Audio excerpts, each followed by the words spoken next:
Hello everybody. Welcome to the stream today. We are going to play with some trains today.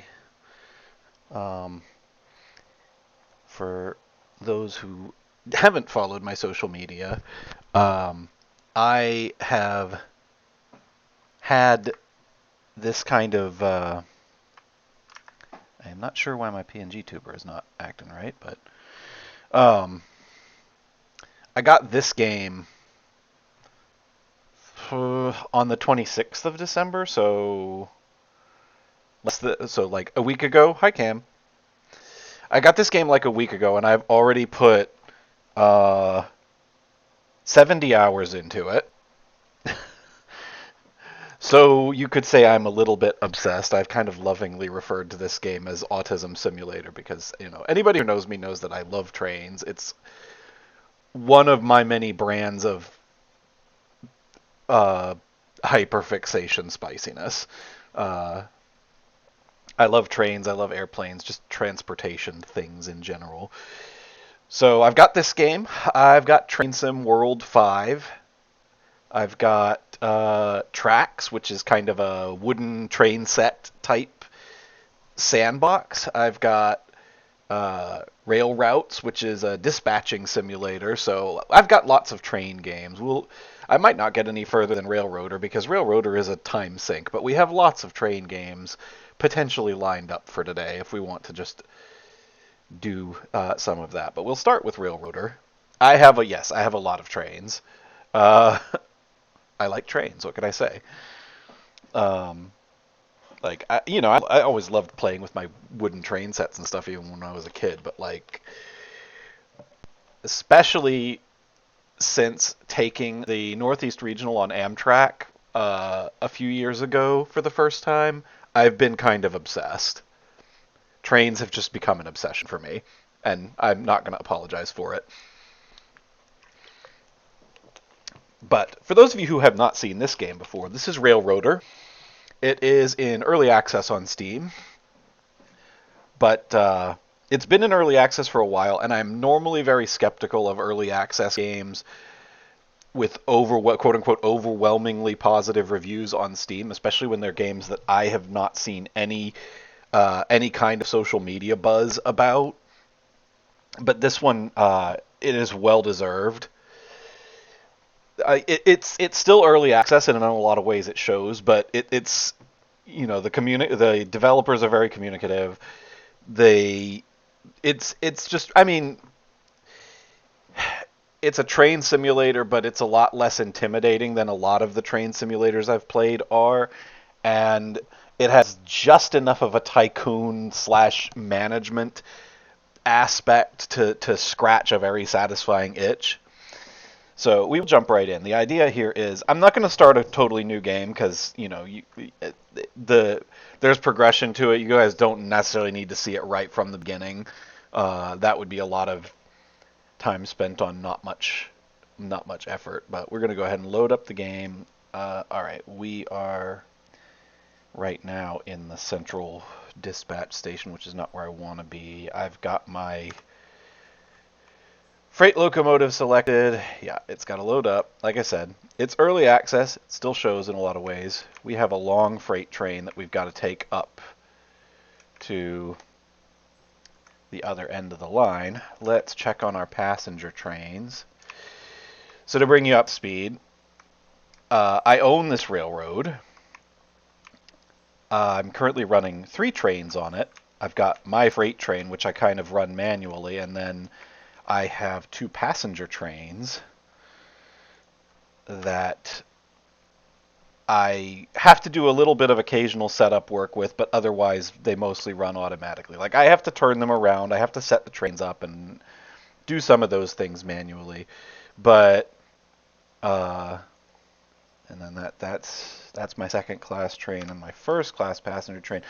This first class train is at the end of the line, so we are actually going to have to back this one up, put it on the correct timetable,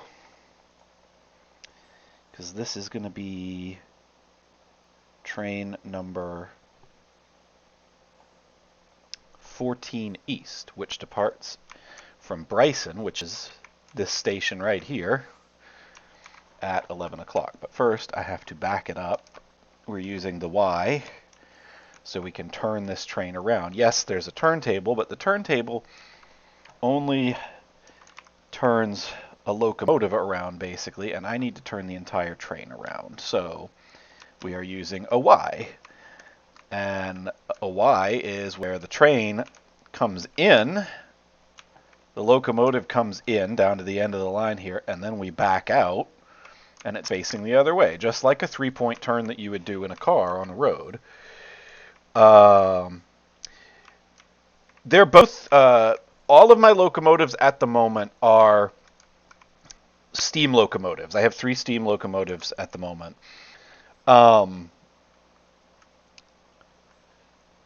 Diesel locomotives are a thing in this game, but I do not have money for one of those yet. So, the game is set in the transition period in an analog of Western North Carolina. It's kind of based loosely off of the Murphy branch in Western North Carolina, which is right near where I live, so it's kind of neat.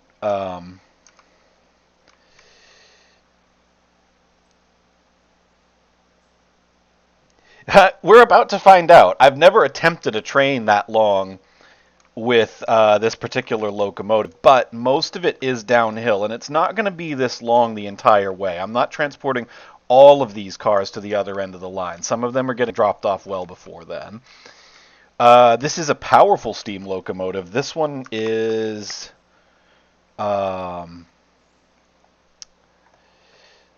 this one is...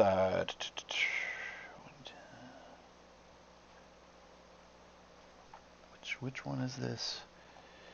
S51 switcher. So this one has 51,000 pounds of tractive effort, which is more than the lower end diesel does. So it does not progress. It stays in this period. Although, from what I understand, there's a lot of modding in this game. I don't know what the mod community looks like in this game because I haven't really checked it out yet. But, you know, if we're wanting a game that kind of progresses through eras, then Transport Fever 2 is probably a better option. But that one is less about driving the train and more just a management game. It's still fun, and I might still play it at some point. But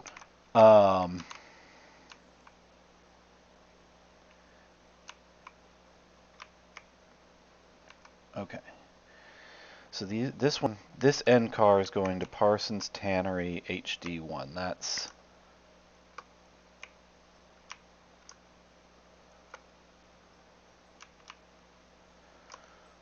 I don't remember which track is HD1, but we're going to have to...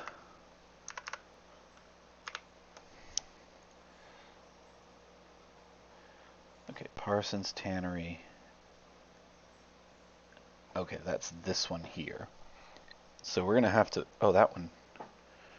That car needs to go back to the interchange, apparently. Ooh. Alright, well... What we know we're going to have to do... I'll need to set this switch this way.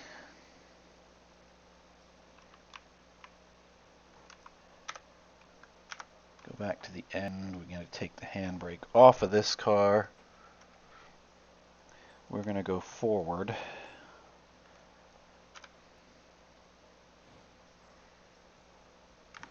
Let's turn up the main sound of the game because I had it turned down because I couldn't hear my music over it, but I'm streaming, so we're not playing music. It's struggling, but it's pulling it.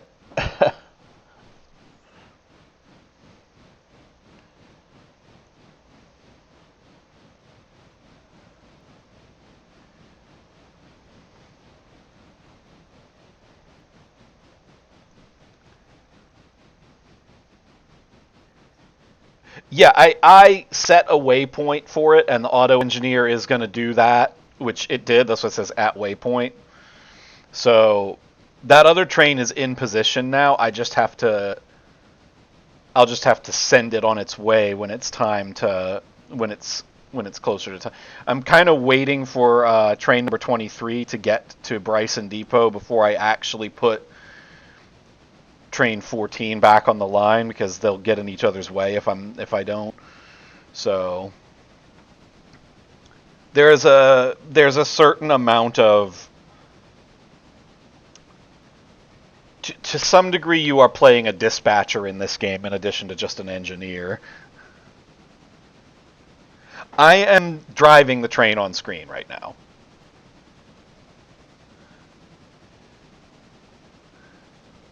And I'm driving it the wrong way. There we go. Now we're going in the correct direction.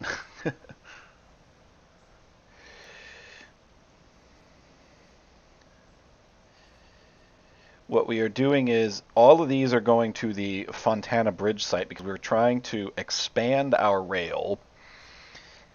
I'm building a Y up at Alarca Junction, and from there we'll be able to expand our passenger service up for a couple more stops.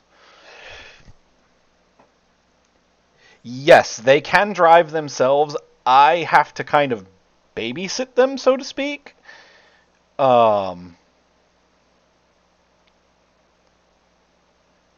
Because... Oh, wait. We might have a problem here. I forgot that this...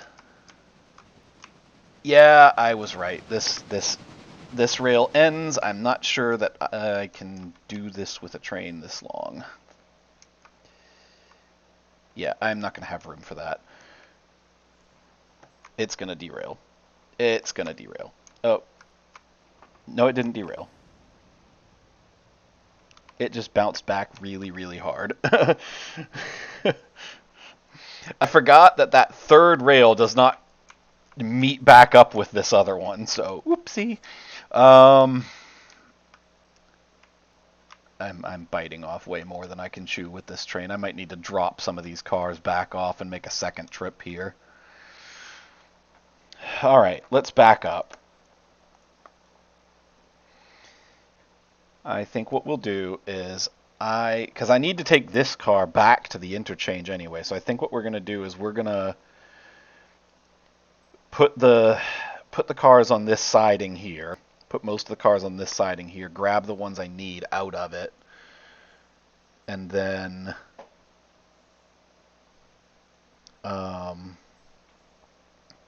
yeah, it's not moving yet because I slammed on the brakes, and now they have to release pressure.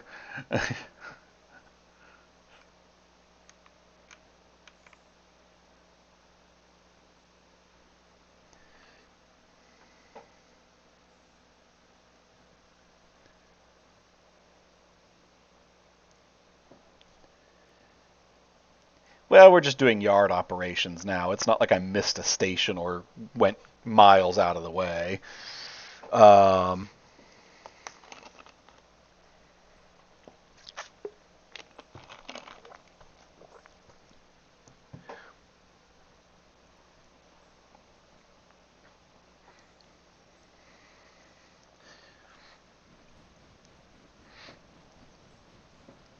In real life, this would not be driver error. This would be dispatcher error. Because the problem was that whoever arranged the cars in this train did it badly. And I am only partly responsible for that. The game did a lot of that automatically.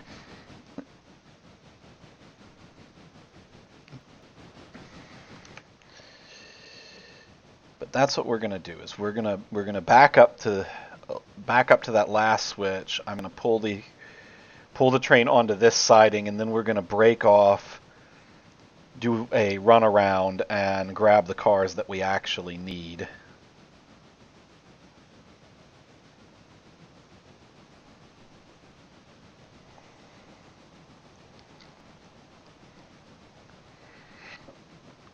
Actually, I need to go back to the interchange because I'm gonna need to get that car from the other side. Oh, I don't know how I'm going to do that. All right, we'll figure it out in a minute here. No, wait, that is where I want that to go. Okay. Wait, no, that's not going to work either. Okay. Hold on, I'm going to have to figure some things out here. That tannery car is at the wrong end of the train. I need it to... Because I have to back it up onto this line here.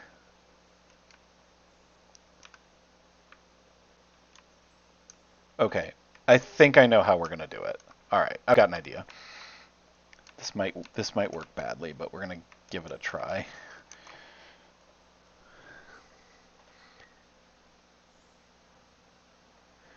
It will derail. It will run out of fuel. Yes. I've got 12.5 tons of coal in this tender right now. But yeah, no, it will derail if I do it badly enough. Which I'm honestly I'm kind of surprised it didn't derail when I hit the end of that line. I was going real fast when I did that. At least considering how much weight was behind that locomotive. This thing weighs about 2,500 tons all total.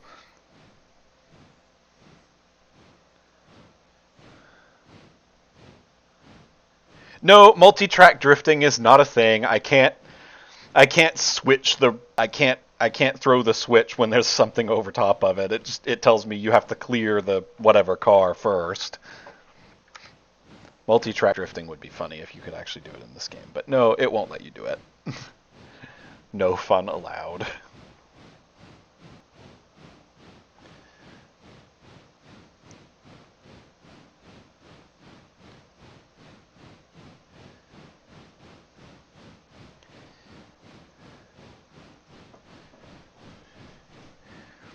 I've got space to make a run around here, so I think we can make this work.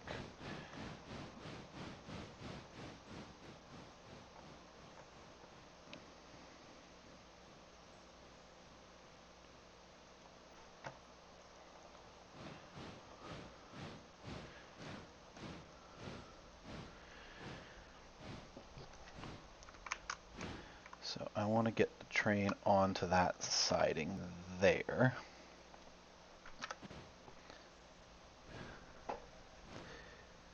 No, there's not other traffic and there's not other wildlife.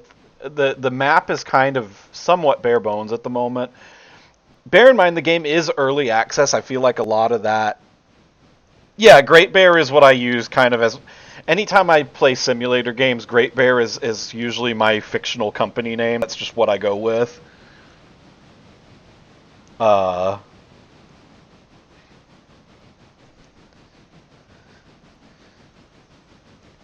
well, because I have two characters. I have Alioth and I have Merrick. They're both named after stars in Ursa Major, the constellation Ursa Major, which Ursa Major is Great Bear. So there's lore.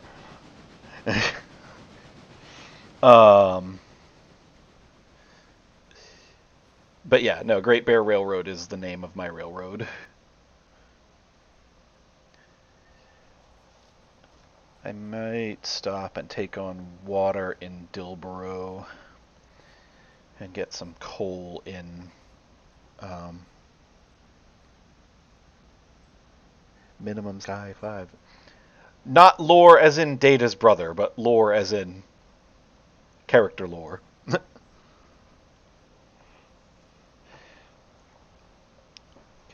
are we? Oh, we're not on the siding yet. I might not even be able to get this entire train on this siding, but that's fine. I have options. I'm at least, yeah, I'm at least all the way past that first switch, so I can still do a run around if I need to. This thing is taking too long to stop, and I need it to stop. Okay. Are we past? Okay, no. I'm going to have to back up a little bit. Not all the way back up to the switch this time, but I am going to have to back it up past this. Because I need that upper rail for this runaround. Yep, okay.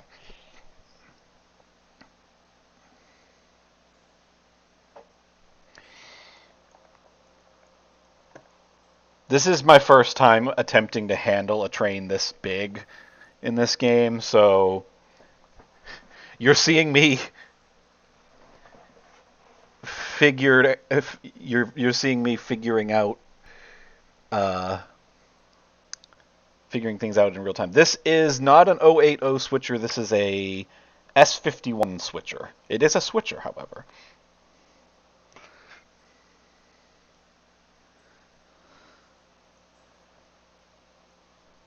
I also have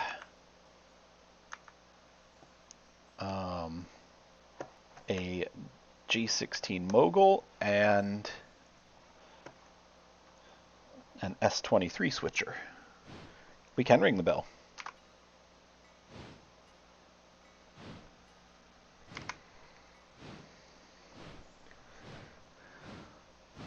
We can blow the whistle too.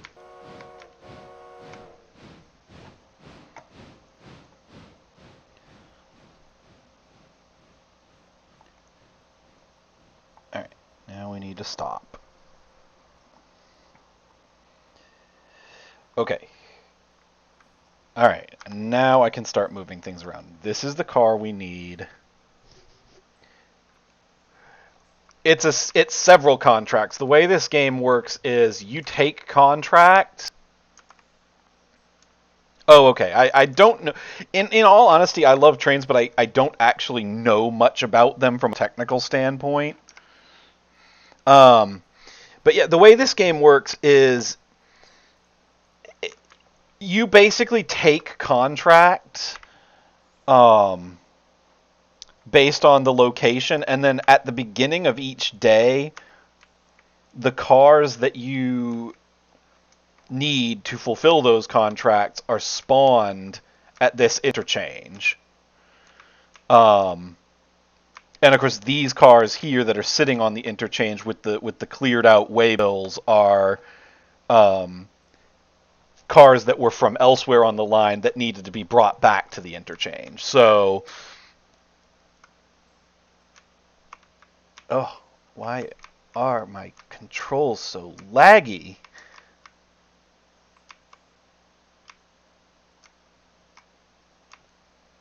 Like, clicking on things seems to work just fine, but like it's just really laggy for some reason. Control, like, with the keyboard. Okay, we're gonna handbrake these cars here, these 3 cars. So we this is a very long train. Let's handbrake the first 4 cars actually, just so that they don't roll down the hill. So now we're gonna disconnect the glad hands and open the coupler. We've switched that, so now what we're going to do is we're going to give this the runaround. And what that means is that I have to get this locomotive to the back of the train. Thank you for the follow, Andrew Boyo. Thank you for the follow. Welcome to our little community. Oops. Now it breaks faster than I... Yeah, okay.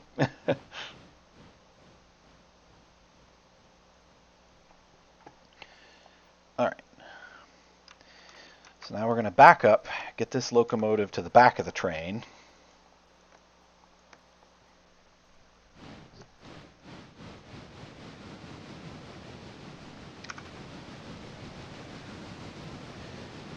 Actually, you know what?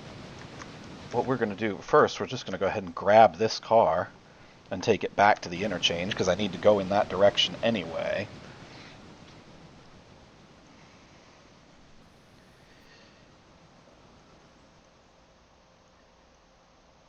Yeah, this game is still early access, so there could be plenty of weirdness with it. We want to slow way down because if we hit this thing faster than 5 miles an hour, it could derail us or damage the cars, which we don't want to do that. So we're going to go ahead and couple it, and then we're going to connect the glad hands, oil it up, release the handbrake on this car, and now we're going to go forwards.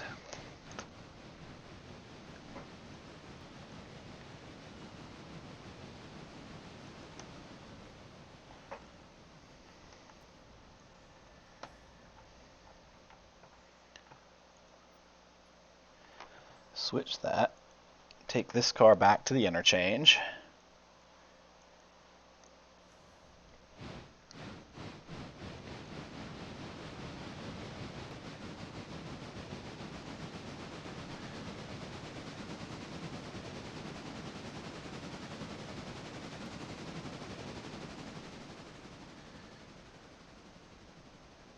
Yeah, the train's going faster because I don't have 30 cars attached to it.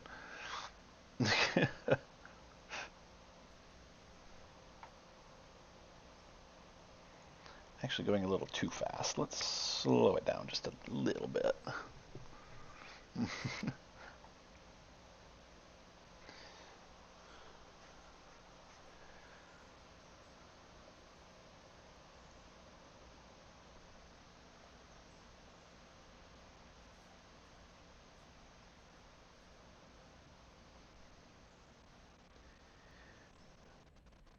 I'm just that first one. That one there is going to Parsons Tannery, which is here. The others are going a little further up. The reason this particular train is so long, my daily freight trains usually aren't this long. The reason this one is so long is because I have several construction projects going to expand the line, and uh, all of those projects have cars that need to be taken to various sites. Thank you for the resub, Circles. I appreciate you. Yeah, we're playing with trains today. Lots of trains.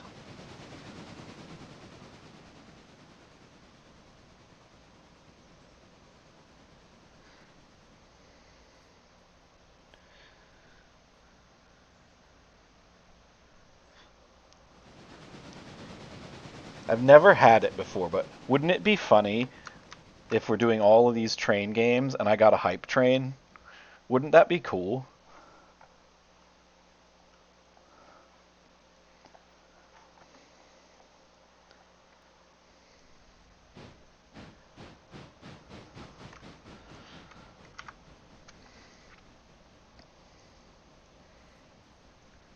All right. Basically what I'm going to do is I'm just going to attach this car to these others that are because these cars here, they're already where they need to be. I don't need to fuss with them. So I'm just going to attach this one to it. Because you can tell it's delivered where it needs to because the waybill above it turned transparent, grayed out, so to speak. So that tells me that it is where it needs to be. So we're going to attach that and then detach it from the loco.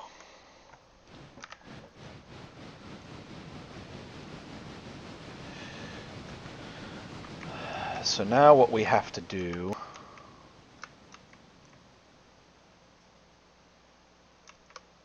is switch this,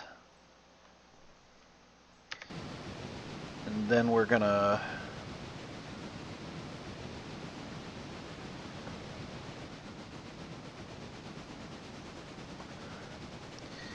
switch that, and then we're gonna get this train.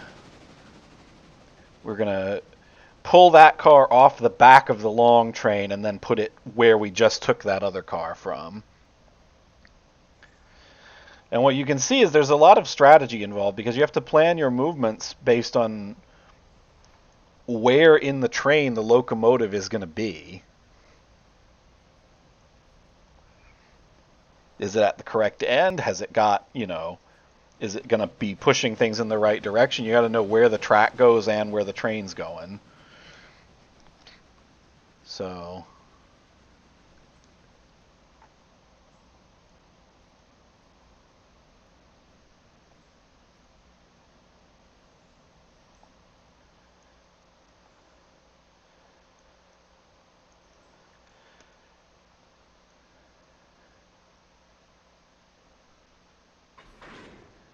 Oh, there is a map. I've just been working around this depot long enough that I kind of know where things are at this point. But yeah, no, there is a map.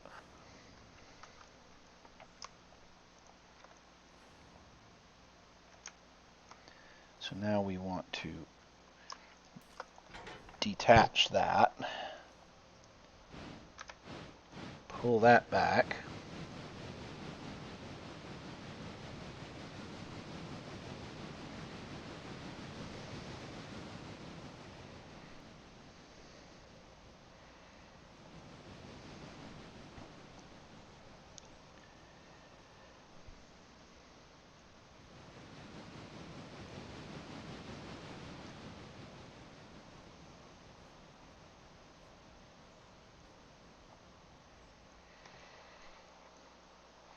Now we got to switch over to this side. Yeah, okay.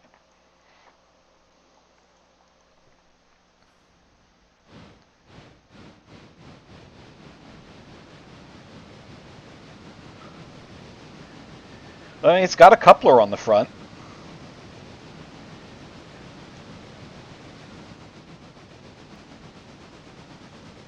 And it's got a headlight on the tender, so it's designed to go in both directions. It's just you don't usually see that as much.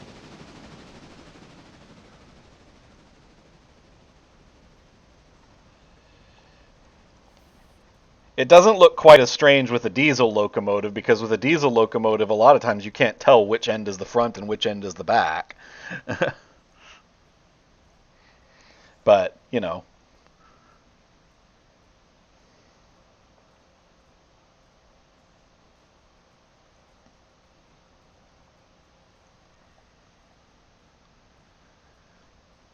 Usually, yeah. But sometimes you can't really do that. Sometimes that's just not an option. We're not quite off that switch, so we need to go forward just a teensy bit more. There we go.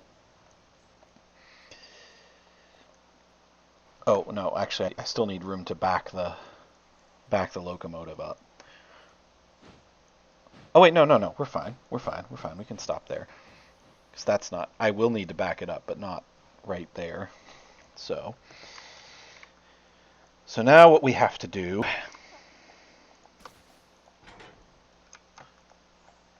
Turn the handbrake on, first of all. What I have to do... So you see, here's where it becomes...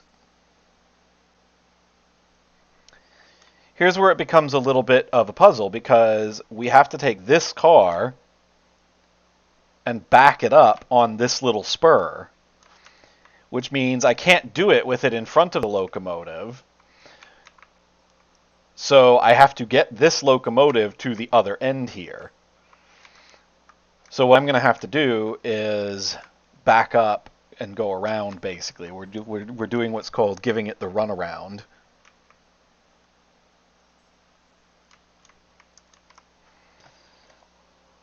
So we're going to throw it into reverse.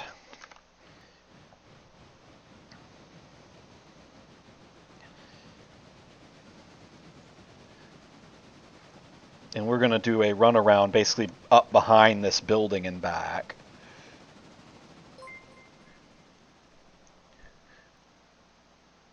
Thank you for the follow, Rook Dark Fox. Welcome, welcome. Welcome to the chat. Hope you enjoy the stream.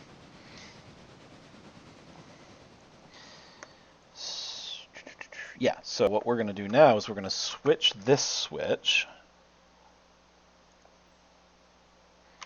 So that's going to send us up here.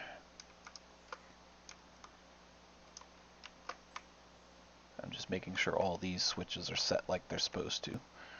Okay. Yep, so now we're going to just go up around behind that building. Throw it into forwards and let her go.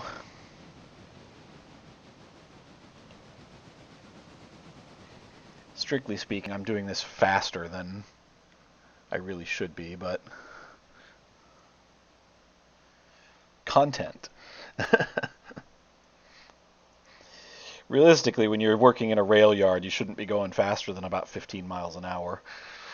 But we'll be here all day as it is. You can see why this game is such a time sink, because we're just off the interchange on our first stop, and I've already had to do a whole bunch of different things. Like, they put that Parsons Tannery car at the back, and it makes sense. It would make sense to put it there if this train wasn't so long, because if this train wasn't so long, I could have just pulled through, backed it up into that spur, and that would have been that. But the train is too long for that to fit. I didn't have enough rail to do that. So we're having to do it this way. This will get easier as we get further up the route, because we'll be losing cars along the way.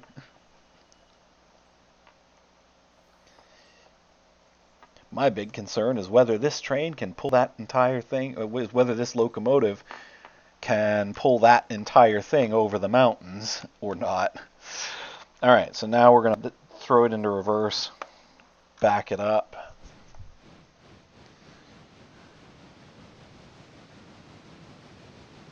Oh yeah, you notice, well, you might not be able to see it. Oh yeah, you can see it. It's right off of my stream banner. There is a clock. There is a game day clock up in the upper right-hand corner of the screen. It ticks in real time. I can skip time, but the game takes place in real time. And by real time, I mean like not mapped to an actual clock, but like minutes are actually minutes, seconds are actually seconds, days are actually days.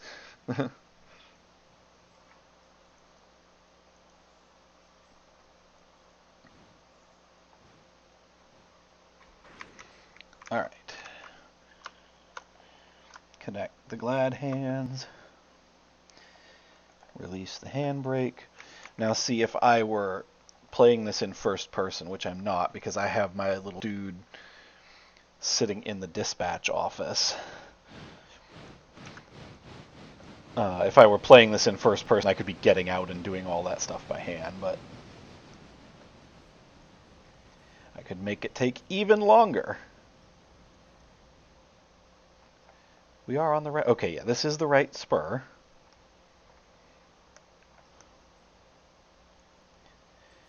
Alright, and that's delivered to where it needs to be. And we got paid for it. So, we're going to apply the handbrake. Come on. There we go. Then disconnect. Now, what have we got next? Wilmot signal staging. Okay.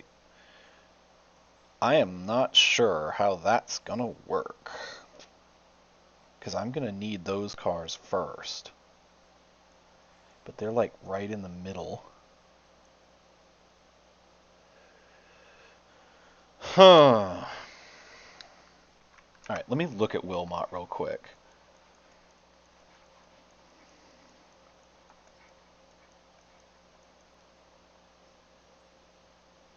I'm going to have to back them up. So really, those cars need to be at the back of the train.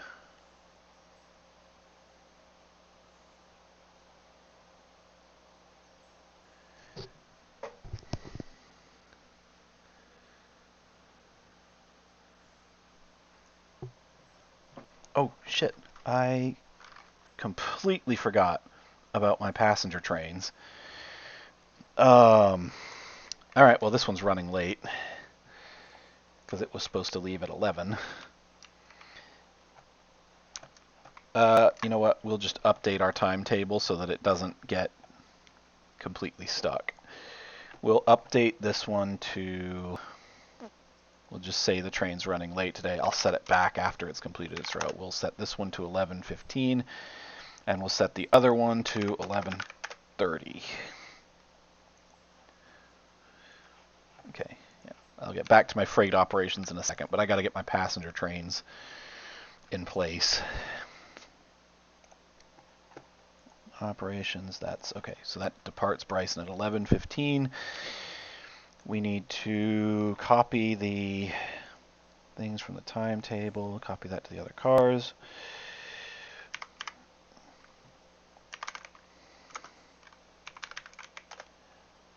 Jump back to Silva. And we want to send that passenger train onto this Y down here.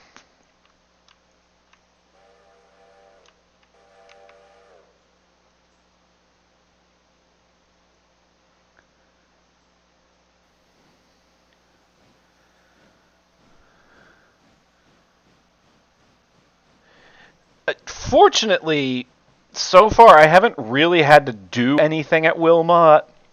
Right now, I am bringing cars up there so that I can build the signals on that part of the path. Because right now I've only got signals from Bryson to Whittier.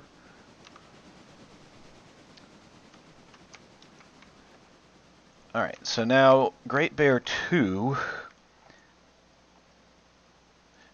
needs to back up. So I can get it in position behind number 1.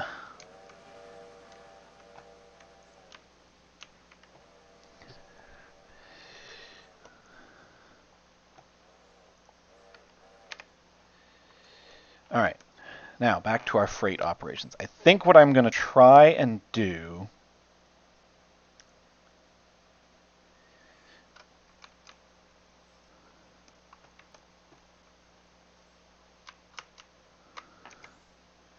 that's going to Dillsboro. See, that makes things even more complicated because Dillsboro is before Wilmot. I might end up having to just make 2 trips. I really was kind of hoping to avoid that, but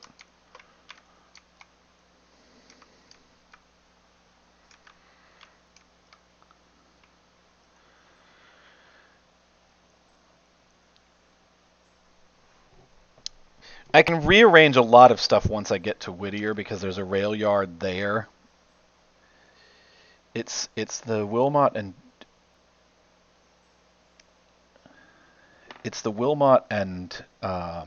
Dillsboro stuff that's going to be tricky.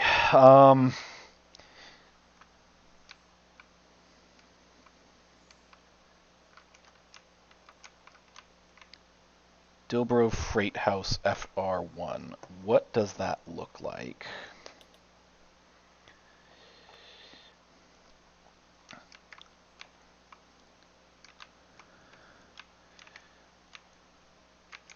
I wish I could tell which way I'm facing at a glance. I think...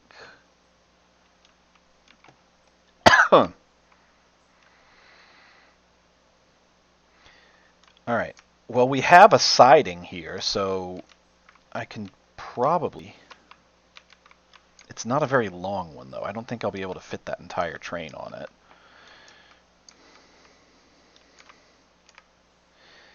Alright. You know what I think I'm going to have to do? I think we're going to have to back this entire train up. I'm going to take care of the stuff that's on this side of Whittier first, and then I'll come back and grab the other things. I can't really think of another way to... I don't have another locomotive. That's the problem, because I have 3 locomotives, but my other 2 locomotives are already committed. So I don't have an... I could split my workload between my 2 trains. I could split the workload between multiple trains, but I don't have any locomotives to spare at the moment. So, because the other 2 trains are way up in Bryson, which is on the other end of the map, so they're on their way back here. What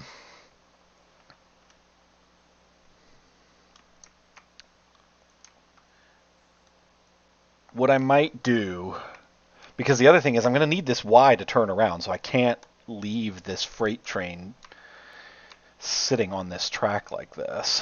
I think what I might do is back all of this up to the interchange, and split this train up a little bit.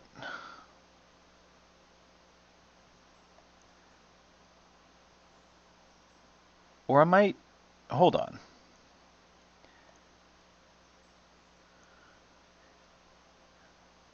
I have an idea, but I don't know whether it'll work or not.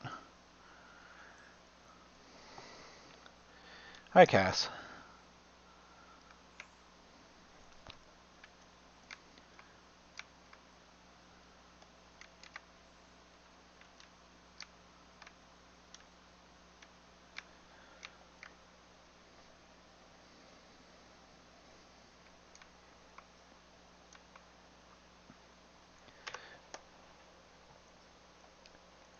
Yeah, Wilmot has to go forward, so I can't even...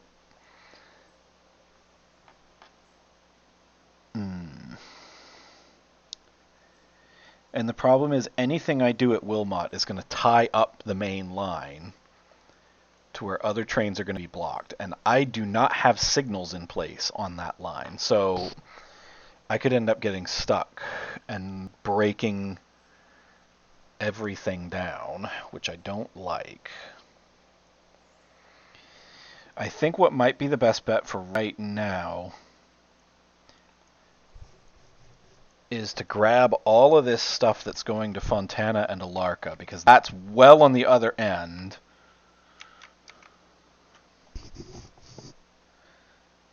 That just feels like so many extra steps, though.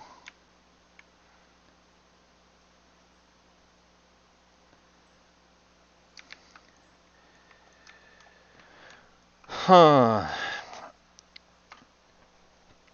Okay.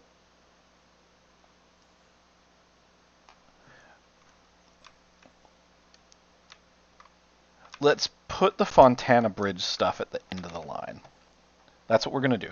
I'm gonna put these Fontana Bridge cars at the other end of the line, because they're like the last thing I'm getting rid of. Like if I have to re-kajigger some things, we'll figure it out. We'll figure it out. I got to get this train moving. I can't leave it sitting here. It's going to be in the way.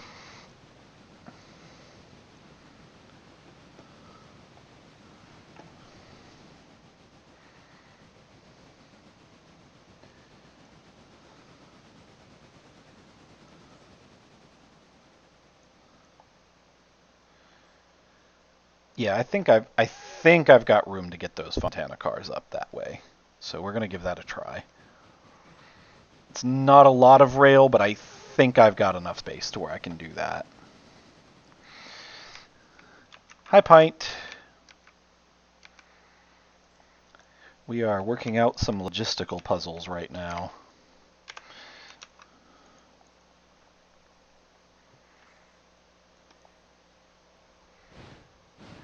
And then in Dilborough, I'm going to have to take on coal.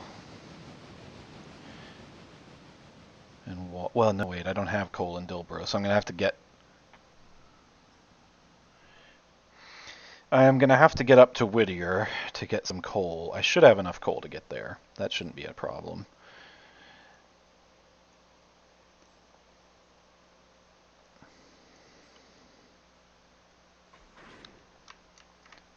Okay. So we're going to handbrake these couple of cars.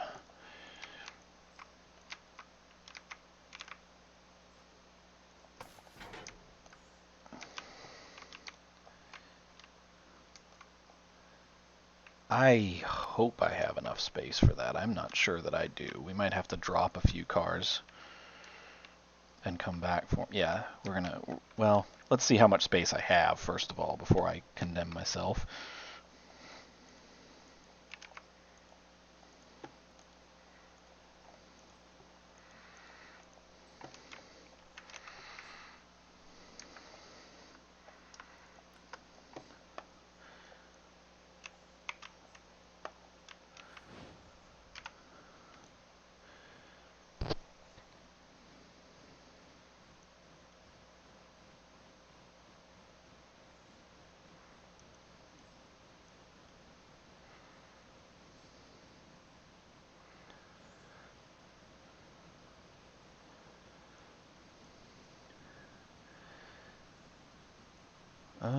Okay.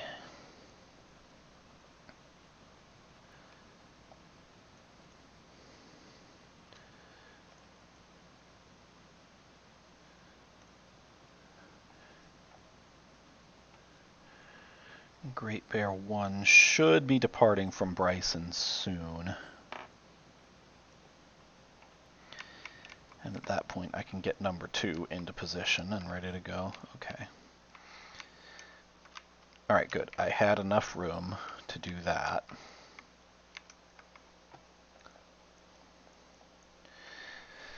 So let's put those cars on this track.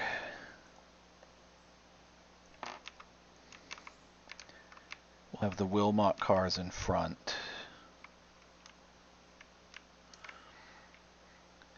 And it looks like there's a couple more Fontana cars down here. So we're going to have to rearrange some things, but I think I'm going to try to get to Whittier before I do any major rearranging, because that will probably be the easiest thing to do, because I'll have more room to move things around in Whittier, especially if I have fewer cars by then.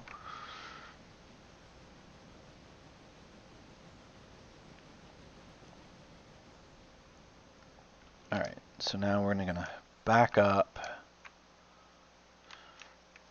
hit the brakes, and then do a...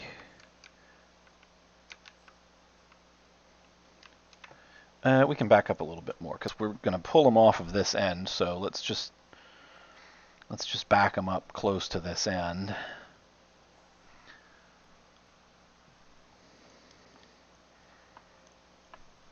Oh wow, geez, it's almost been... I've already been in this game almost an hour, and I feel like I've done nothing. God, this game is such a time sink.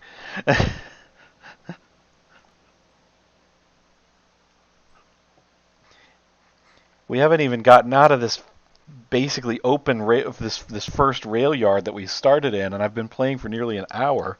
Jesus. No. Didn't quite back it up. Bad. Didn't quite brake fast enough.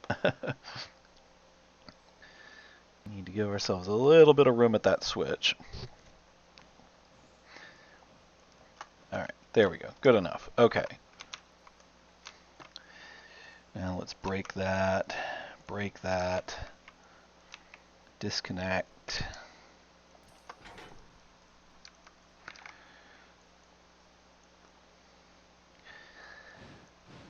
Do a run around.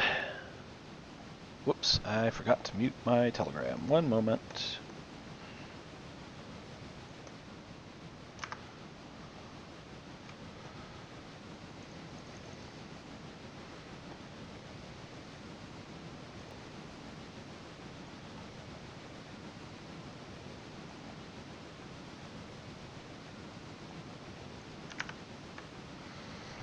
Okay. Yes, hydrate. Thank you. Ah.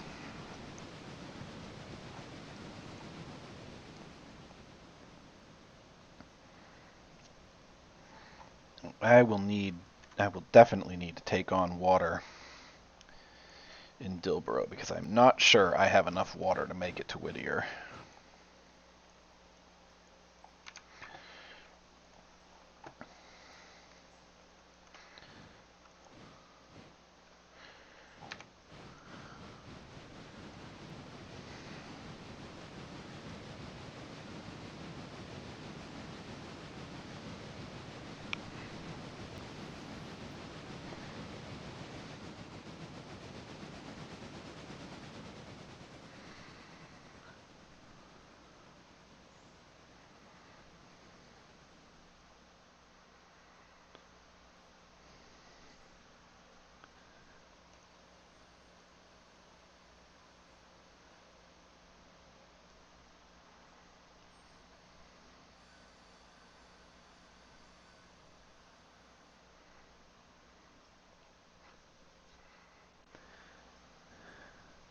Yeah, because water is what makes steam, and it's a steam engine. Can't have steam without water.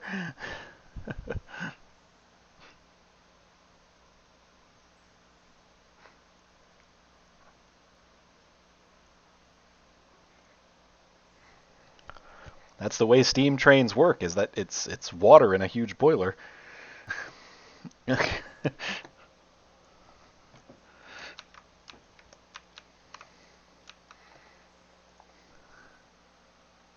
Hello, little Ronnie 2501. Welcome, welcome.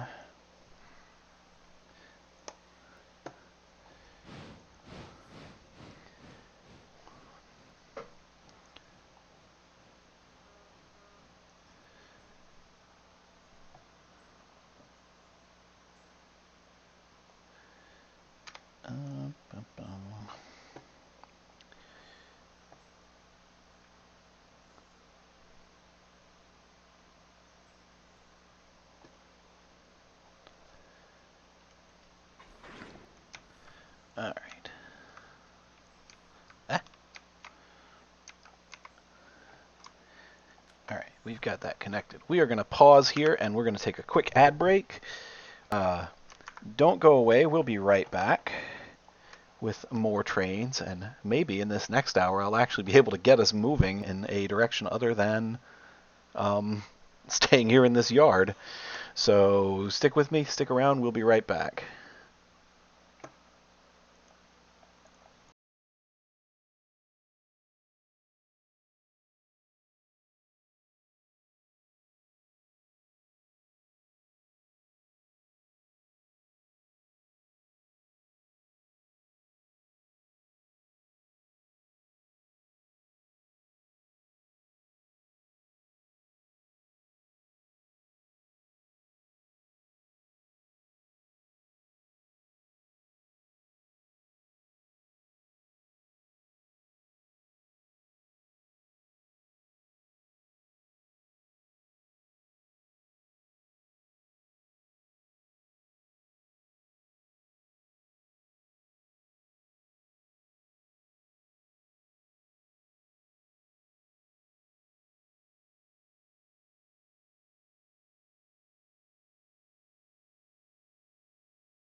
All right, everybody, welcome back.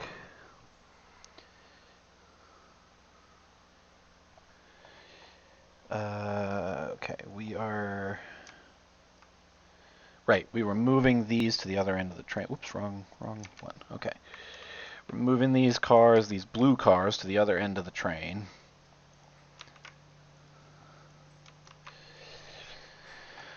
So we got to reverse and back things up.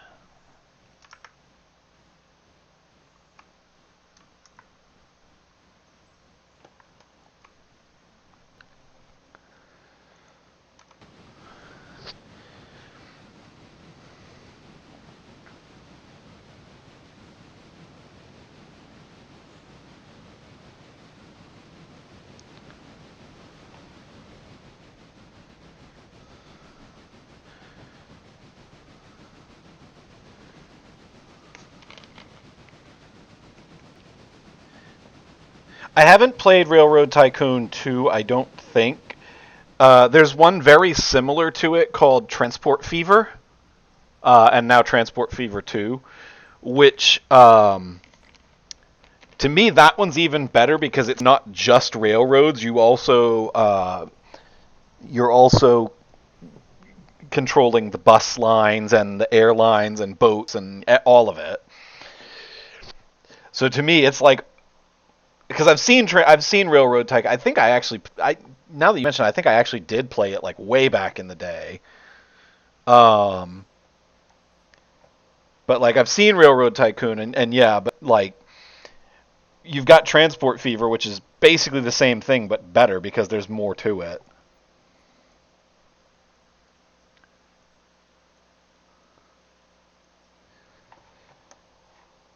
Wind power does not involve boiling water per se, because wind power is just the wind itself turning turbines.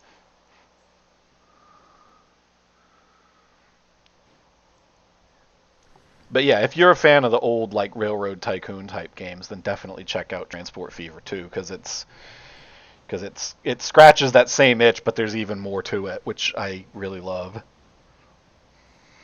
I might play that one on stream here at some point. I have sunk many hours into that game.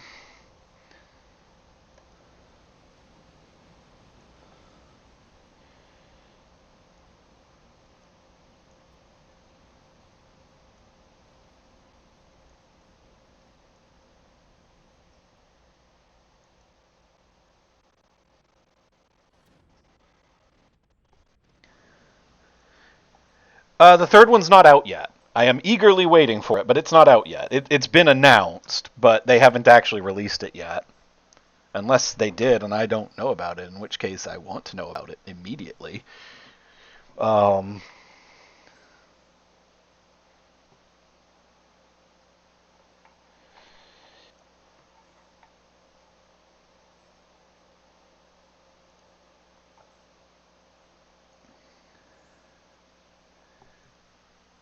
yeah, okay, that's what I thought. Like, because on the Transport Fever 2 activity feed on Steam, they've been for a long time just making a bunch of announcements about Transport Fever 3, but they don't have a release date for it yet. It looks like it's going to be really good. But Transport Fever 2 is a lot of fun. I've put how many hours have I got? I've got almost 250 hours in that game. So, oh, is it really? Okay. Well, there you go.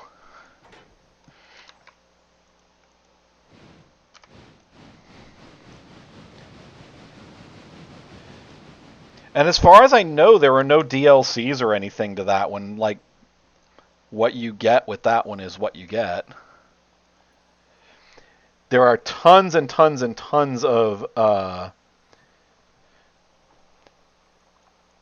for Transport Fever 2, there are tons of mods for it, which is really nice. Like, there's people that have added all sorts of like quality of life upgrades. They've added all sorts of custom engines and vehicles and things like that. I know on mine, we're just going to ignore that little bit where I just clipped right through those tail end cars.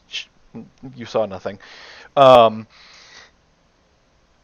but I know in mine, I've added the MBTA commuter rails to it, the commuter trains, the ones you see up in Boston,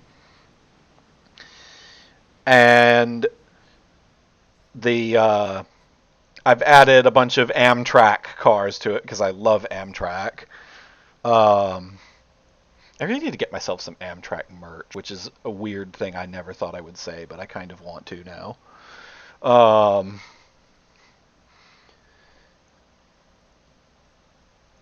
but yeah, people have added all sorts of custom vehicles and stuff into that game, and there's all sorts of cool script mods, and it's a very very well developed game. It's got a big community around it. It's got a lot of modding support from the developers. It's a pretty great game. It's a fun sandbox game.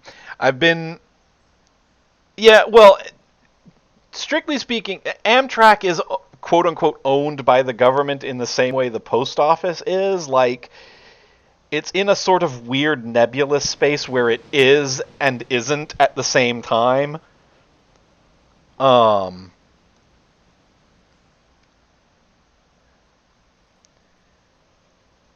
I love the commuter rail. Yeah, I mean, I just love the MBTA engine. The T is just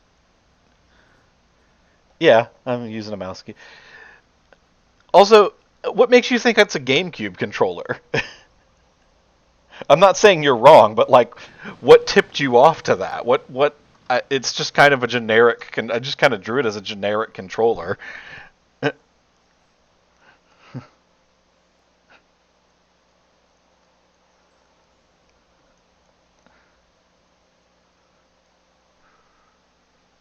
Oh, is the GameCube controller the only one that's purple?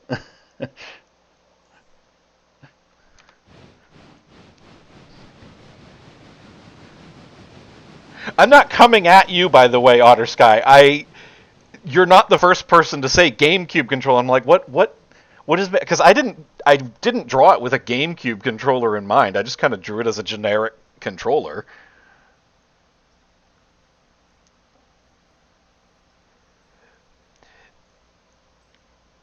There are, yeah. The thing is, no, it wasn't intended to be a GameCube. It was just, like I said, I just drew it as a generic controller, and like so it seems like everybody seems to think that it resembles a GameCube controller most closely. Which, you know what, that's fine. I was a GameCube kid, so I'm cool with that. Maybe there was subconscious bias for me when I drew it. Who knows?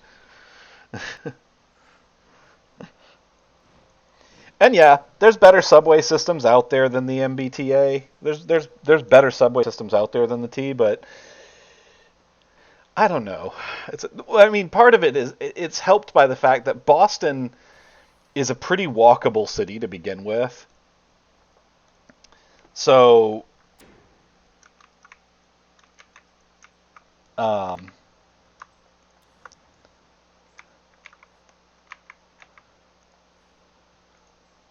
all right, let's check our. Excuse me.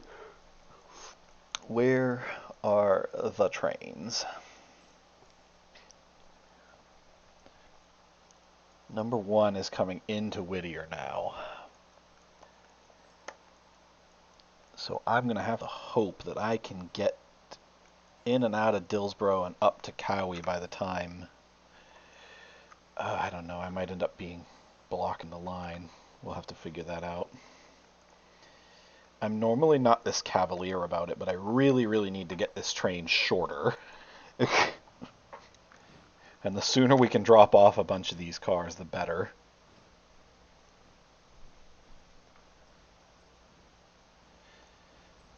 The thing is, most of them are going to the end of the line. This Dillsboro car is not. But I might just have to... See, I was hoping not to have to make a second trip down here to Silva. I was hoping that I could get everything up to... Oh, you live in the same place my family does, actually. Um, Manchester's a great city. I grew up there.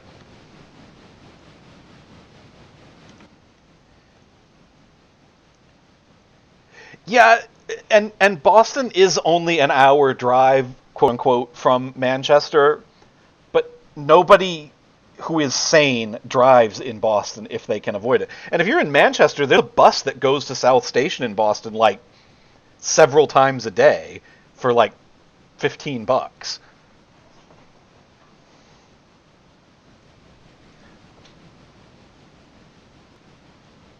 You look up the Manchester Boston Express. That's what I always do because my parents live in Manchester, and when I go up and visit them, I usually what I do is I take the train because I live in Roanoke. Well, I don't live in Roanoke, but I live near Roanoke in Virginia.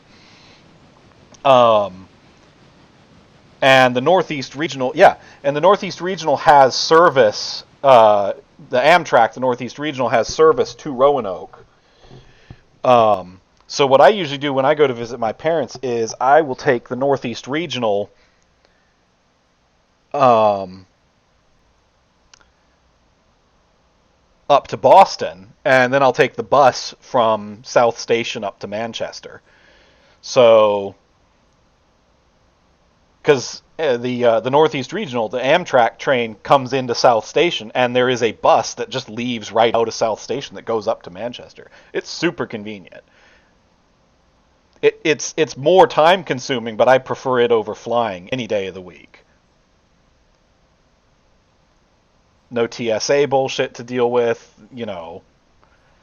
It's just easy and inexpensive as well.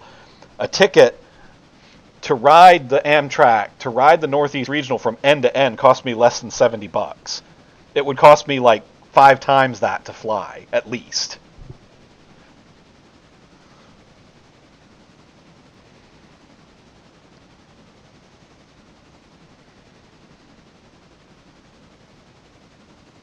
Like I can realistically, if I book early enough in advance, I can travel from where I live to Manchester for $100.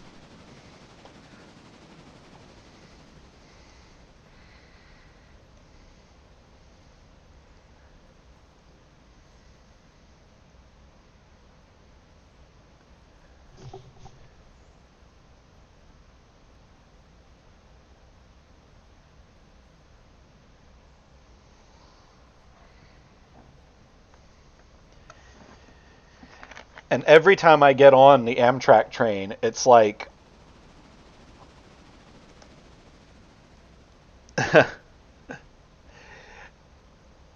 every time I get on the Northeast Regional, I am both delighted because I love traveling by train, and also furious because it's like, why can't the rest of the United States get this?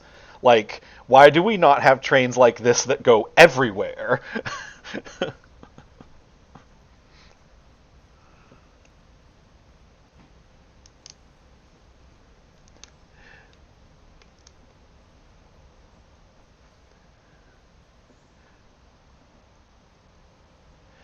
um,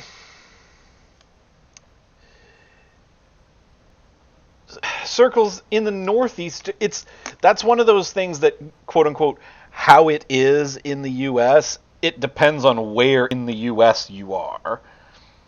Because in the northeastern United States, if you live along the northeast, what they call the northeast corridor, then chances are there is a train that goes close to your location.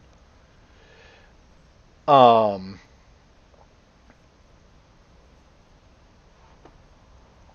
I need to stop here.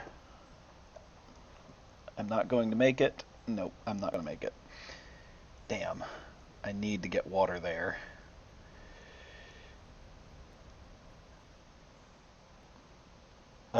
Why is train 24 stopping at Governor's Island? Oh, wait, it's clear. Okay, it had a stop signal apparently.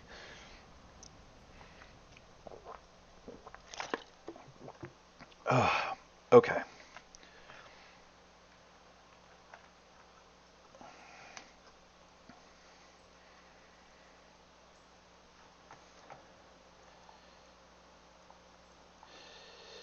Hmm.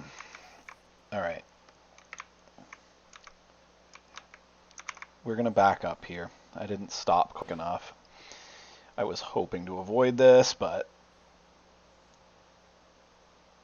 I did not back up quick enough, or I did not stop quick enough, because I'm going to have to take on water here.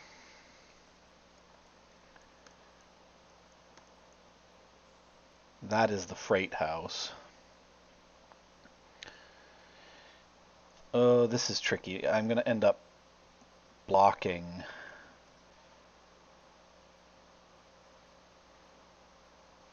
I really need you to move, please.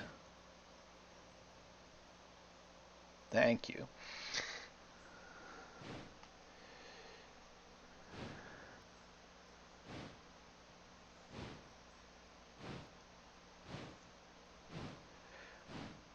Yeah, there's no way to bridge those gaps other than using the Northeast Regional, but thankfully, the Northeast Regional is pretty dependable.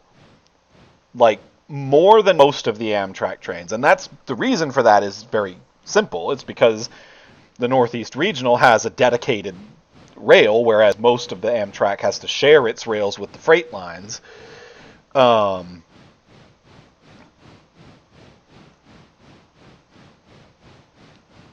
does Acela not? You say the Northeast Regional, but doesn't the Acela run along that same line? It does, if I remember correctly. I can't use the Acela because it doesn't go to where I need it to go. It only goes as far as DC, and I need to get all the way to Roanoke because Washington D.C. is like 5 hours away from where I live. So, at least driving wise.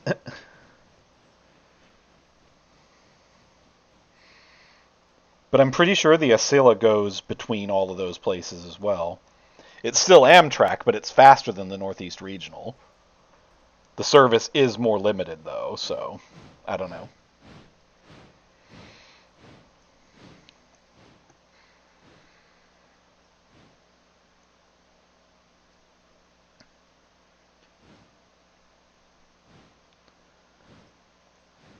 I know that the MBTA has kicked around for many years now the idea of a commuter rail that goes all the way to Manchester, New Hampshire, which that would be amazing.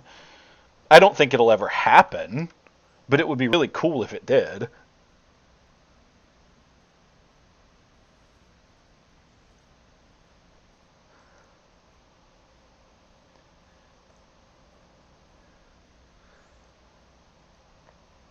What would be really neat is if the MBTA kind of expanded its coverage to more of New England instead of just Boston, but like I think it is managed by, I don't know whether it's managed by Boston or by Massachusetts.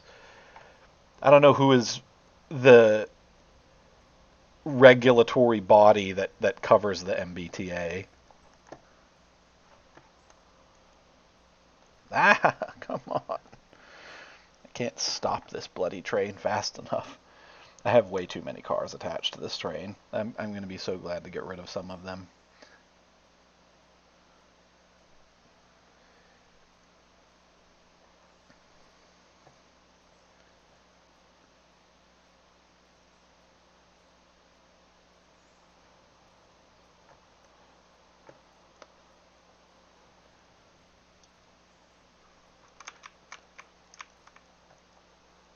Come on, I need water. She thirsty. Yeah, GBR is my reporting mark. It's not going to move if I don't apply the throttle.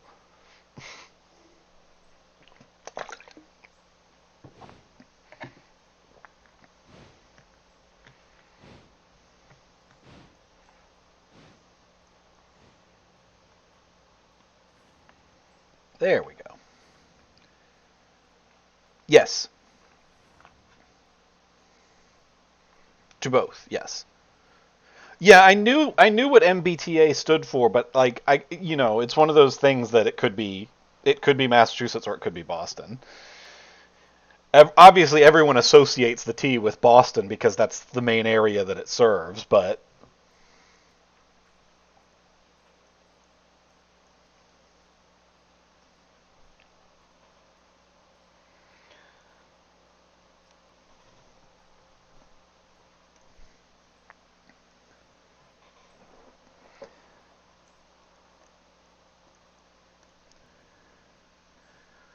oh yeah, I know. I know my way around Boston. It's my childhood stomping grounds. My mother's entire family is from the North Shore, so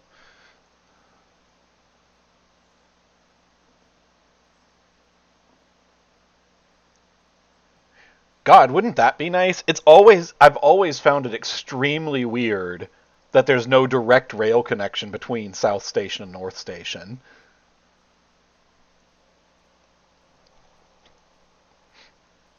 And even to get there by the subway, you have to switch trains like twice. It's so weird. You could almost walk between North and South Station faster than you can take the T.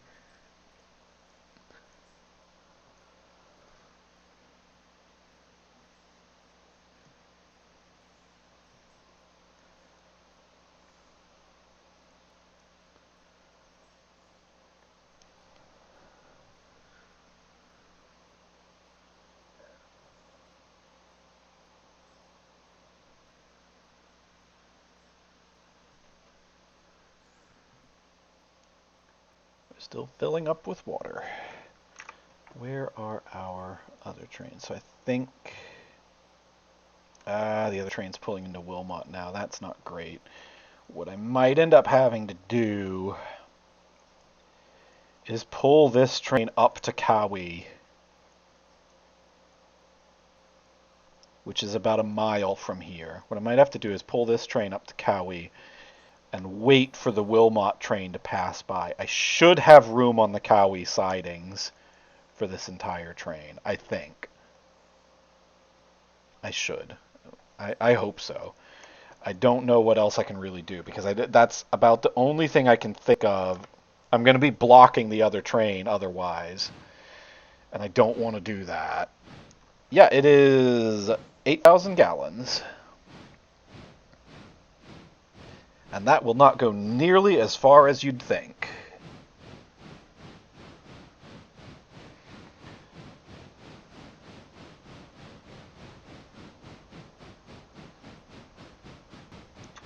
Alright, we're going to try to get to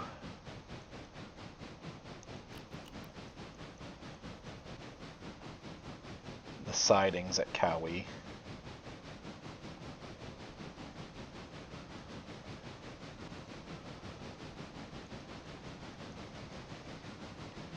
Wait, which one is the siding?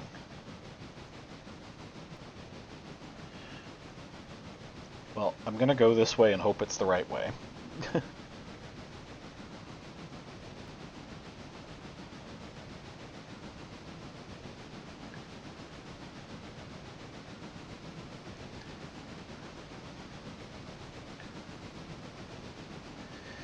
We're going to have to back up to Dillsborough because I'm going to have to drop this this car down here close to the end. But I don't want to do that because I'm going to have to do that. I'm going to have to do a bunch of rail yard things in order to do that, and I don't want to do that until after this passenger train has gone by because I'm going to get in its way otherwise.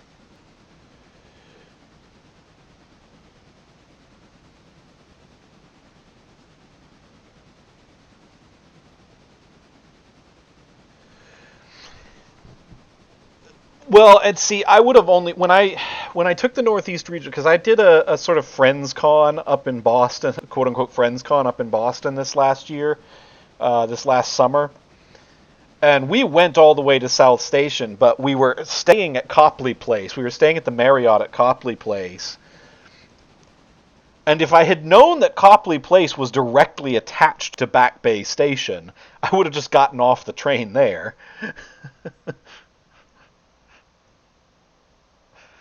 But alas, I was not aware of that. Now I know.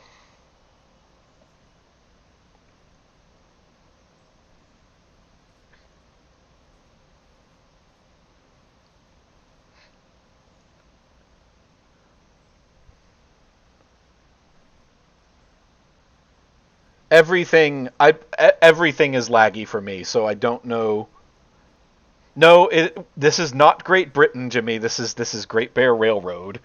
That is my reporting mark.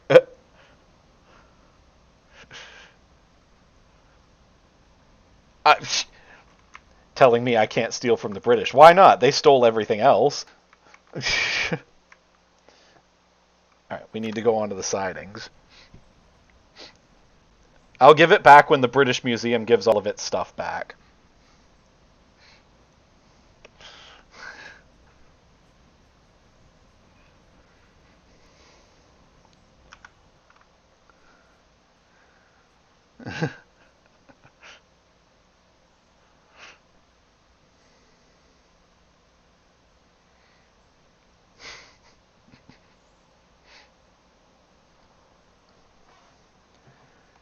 Steal is such an ugly word. I didn't steal it. I creatively acquired it.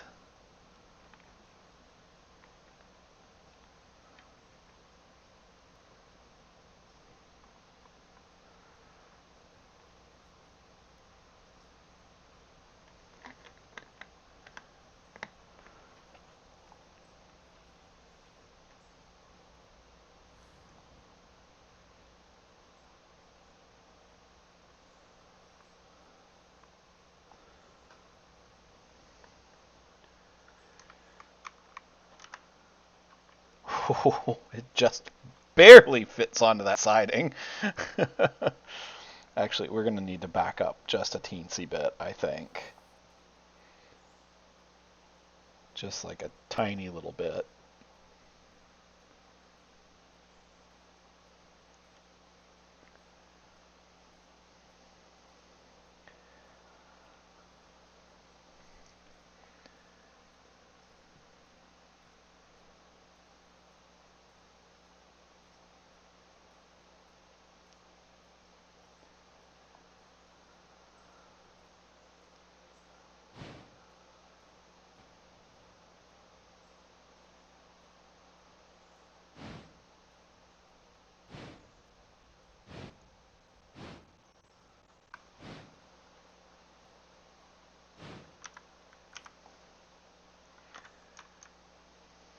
Alright.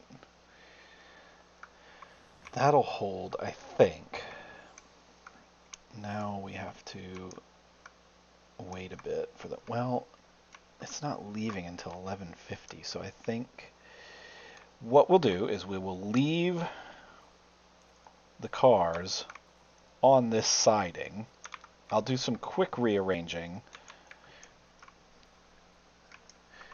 I'm not leaving them here indefinitely. I have to...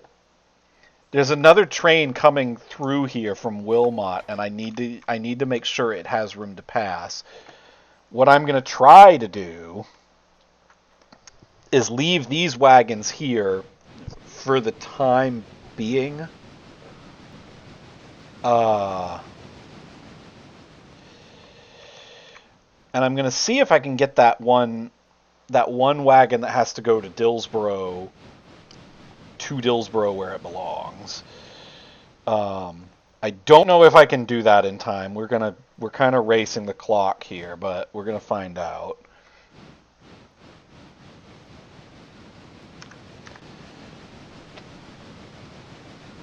Because it's only a mile, and the other train has to come. The other train is currently through Barker's. This might be a bad idea. It might be better for me to wait. I don't think I can do it fast enough, which is really annoying.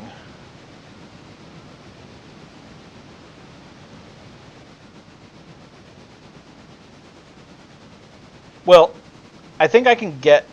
Yeah, I can get the other cars back to Dillsborough at least. That I can do.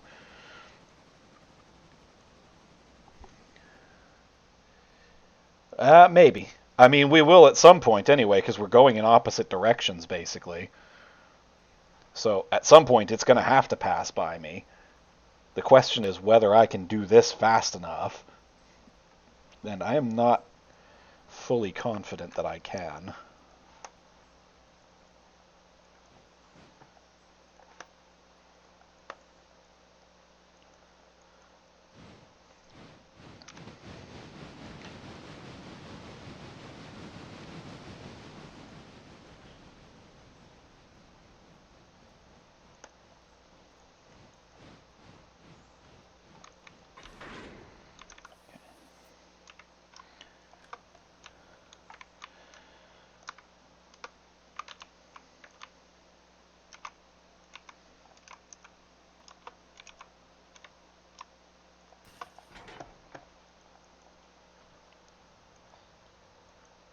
Go like the wind. We gotta move, we gotta move.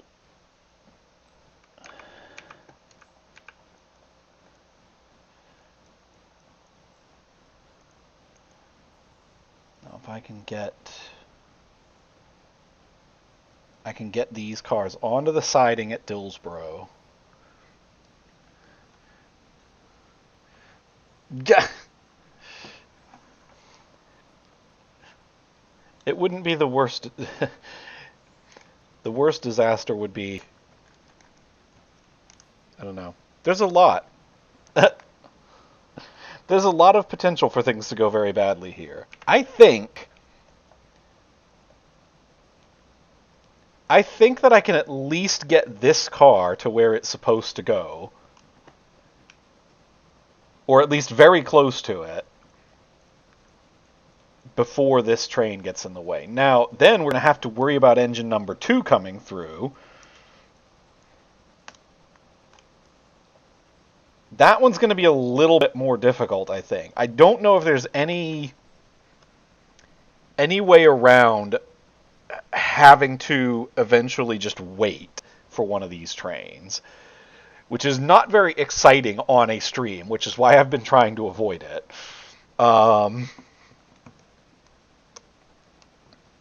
Yes, GBR 1 and 2 are on auto mode. I could order them to stop, but then I'd put them behind in the timetable, which I don't want to do.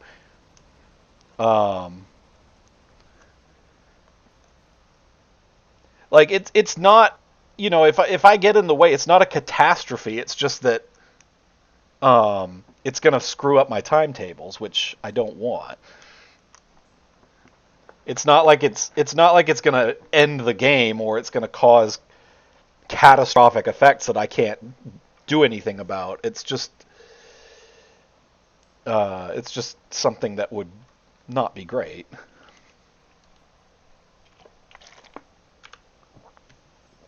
Not the end of the world, but not what I want to happen. Wait, no. We need to put it on the siding.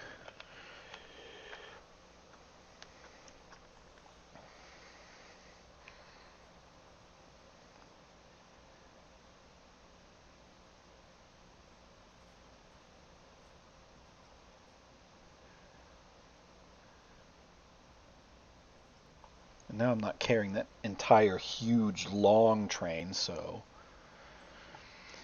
I will need to get it onto this rail, but the other train has to pass through there, so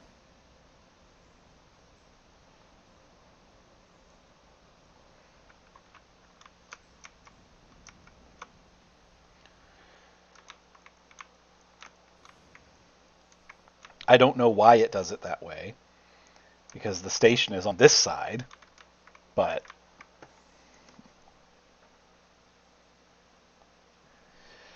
yeah.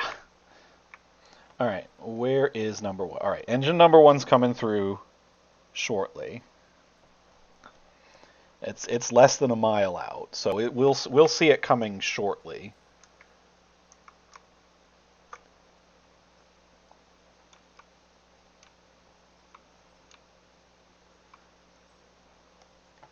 Giving them a clear signal.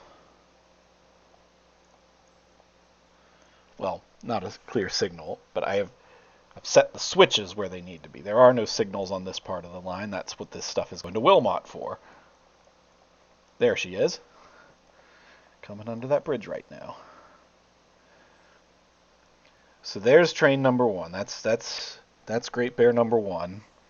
That is our train 14.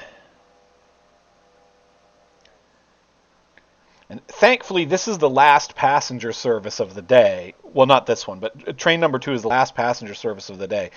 So once these guys are clear, I'll have the entire rail clear to myself, and I won't have to worry about all of this timing stuff. So 14's going to stop. And it's going to sit here until, I think, noon. I think it's going to sit here for about 5 minutes. I don't know if I have space to do that, because that's got to go to, yeah, no, that's definitely no way.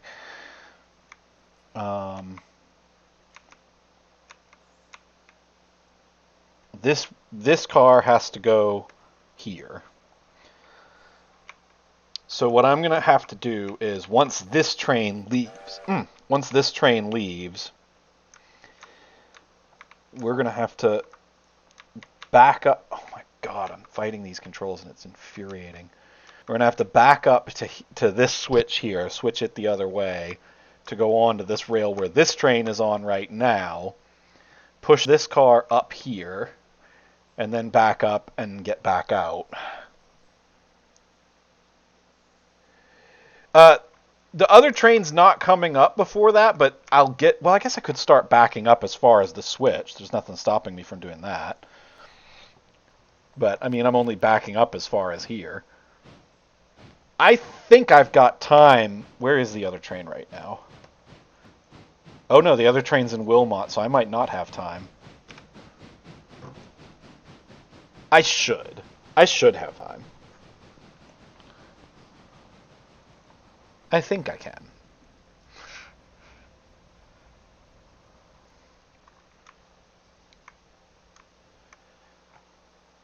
We just need to get a little further here.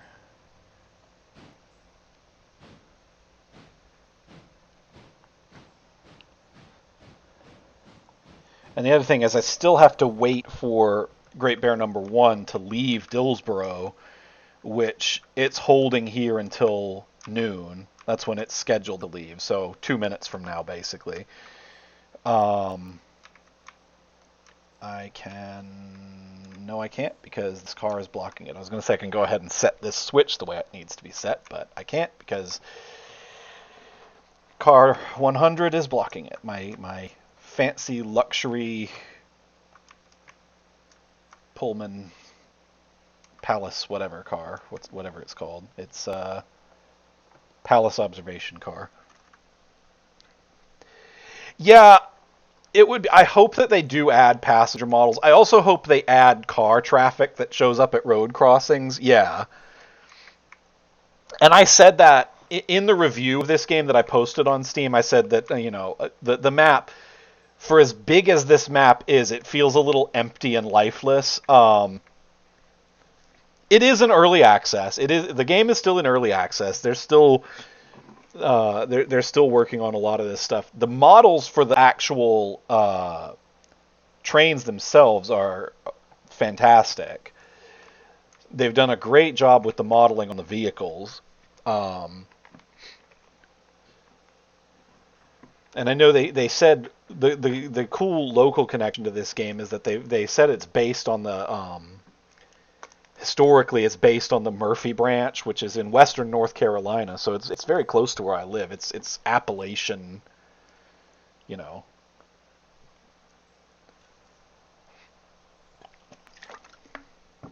That kind of thing. Let's see. We've got... All right. This next train should be pulling out here in just a few seconds.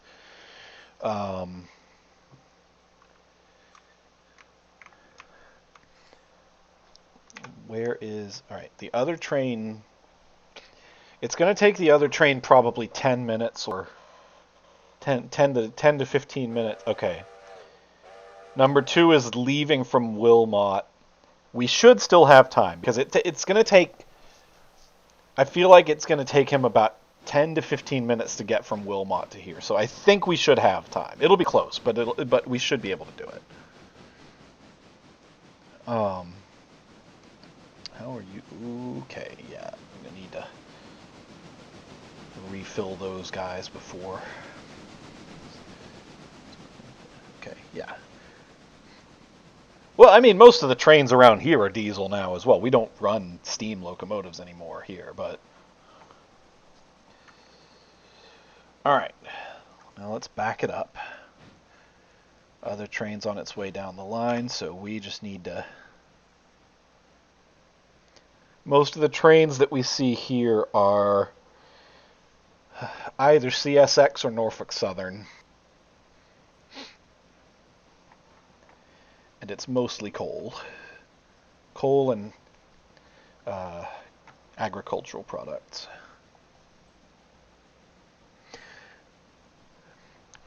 Steam is very interesting because, and it's why you see people setting like, it's why you hear about like engineering crews setting speed records with Steam and whatnot, and you don't really hear about the daring do and the barnstormer type stuff with Diesel as much, because Diesel, the equipment is pretty much what you see is what you get, whereas with Steam there are so many ways that you can coax more speed and power out of it.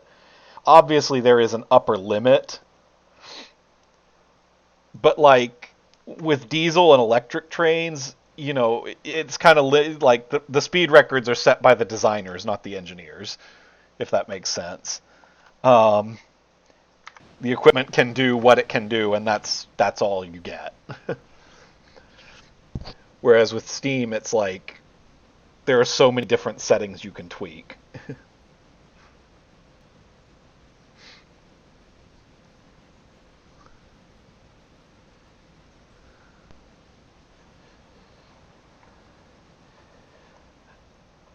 God, if I don't even think this train will do 88 miles an hour. I get the reference; it's a Back to the Future reference, obviously, but I'm pretty sure that I don't think any amount of anything in this game would get me to 88 miles an hour. I don't think 88 miles an hour is possible in this game. I feel like I'm just flying when I get going any faster than 40.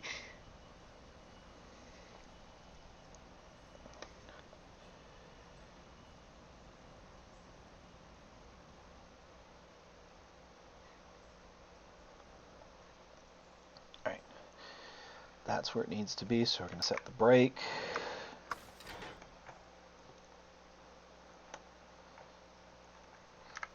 Back out of here. Where's number 2? Can I get back out of here and up to Cowie in time? That is gonna be close.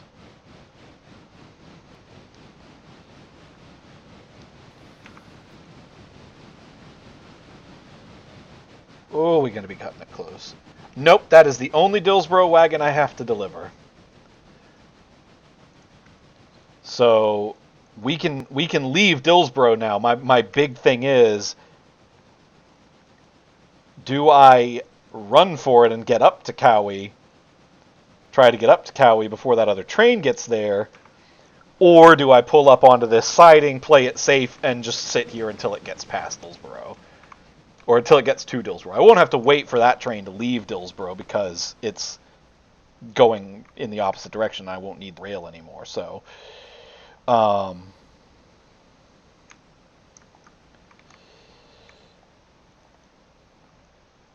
we will find out. I'm not sure in retrospect why I backed all the way up. I could have just backed up a little ways and gone straight through.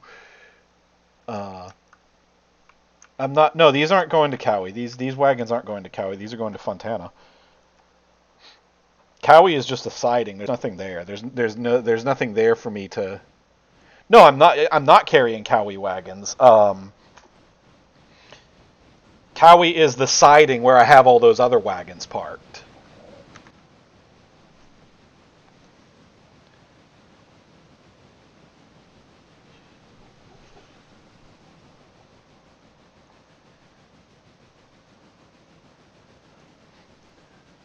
Remember, I pulled these wagons off the end of the really long train, and I left it parked up there on the Cowie siding. So I've got to get back up there, reconnect these. I'm definitely not going to try to leave Cowie until the other train's passed. My thing is, I'm not sure I can get to Cowie in time. I've got to beat the other train there, and I'm not sure that I can.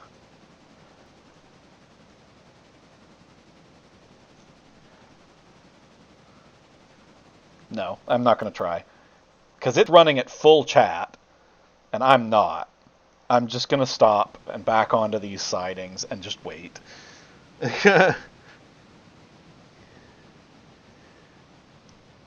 I can't slow the other train without messing up my timetable is the problem. I'm not, like, Great Bear 3 is not on a timetable. Great Bear 1 and 2 are. Like, 1 and 2 are both on timetables. Like, I don't want to change their timings. Great Bear 3 isn't on a timetable, so it doesn't matter. Like, I'm not on a schedule with Great Bear 3.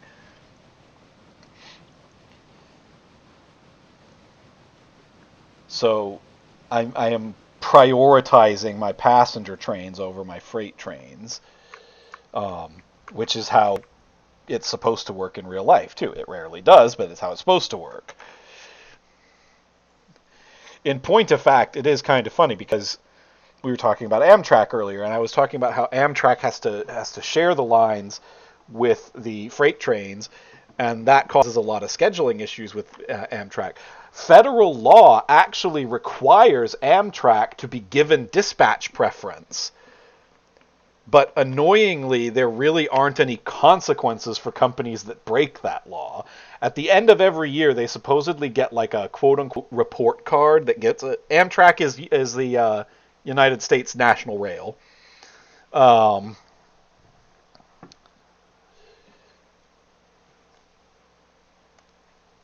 but companies, the freight companies at the end of every year supposedly get like a report card where they're graded from A to F, but like I don't think there's any serious consequences for an F grade. Um, I don't know enough about the CN, so I couldn't really tell you. Amtrak is it's weird because it's a corporation. All right, we'll see you, Ronnie. Thanks for hanging out.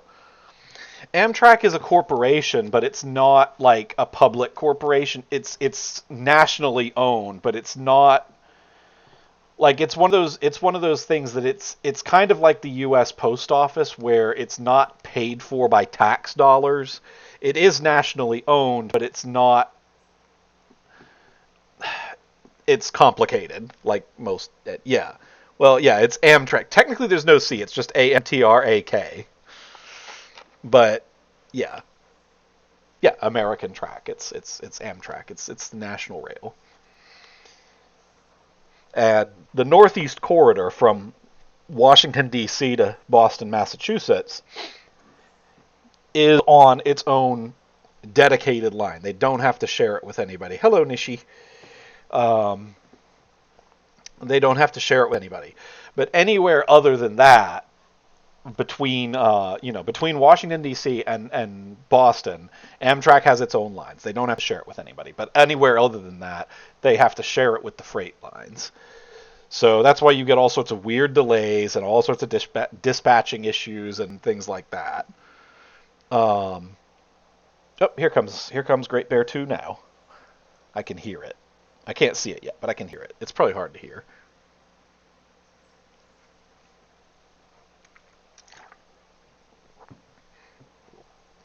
It's very soft, but I'm wearing headphones. I can hear it in the distance. There it is. And I don't have to wait for this one to leave. All I have to do is wait for it to... Well, it's not even a question of money, it's a question of space. A lot of times the tracks are parallel, but as you can see, parallel tracks doesn't necessarily mean...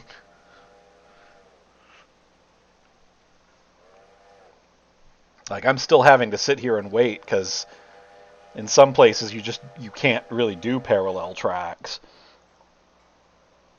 Alright, Great Bear 2 is passed by, so we can go. We just need to flick this switch. I don't think I actually need to. I think it would do it automatically if I didn't, but... So number 2 is pulling into the station now. I do need to pop back here and get number 1 off of the Y, because number 2 is going to need it. Let me do that real quick while that train is moving. Multitasking. So we're going to move number 1 back up here. Switch back to Great Bear 3. There we go. And now there's no other trains in the way. So we're clear all the way up to Fontana now. So we can get Yeah, a little bit. I mean, part of it is because the game's early access and it takes a while for assets to load in, and part of it is because between trying to stream, trying to have my stream pulled up so I can see what's going on, and running this game, my computer is starting to potato a little bit.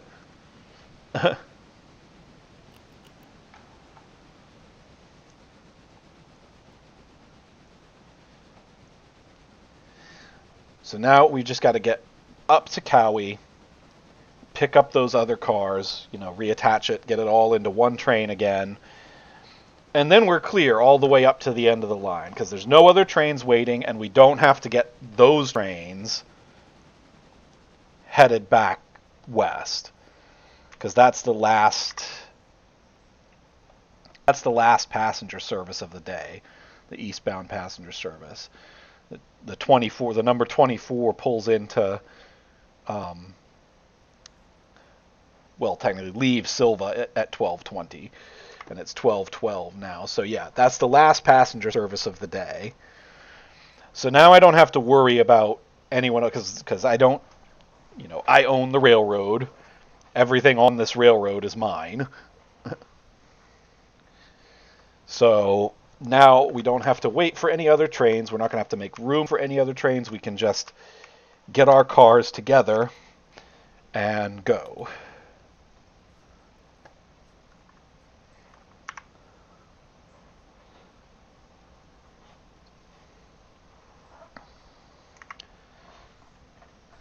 Train 24 is the last passenger train of the day. So we are all set. Now we just have to pull this long freight train up over the mountain and hope that my engine has enough coal to do it.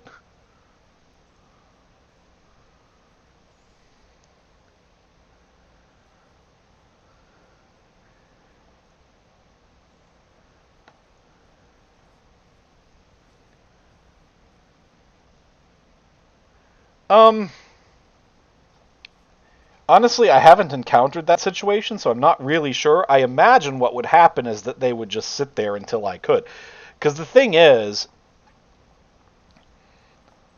um, basically every day I get new wagons that show up at the interchange. If I don't deliver the wagons that need to be delivered, excuse me, as far as I know, they just sit there until they do get delivered, but I'm not getting paid for them while they're not getting delivered. So, and in these case, like, there's a lot, like, most of these wagons I'm not getting paid for. Most of them are to my benefit. Like, all of these ones going to Fontana Bridge site, that's expanding the rail. Fontana Bridge site is expanding the rail.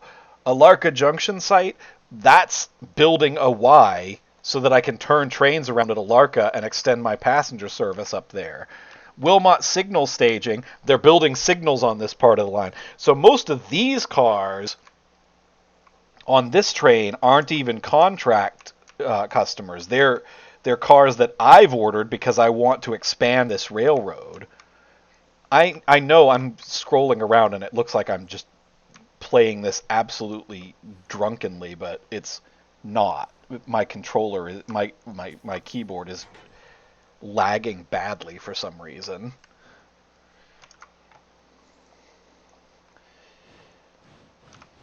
So now we've got all of these. Now we get a nice long run up to Wilmot, and then we have to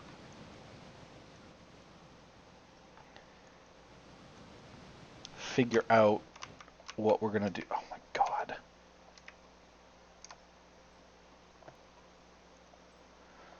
Now we have to figure out what we're going to do in Wilmot because we've got cars that we have to drop off in Wilmot as well. And those might be a little bit trickier. Well, not really, because now that we don't have any other trains to worry about, all I have to do... Oh, but... No, you know what? Hang on, stop. I actually do need to be at the back end of this train, because... Where are my... Yeah, my Wilmot cars are...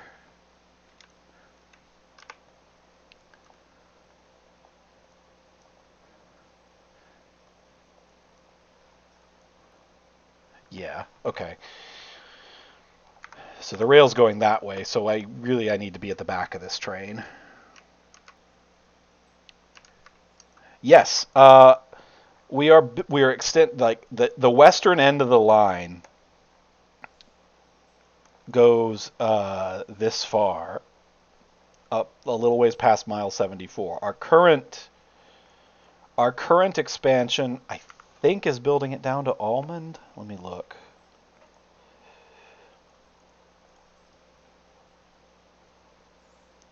No, on to Nantahala.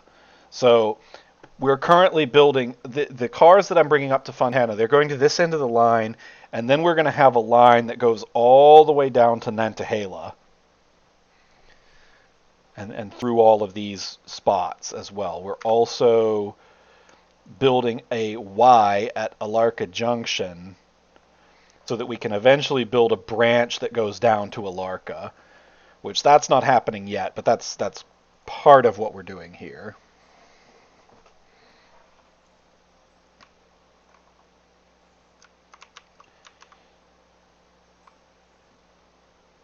All right. But I will need to be at the back of this train until we get to Wilmot.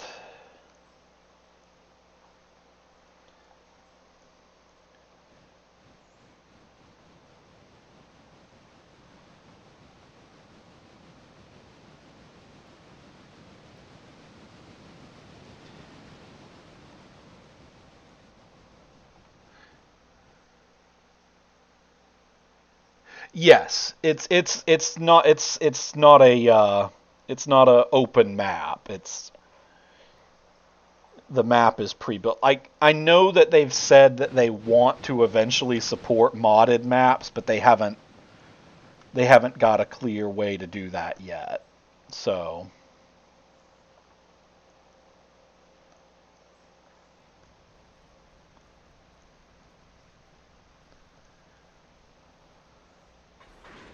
ooh, I hit that way too fast, but it's fine. All right, we're gonna take a quick ad break. It is about that time again, so we're going to go ahead and take a quick ad break. I will be right back. Don't go away. We will see you guys in a moment.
Alright, everybody, welcome back. Thanks for sticking around. Alright, we're going to head on up to Wilmot, try and drop these cars off, these front few cars off. Oh, I need to attach the glad hands back here.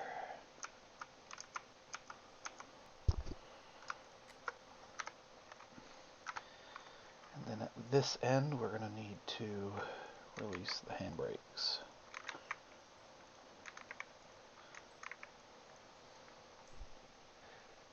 Go forward.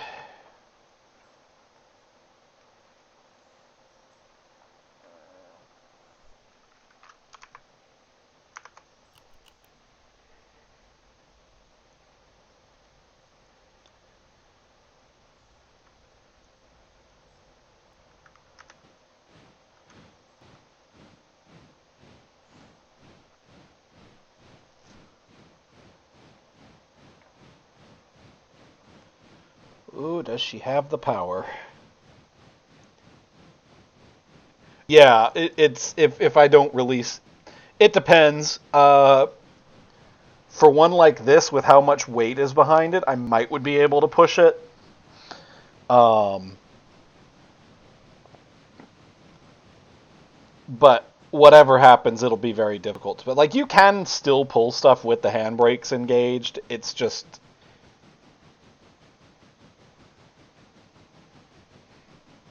because handbraking just one wagon, I'm not sure would hold a train of this weight. This train weighs 2,000 tons.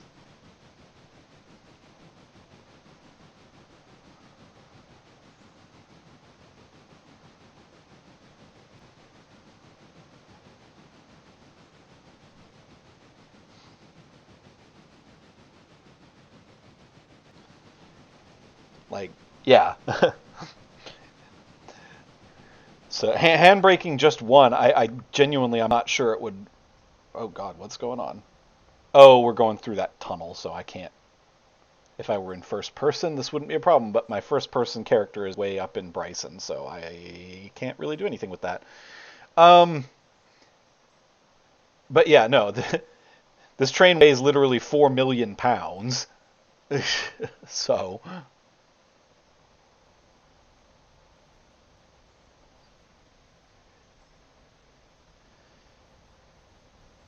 there we go.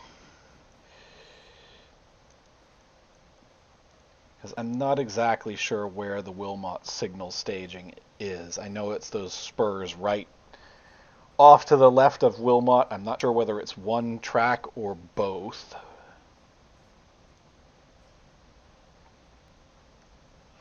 But what's happening with these cars is I'm putting them on the Wilmot signal staging, and they are going to build, which you guys haven't seen it yet because I've not been in an area yet that has them. Um, they're going to be building signals, CDC and uh, we're going way too fast. I forgot this is all downhill, so we probably need to ride the brakes a little bit.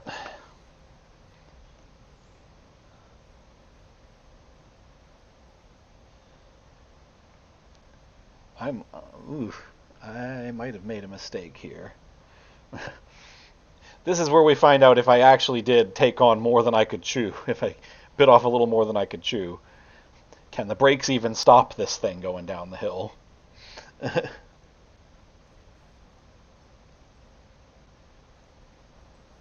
I've got the locomotive brakes nearly fully applied, and they're not slowing it down at all. I have many other options at my disposal, so I'm not panicking just yet.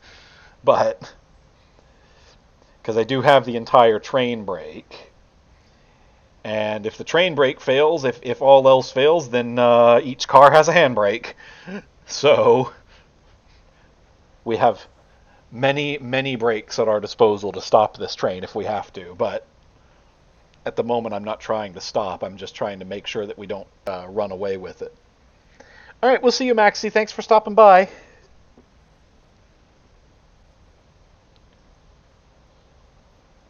Okay, we're coming into the Barker's siding. So then we got to get around this curve, and that'll bring us into Wilmot.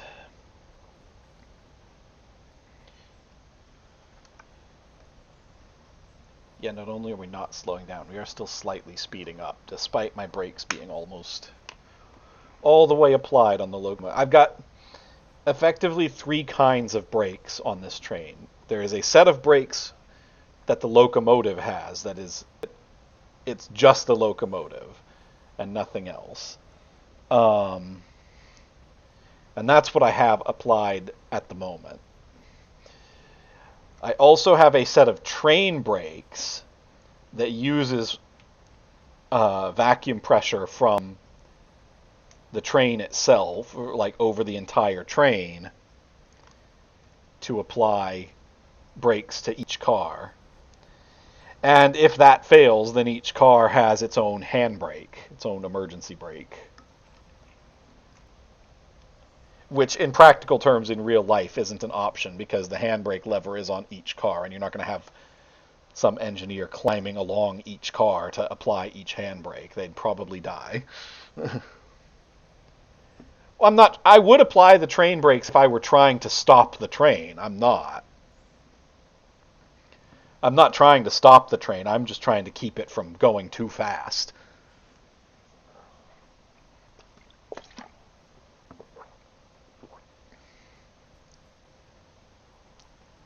At the moment, oh yeah, I'm sure I will at Wilmot, but like I said, I'm not trying to stop the train yet. And actually, this grade is leveling out a bit, so I can probably let off the brakes at this point.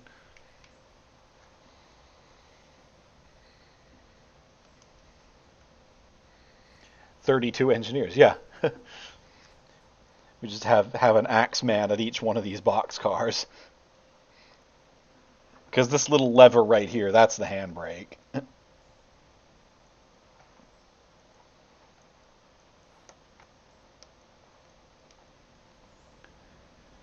Alright, it's shallow enough that we're actually slowing down now, so we're actually going to need to open the throttle back up. Wilmot is right around the other side of this mountain. We'll be dropping 4 cars there. So I should be able to...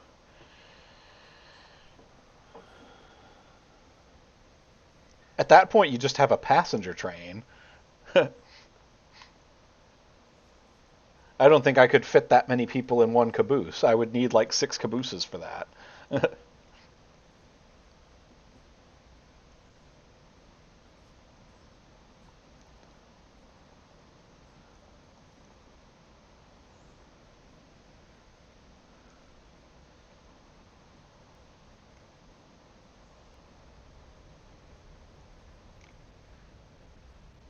I might not have to lean too heavily on the brakes coming into Wilmot. It appears that we're actually going slightly uphill now.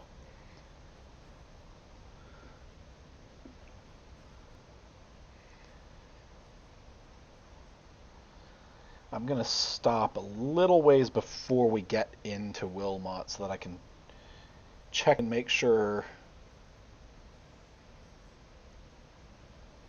if I did what?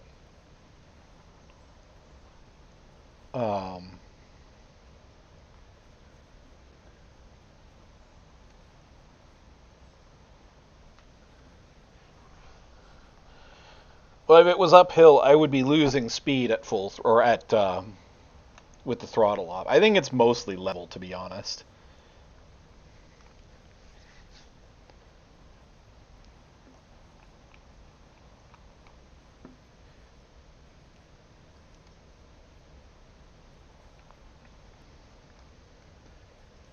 And I just now realized you guys can't fully see what I'm doing. I've got 4 levers down here in the lower left, and that's what I'm using to control the train. I've got a throttle. I've got the throttle, the reverser, the train brake, and the independent brake. And I'm using those 4 levers to control the train.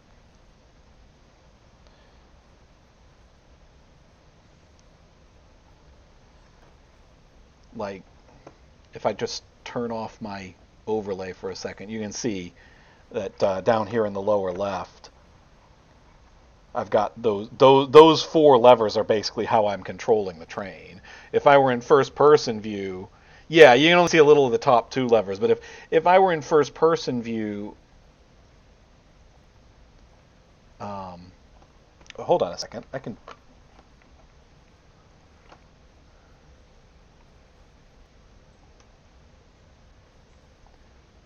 There we go. Now you guys can see what I'm doing. I wasn't even paying attention. If I had known that that was, I would have done that a long time ago. Um, so now you guys can see what I'm doing.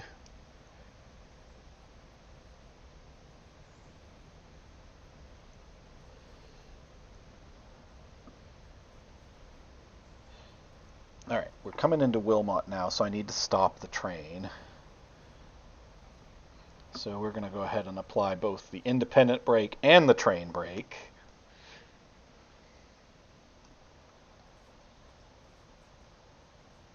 Oh, okay, so these cars can go onto both tracks.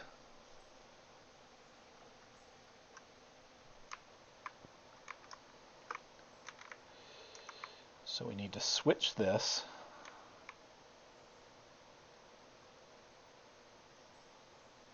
And this. The red bar right under the train name is the representation of the train and its cars. It's not a line. It is a series. It is, in fact, a series of dots, and it's showing me what the status of my brakes is, which is right now fully applied. And now what we're going to need to do is release the train brake and release the independent brake. And so you can see the brake pressure on each one of the cars is now slowly starting to bleed off.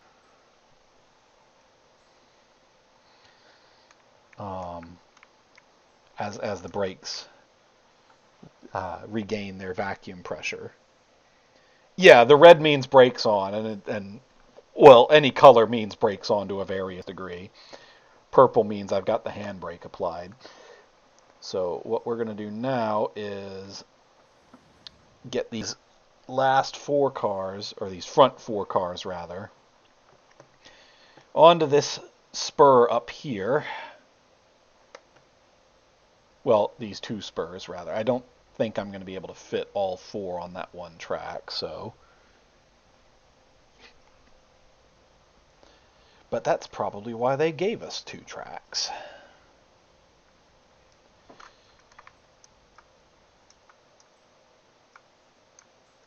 Well, I don't know. I might. I don't know how much space it actually gives me.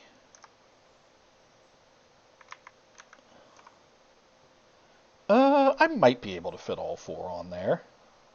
It would be cool if I could.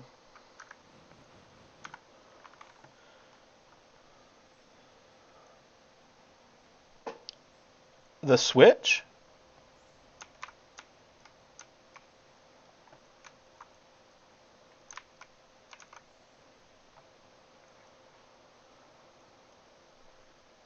Are you talking about the switch? The switcher box?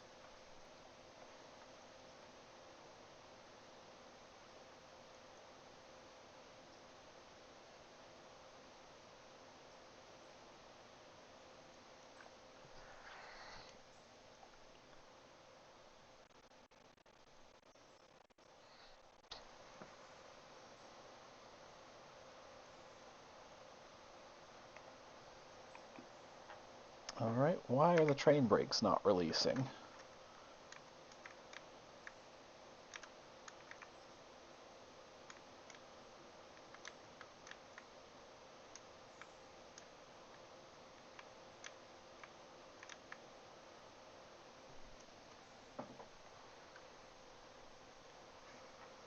Oh, I think they are releasing, just very slowly.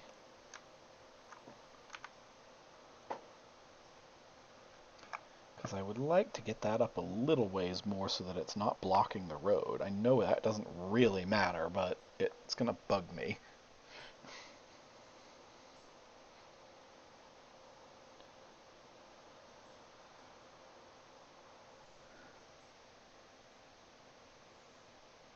Yeah, I could disengage the wagons, but they're not going to go anywhere.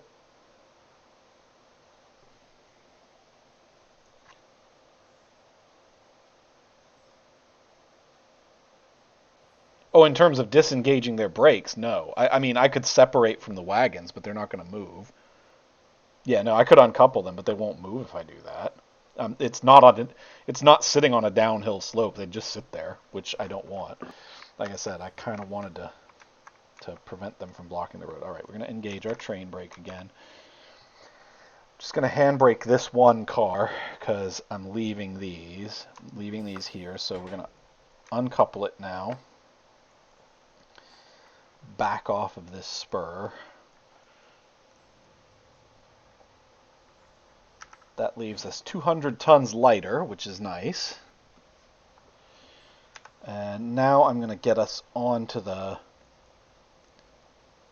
Thomas Valley siding so that I can run around and get back into the front of the train.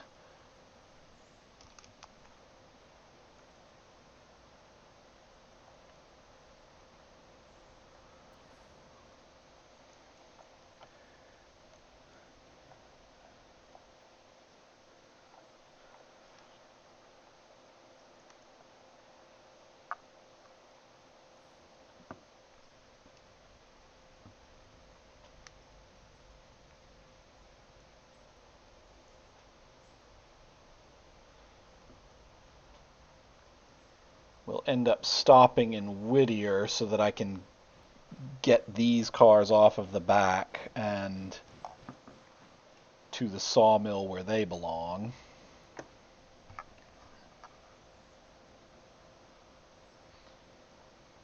But I want to get into the front of the train first. And of course, at that point, I'm going to have to... Well, I've got a whole rail yard to work with up there, so that's not that bad. That's not a huge deal. Should be a little easier to rearrange things at that point.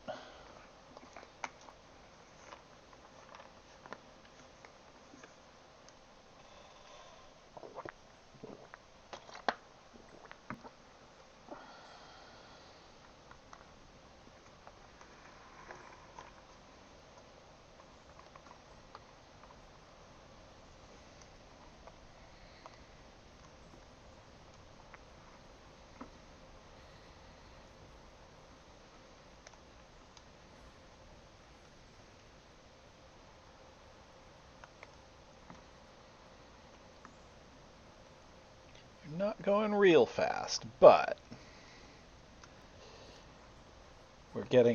we're approaching a point where we're going to start to be able to shed some of these cars, which is going to help.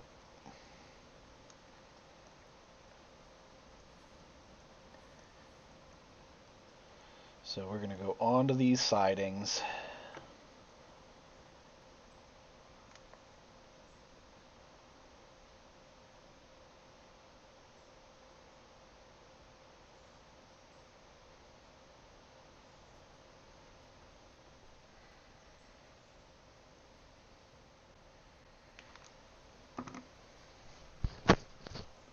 Ooh.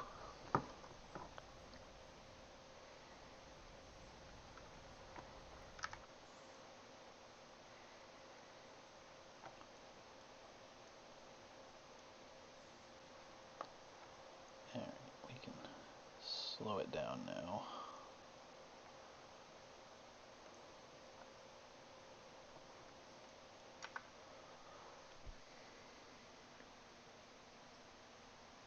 Uh, there's a list. I don't think the map shows you where any of the wagons are, but I can see. I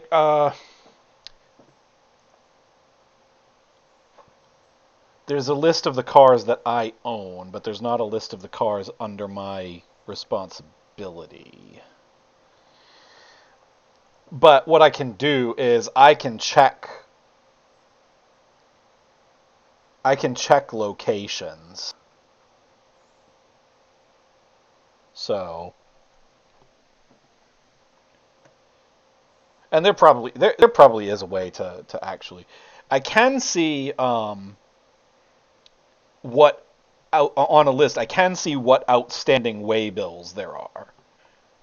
In other words, cars that need to be moved. Um,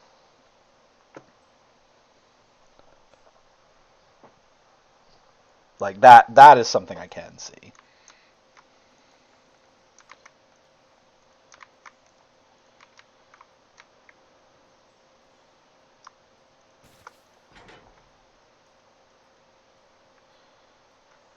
So we're going to go ahead and give these cars the runaround. Yeah, it is memory to some degree. A lot of things to keep in mind.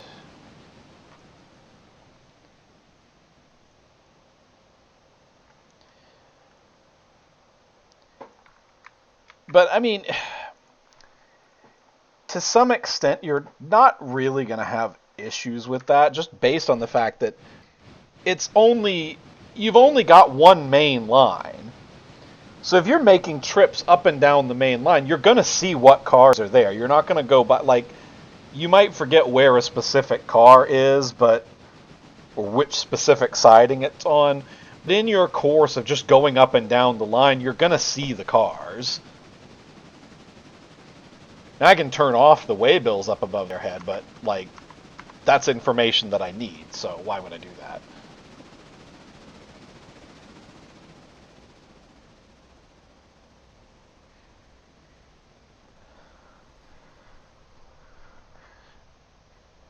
Well, in real life, the train would be carrying a manifest with it, so...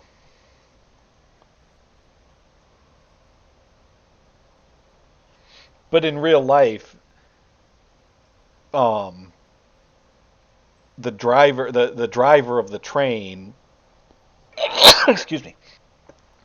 In real life, the driver of the train doesn't really control any of the switches. That's all done centrally in a dispatch office. So this is very different from how it works in real life.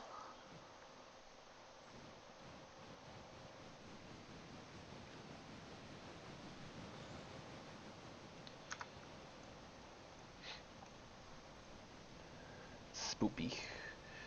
Rail yards are kind of spoopy, aren't they? You can hear the phantom train whistle at night. Yeah, exactly. In real life, the driver doesn't have to control any of the switches or figure out where any of it's going. He just drives.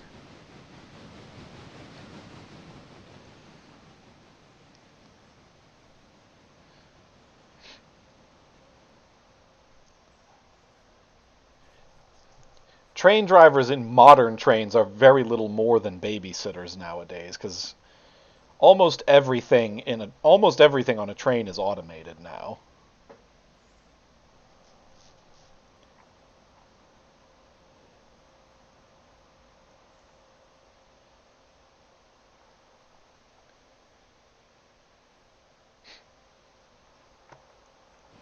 In point of fact, modern trains have a safety system in place. Uh, yeah, modern trains have a safety system in place. Like to give you an idea of how monotonous a modern train driver's job is. Modern locomotive cabs have a switch in them called an alerter switch or a vigilance system. And literally, its only purpose is it is an alarm that goes off every few minutes that the train driver has to respond to, basically to let the train know that he's not asleep at the switch. It's basically a system where there's an alarm that goes off, and then there's a button that the train driver has to press to tell the train, no, I'm not asleep, I'm still awake. And if he doesn't press that button after a certain period of time, then the train will automatically apply the emergency brakes and stop. So it's effectively a dead man's switch. Um,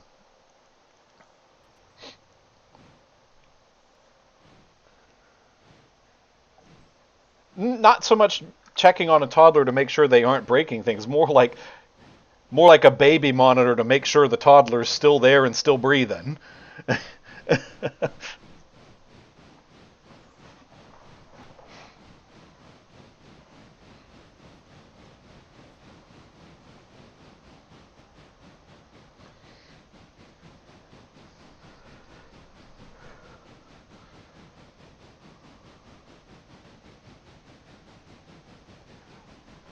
Um, in the United States, I'm not actually sure that it is a time interval. I think it is actually activated by circuits in the rails that the train goes over. I could be mistaken, though. I don't know a ton about those systems and how they work. Um,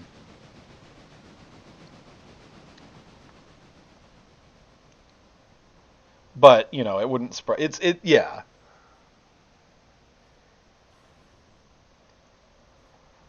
Oh yeah, there are many other safety systems in place other than that. To be clear.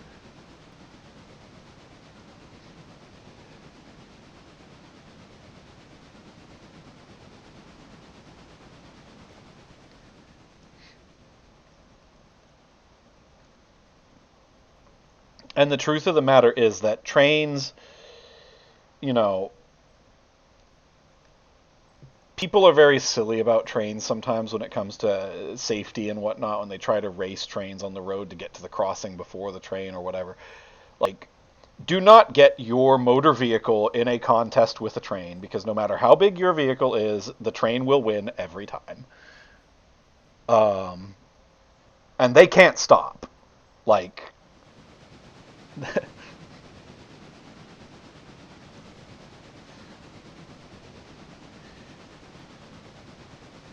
if there's yeah, it wouldn't surprise me. It wouldn't surprise me if there's a lot of trains that are just fully automated now, because managing, like, creating a self-driving train would be way easier than creating a self-driving car, and we have self-driving cars. So, like, the idea of a train being fully automated is not at all surprising to me.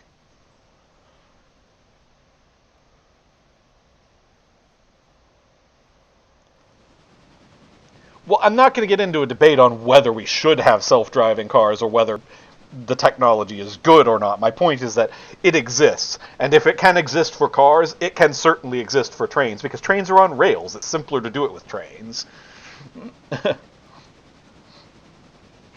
Like, I'm not getting into the merits of driverless cars. I'm just saying they exist.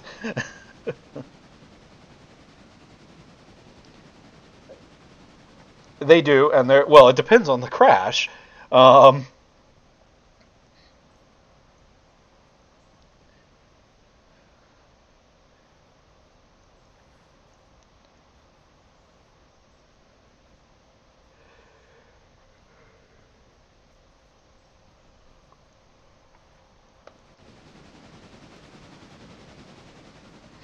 I know the big yeah they do. The rails need to be maintained as well.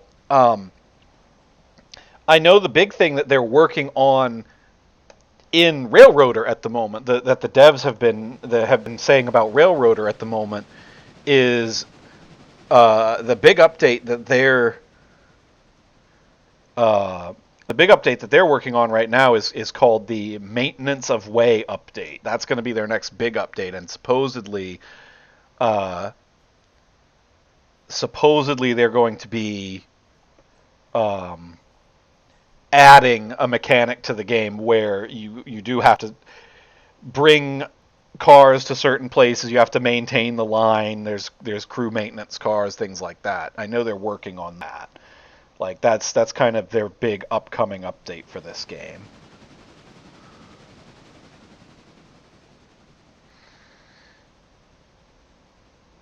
Wilmot to Whittier is a long way, isn't it? Oh yeah, oh yeah. And there was a huge Amtrak derailment a few years ago as well in, I want to say, Pennsylvania.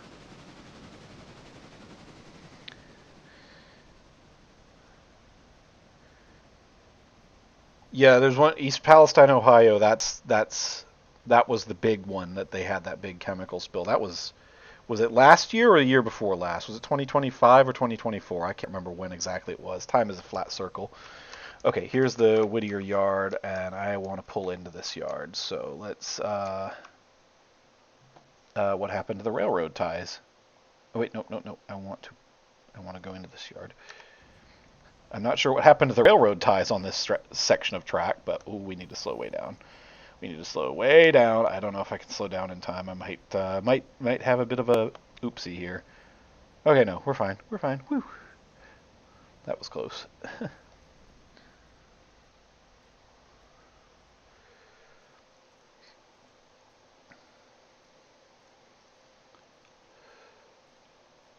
All right, let's see.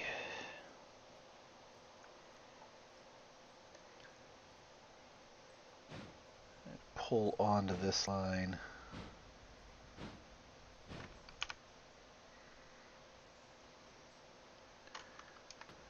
I hope I've got room. I should. There should be enough room on that siding.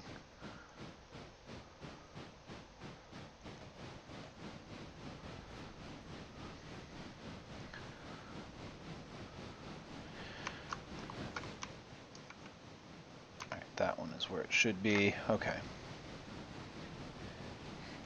Let's see, at the start of the game, this is actually the rail yard where you start in. This was the interchange where I would get my cars every morning. But I have expanded the line a lot further than that. If you have an interest in trains and whatnot and stuff like this, then I highly recommend this game. It is, as you can see, it's a huge time sink. I've had a lot of fun with it. Very much worth the money spent.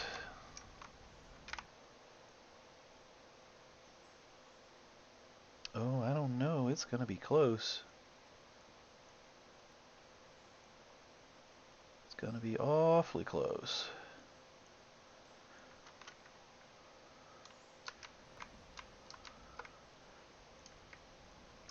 Yeah, I don't think we're going to quite have enough room. Alright, that's fine. Here's what we're going to do.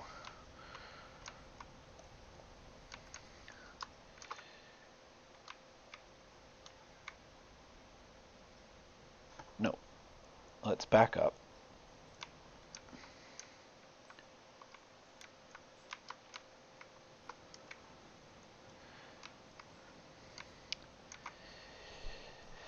Because what we're going to do...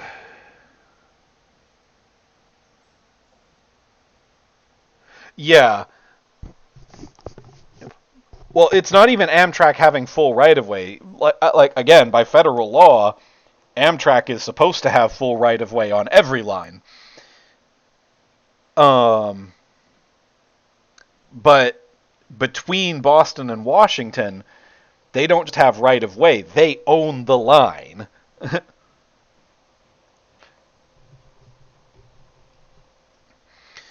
No, the game does not have a win state or a time limit, and in fact, there is a sandbox mode to this game.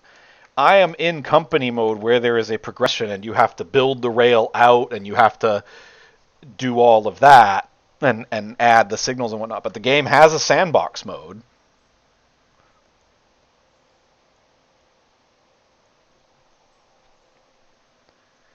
If that is your thing.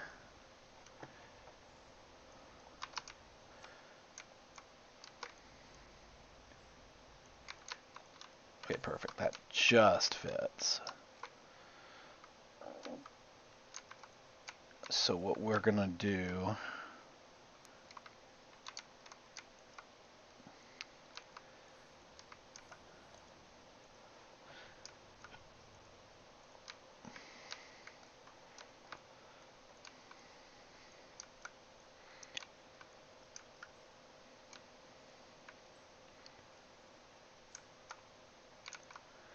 I'm going to detach here.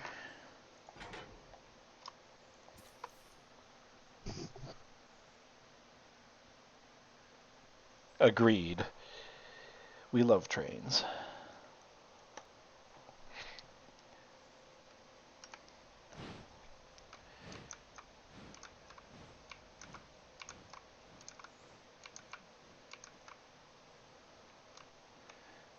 can't quite fit all of those cars on there, but that is fine.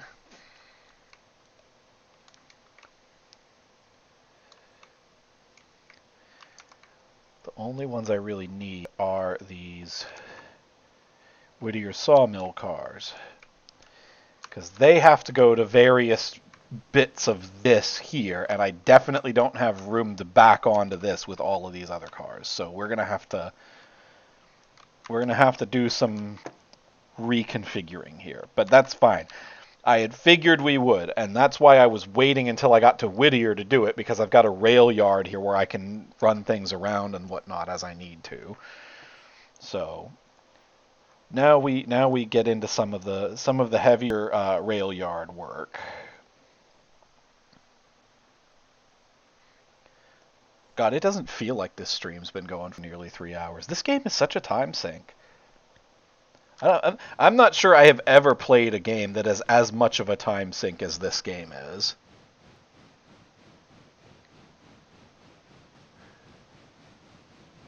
Well, there's no tech tree in this game. I will say that. Basically everything there's a no, there's no, it's not a problem. Um, there's no tech tree in this game. What you're basically limited by is money. You know, you've got to make money to unlock the better things.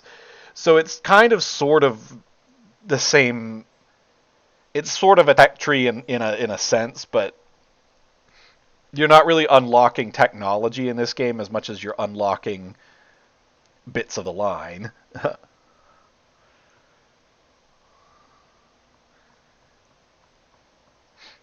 And it's not really a tree, it's more of a list. Well, no, I guess it is a tree, because the milestones are kind of on a tree. They have prerequisites and whatnot. So yeah, we're quibbling over semantics at this point, ultimately. I get what you're saying. You want to unlock bits of the game. You want your game to have a sense of direction and not just be everything open from the beginning and whatnot. All right. Put the handbrakes on these cars.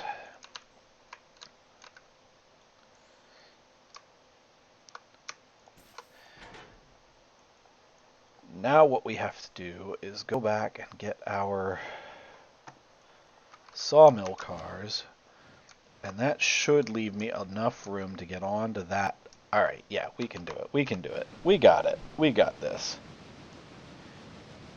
There is a method to my madness here. I'm not doing these things arbitrarily. There's a point to every move I'm making here. I know it seems like I'm just going a lot of back and forth, but there is a point to all of it.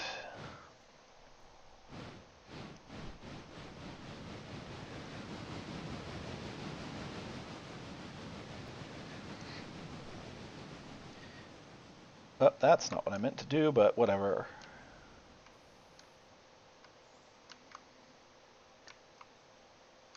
Oh, actually, no, that's going to be bad. Oh, no, wait, no, I'm in the right place. Never mind, I'm just not paying attention. All right.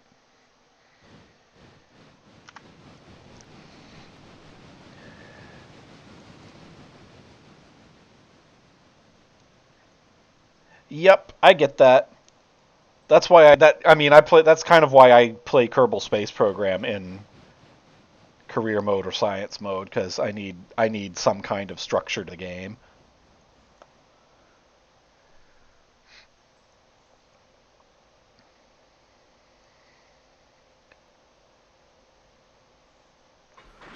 All right, that's linked up, and actually I need to back up a little ways here because we need to be up on that other section, which means that I need to be able to hit that switch.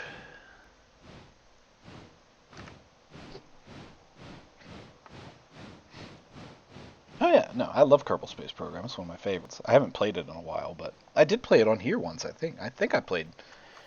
Pretty sure I've played Kerbal on this stream at least once. Alright, now we can unhook these cars. and break them before I forget.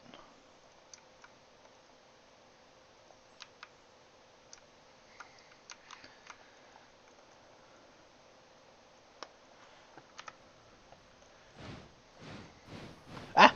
No, stop.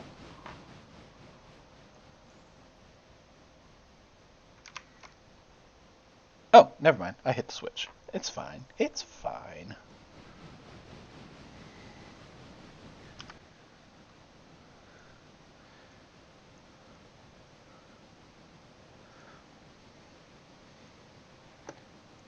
Alright, now we need to stop. Because I need to be behind these cars.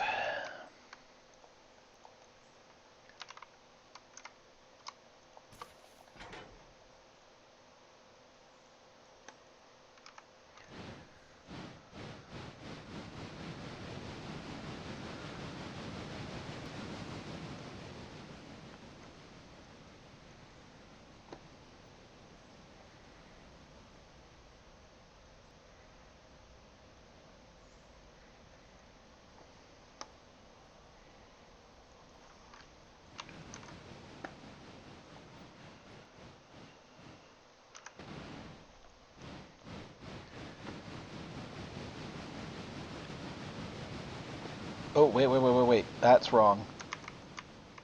I went one switch too far.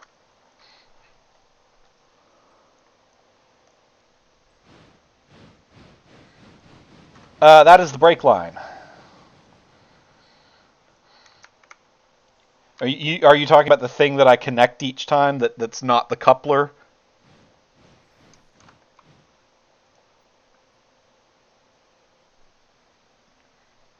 Yeah, that is the brake line.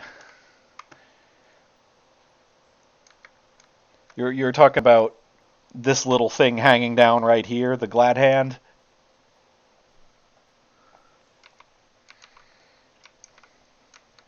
Yeah, that's the vacuum line for the brakes. If I don't have that, then I don't have train brakes.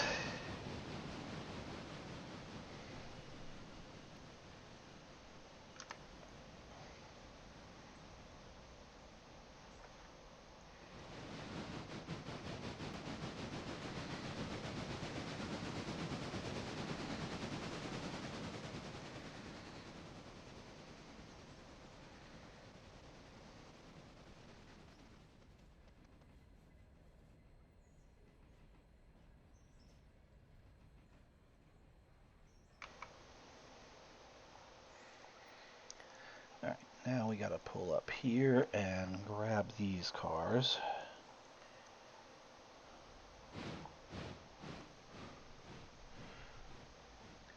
Correct. If I don't connect those lines, then the only brakes I have are the independent locomotive. Well, not necessarily. It depends on where the brake in the connection is. I might have because there's the glad hands are there between every car, so all right. Like you see here how it's got this little warning triangle between the locomotive and the cars. That tells me there's a break in the line here. So we need to connect our glad hands and open the angle cocks.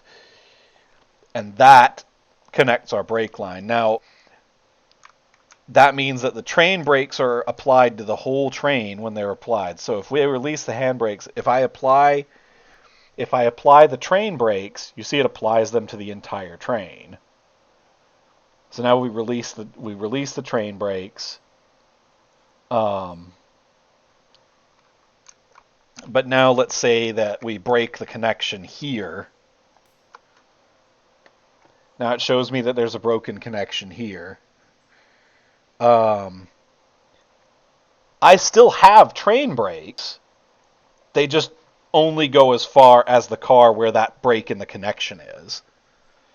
So, like, it doesn't cut off the train brakes entirely. It just means that these two cars at the end of the train, past that break in the line, do not have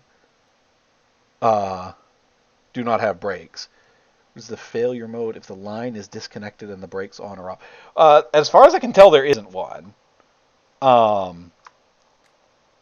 Because like I reconnect the line and then it immediately applies the brakes correctly. Now, if I were to disconnect it and then try to take the train brakes off, I can't release the brakes on this part of the train because there's no. Oh yeah, I can still pull him. It's not gonna prevent me from pushing or pulling these wagons. It's just I cannot control the brakes on them now. So we want to do that, and then it's gonna now it's gonna release that brake pressure. I'm not sure I know exactly what you mean by failure mode circles. Can you elaborate?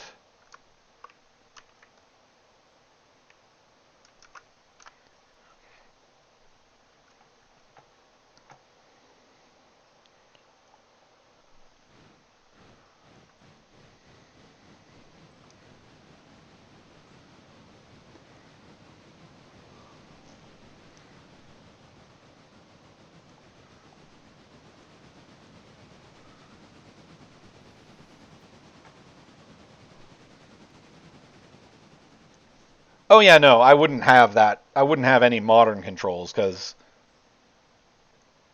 this is set in the transition era. I mean, this is early 1900s, and didn't have any real. You really didn't have any fail safes on steam trains like this.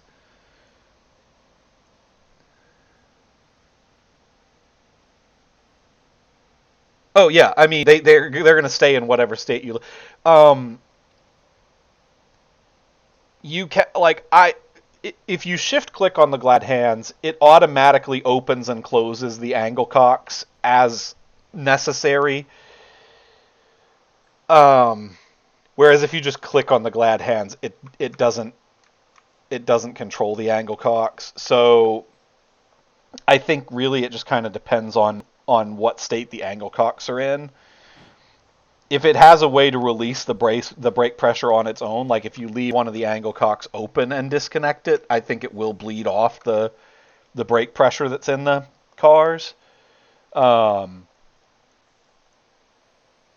I think. I'm pretty sure. Let's find out actually. Um, so if we fully apply the brakes, the train brakes. Now let's disconnect the glad hands here. The angle cocks are still open. So if I release the train brake, yeah, it's not releasing because the angle cock on this car is still open. We need to close it. And now it's released it here, but not here. So if we connect the glad hands and open this back up, it releases. So yeah, it depends on what you do with the angle cocks.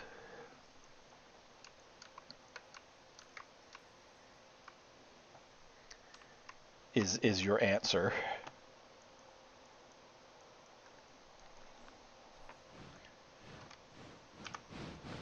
All right, what's going where? Okay, that's easy. They've set these cars up in an easy, intuitive way.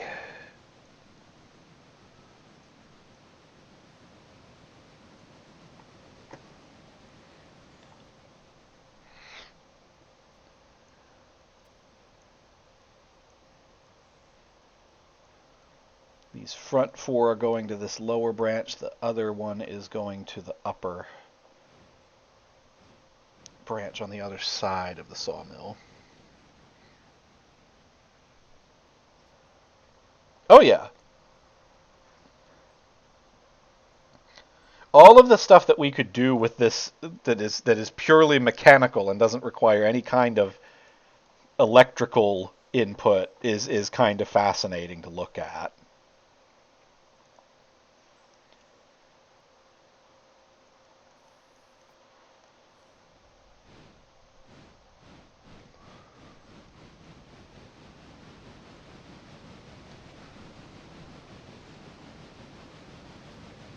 Oh, and you know what? While I think about it, there is one other thing I need to do here in Whittier. I need to go up to Connolly and get the log cars and bring them back down here to the sawmill.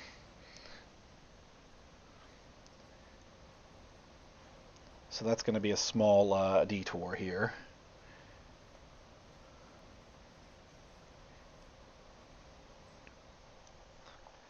All right, we got all four on the line? Yes, we do. Perfect. Handbrake that one. Disconnect.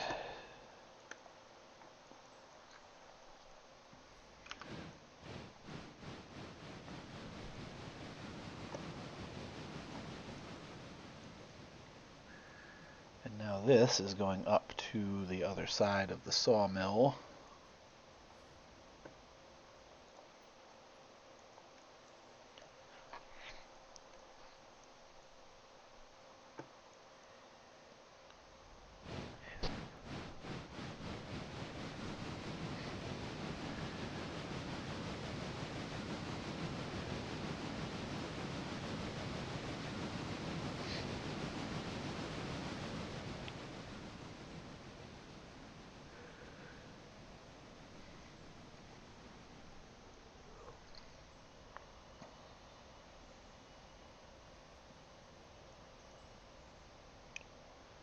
All right, that's where that needs to go. And ka-ching, we got paid for it.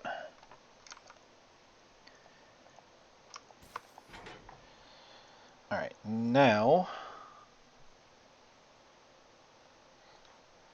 we're going to go up to Connolly to pick up our log cars because they need to go down here. And they should have logs on them by now.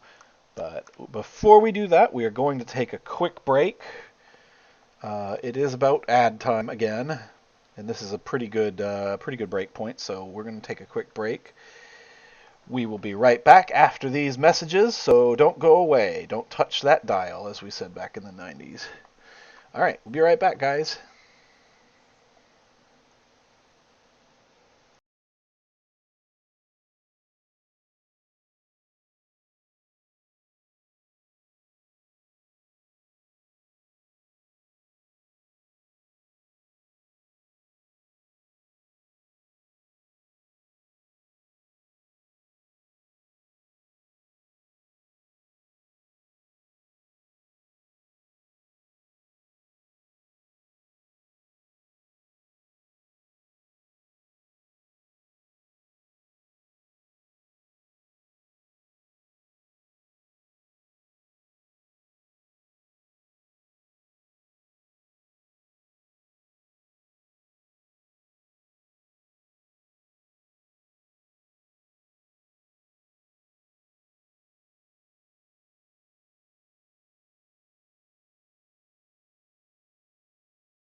Alrighty, welcome back.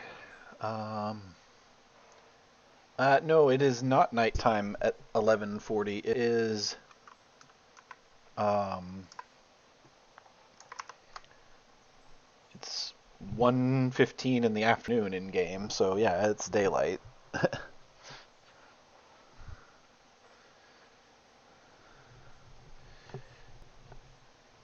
Oh yeah, yep, that's what the reverser is for.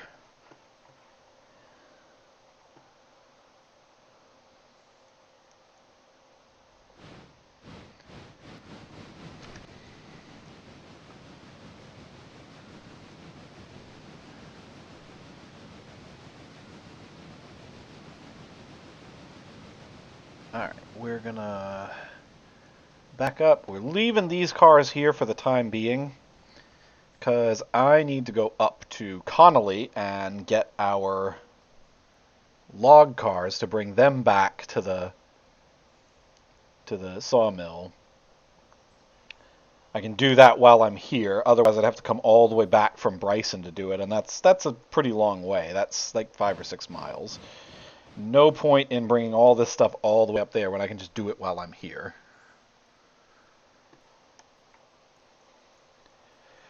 The reverser is basically just the gear that tells the train which direction you're going.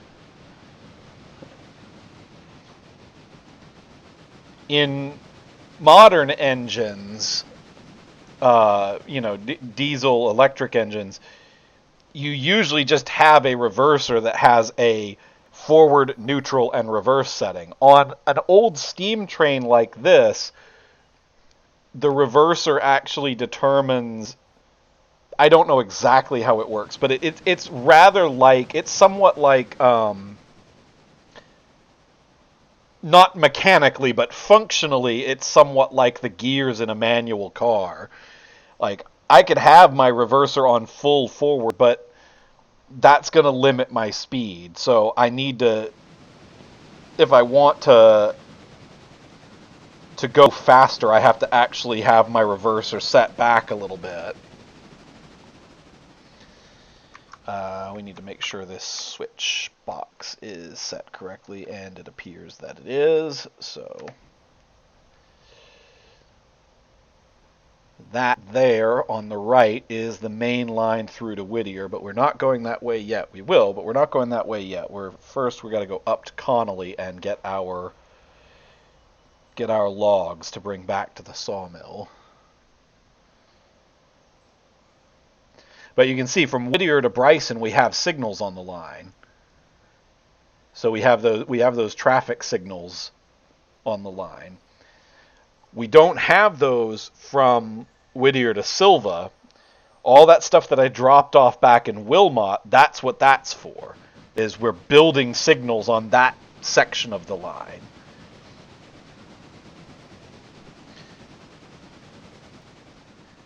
And further down, like on the west end of the line, we're going to be extending the line itself. We've got milestones here, basically.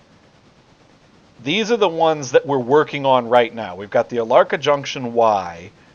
We've got the Fontana Lake Bridge, so we're taking that all the way down to Nantahala.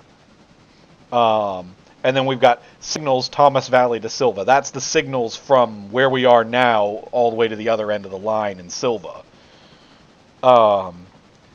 These are expansions that we can get, but haven't gotten yet. Mostly because they're just not priorities for me. There's no point in me doing a diesel fueling stand because I don't have a diesel locomotive, and I won't be able to afford one for a while. Yeah, you can. I was just on a Y, or at least you can use this as a Y. This line that I'm on right now, you're referring to where I was back here. Yes, you can use that as a Y. This is actually a full branch that goes all the way to Connolly. There's no station in Connolly. It's just diesel costs a lot, but it also goes a lot further than water and coal do. Diesel is expensive, but it is also much more efficient than coal and steam. I can put 4,000 gallons of diesel in a locomotive, and I'd probably be able to make 6 or 7 runs up and down the line with that. No, I mean, we're using like 1915 prices here. So the diesel, let's see, what would a diesel locomotive cost? The cheapest diesel would cost me 27,000. Um, the big one would cost me 54. I don't know what that would be in today's money, but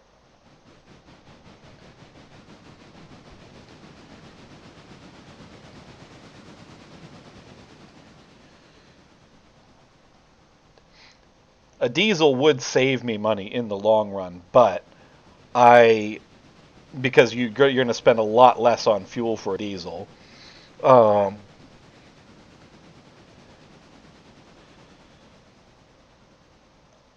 Because yeah, like the coaling stand that I have here in Whittier, um, I have to buy the coal for it, and I have to put the coal car there for it myself. It doesn't just happen. You have to manage every aspect of the railroad in this game. I have to buy repair parts for my repair shed. Uh, so I have to own rolling stock too. Like I don't. I have to own a box car for that. I have to own a hopper car for the coal. The game starts you with a lot of that, but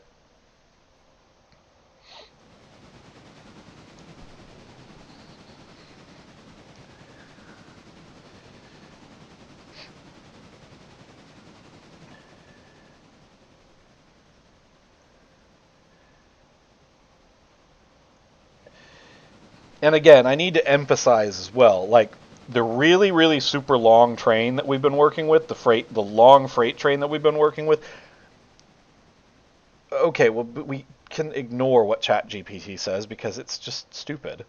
Um, Sorry, the moment somebody invokes ChatGPT ever, I pretty much instantly lose respect for them. Sorry. Um,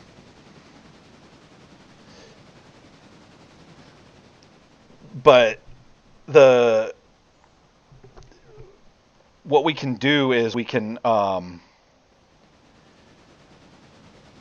have the really this really long train that I've had on this run is not typical. My trains are normally much shorter than this. Um,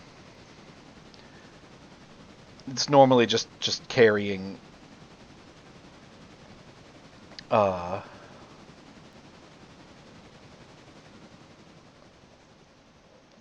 carrying a few cars that need to go for my various contracts that I have in the different places. All right. Yep. Looks like these log cars are ready to go, so we're just going to attach to them and bring them back to the sawmill.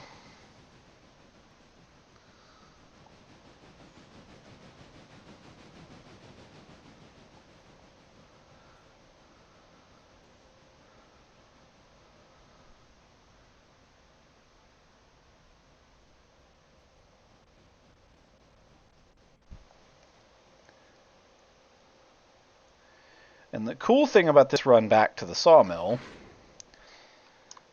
is that I don't really have to do anything. I don't need to burn any fuel. All I have to do is release the brakes and let it go, because it's all downhill.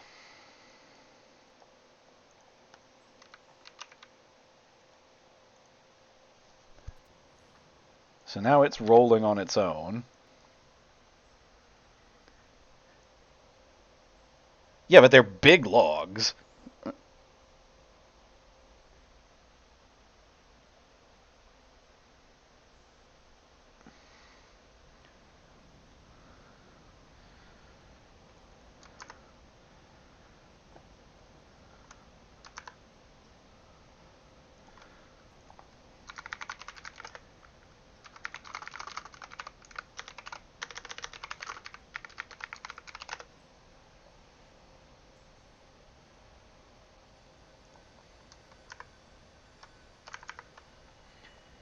fact, I'm probably going to need to...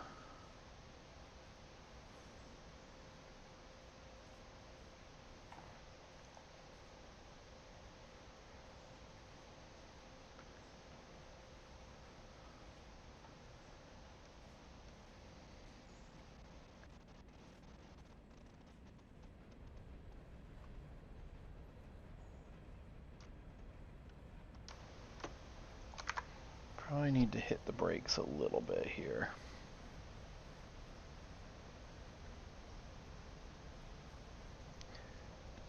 Yeah, there are more effective designs for log cars, but yeah, this is these are the skeleton cars, and remember the time period here is around 1915 or so.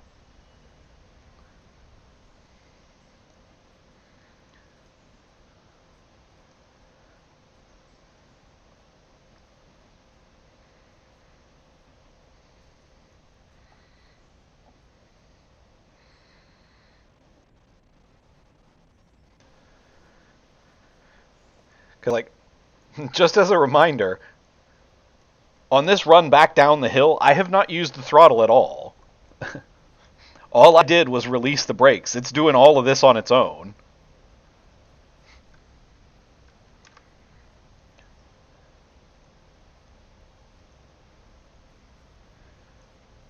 Like obviously the running gear is moving, but those are not power strokes. It's just running with the wheels.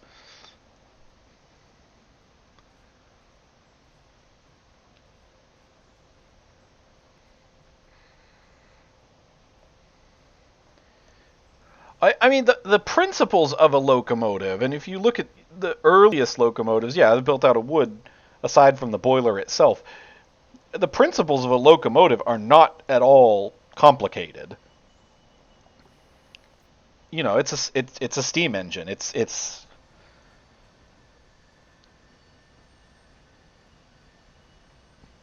Thank you, Circles. That is exactly how I feel. It's okay to say you don't know.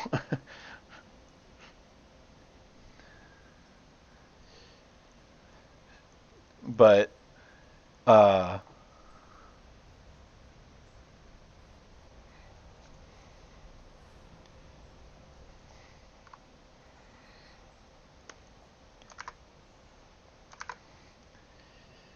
but the principles of a steam locomotive are the fundamental principles aren't really that complicated. It's a boiler that has steam pressure built up in it, and then when you release that pressure into the pistons, they drive the running gear, which turns the wheels.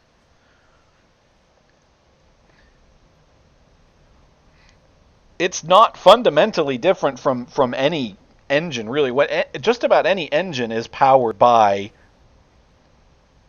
some kind of pressure, compression, that pushes rods and drive shafts and whatnot. Because even a car engine, even a regular car engine, no, it's not steam. It's not something boiling and creating pressure. What it is it's you're pressurizing gas. Yeah, any piston engine, you're pressurizing gas of some kind in an engine.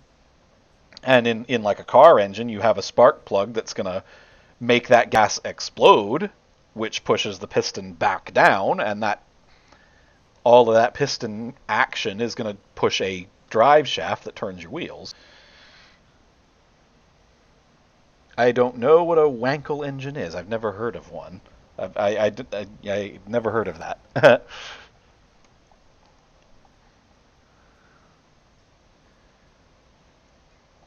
Yeah, yes, cars are explosions, but it is still the pressure that's doing the work. Um, because if the gas weren't pressurized, the explosion would not. The if you weren't compressing the gas with a piston, then the explosion would have nothing to drive.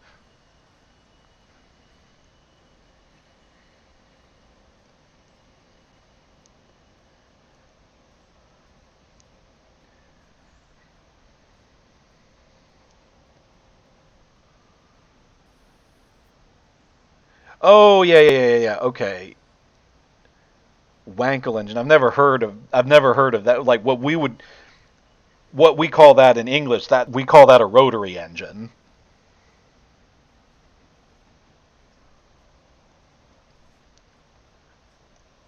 That's kind of what Mazda is known for, is the rotary engine.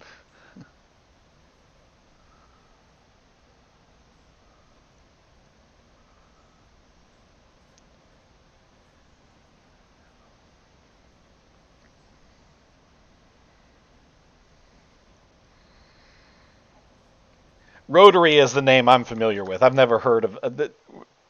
Is it Wankel? Is it that German?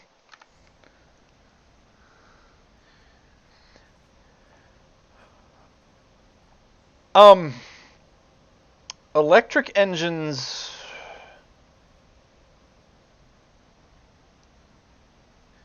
Electric engines are basically just an electric motor.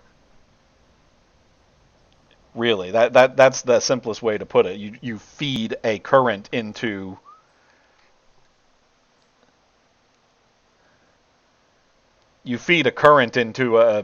into a circuit that drives a the rotation or whatever, and that's just done on electric current. That's not done with pressure. That's Yeah, it's magnet. It is it yeah, it's an electric generator in reverse. Exactly. It's using magnets effectively.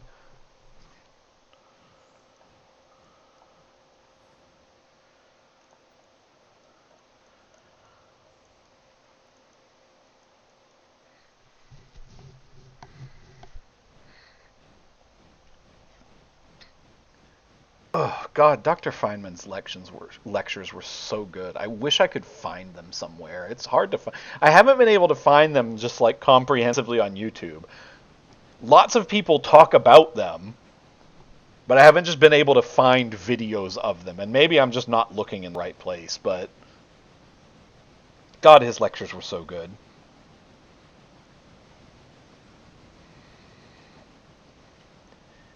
I could listen to him and Carl Sagan talk for hours.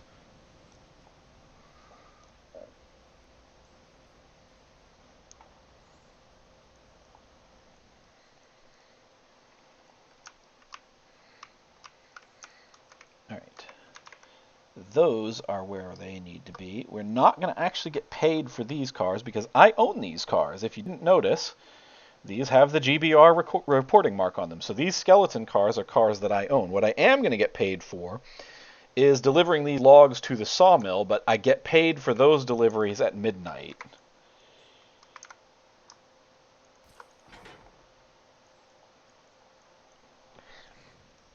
All right. So we're done with that.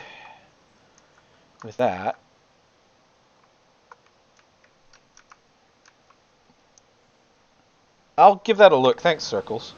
I'll give that a look at some point when I'm done with the stream. Um,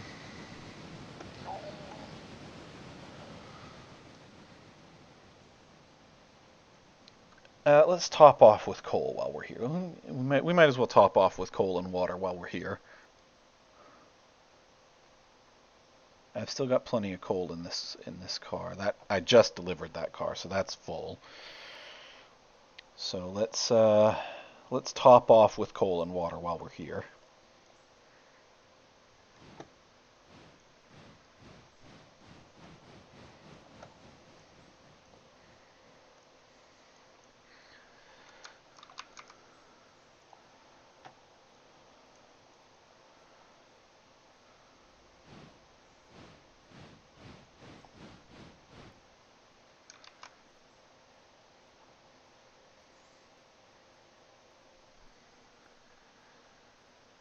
And yeah.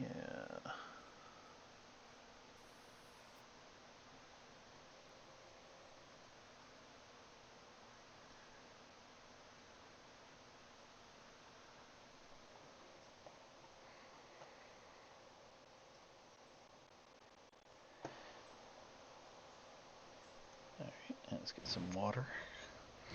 Our water's still mostly full because we filled up last time down there in Dillsboro.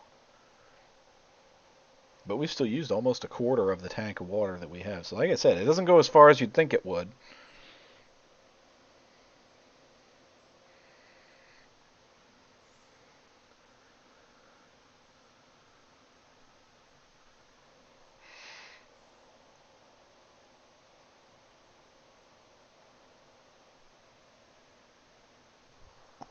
Oh, you have redeemed a hydrate, and I just looked and my water bottle is empty.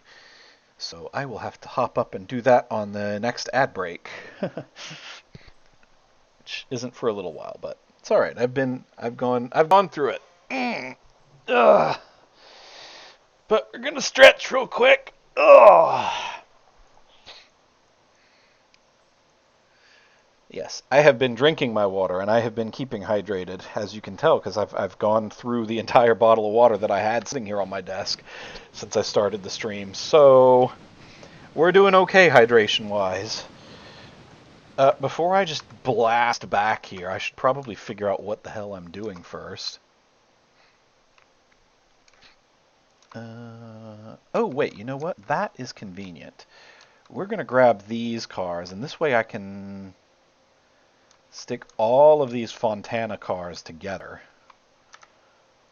That's perfect. Okay, stop. I didn't stop quite quick enough. I need to hit that switch. Can I still hit that switch? No, I can't hit that switch. Doggone it. Alright.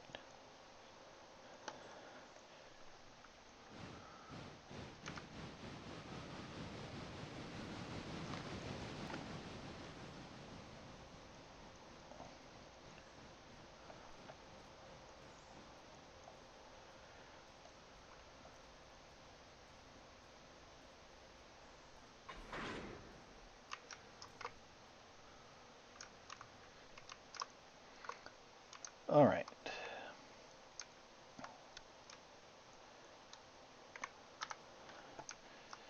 We need to connect our glad hands up here. Set my locomotive brake so it's not just clanging around like that. And that's just the bridge cars. And the Bryson Freight House, which that I'm going to have to... Bryson is a rail yard, so I'm not too worried about that.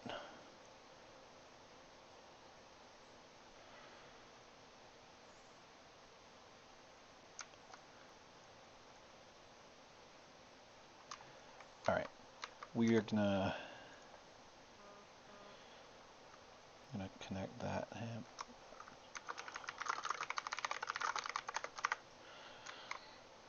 Gonna connect that at the moment, and then I'm gonna disconnect.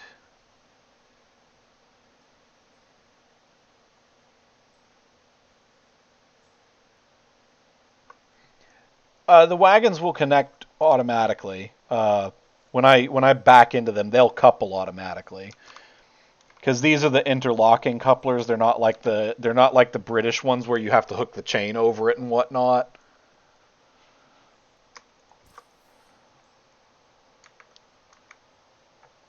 I have to disconnect them manually, but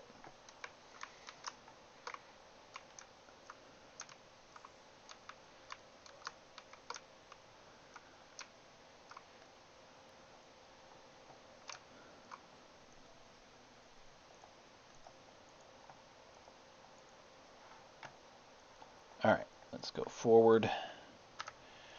What we're going to do is grab those other Fontana cars, and that way I've got all of the Fontana cars together.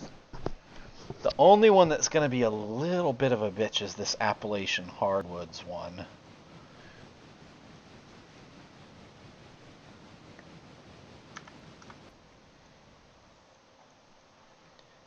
Yeah, like I know that the British car couplers are usually like a hook where you have to put the chains over it. These are like the L-shaped interlocking ones that just couple when you connect when you touch them together.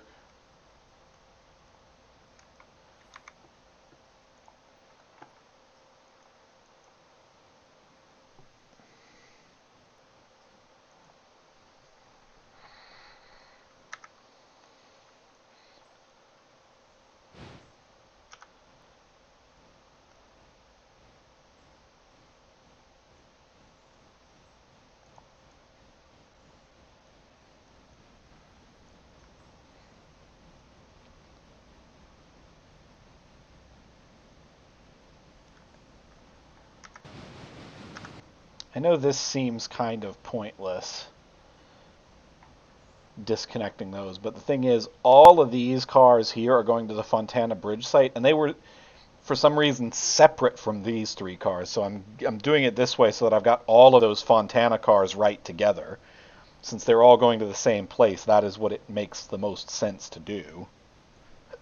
Now we have a nice big rail yard in Bryson, so I've got room to rearrange some things there, and I'll probably have to, because I'll need to drop off these Appalachian hardwoods before uh, before I drop off the Fontana stuff. So that's going to require some finagling.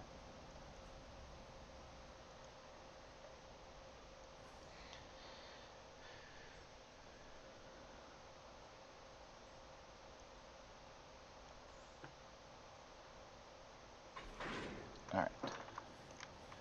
Now we connect the glad hands and release the hand brakes.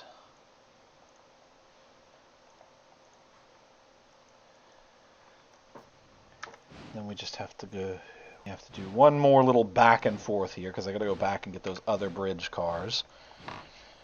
Let's set our switches this way so they're going correctly. We don't have anything in Whittier that we need to get, as far as I know. Because if there are any cars in Whittier or Bryson or Ela, they will need to go back to the Silva interchange. And I'm just going to get that tomorrow, the next game day. Because what I'm going to do is I'm going to bring this locomotive up to the other western end of the line, the Alarca end. And whatever needs doing in the morning,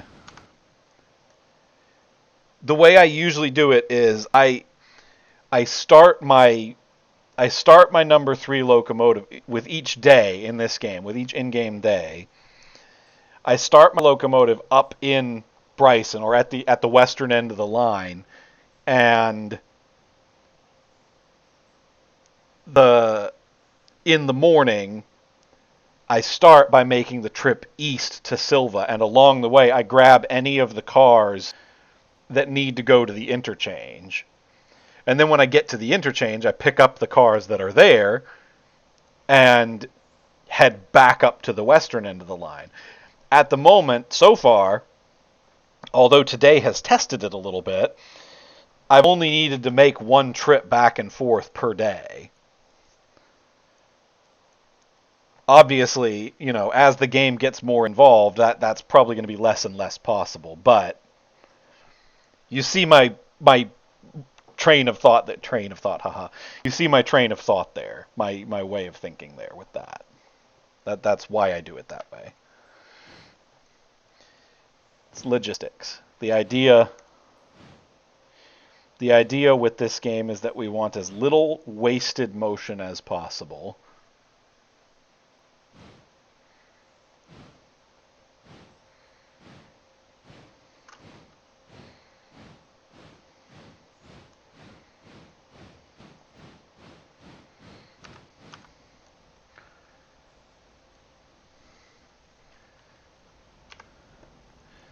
Alright, our switch going into Whittier is where it needs to be.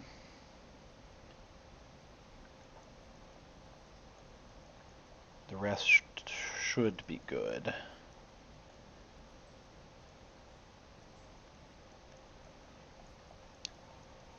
far as Bryson, I'm just checking the switches to make sure everything is set where it needs to be. Bryson, we might as well run up onto this siding because I'm going to need to do that before I do anything else, and I better pay attention to where my train's going so I don't slam into these cars.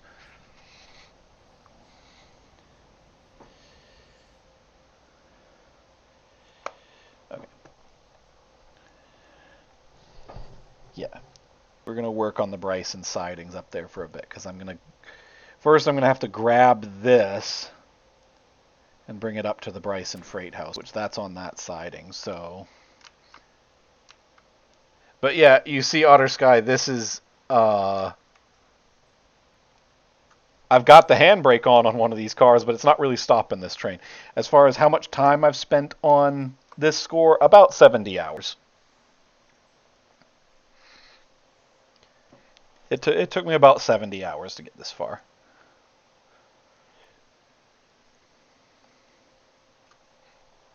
I could have probably done it in less time,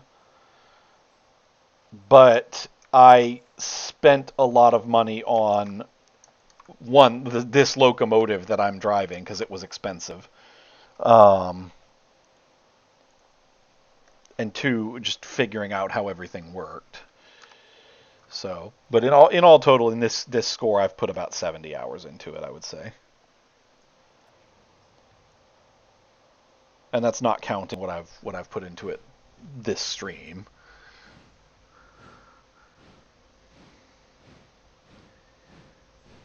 Y'all seem to like this game. You guys have been pretty engaged on this. Seem to like this game as much as I do.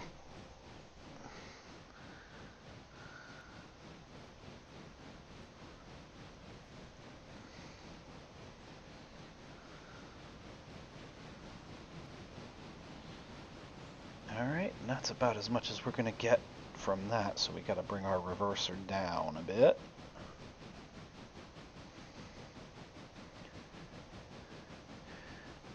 Alright, now we just have a straight run up to Bryson.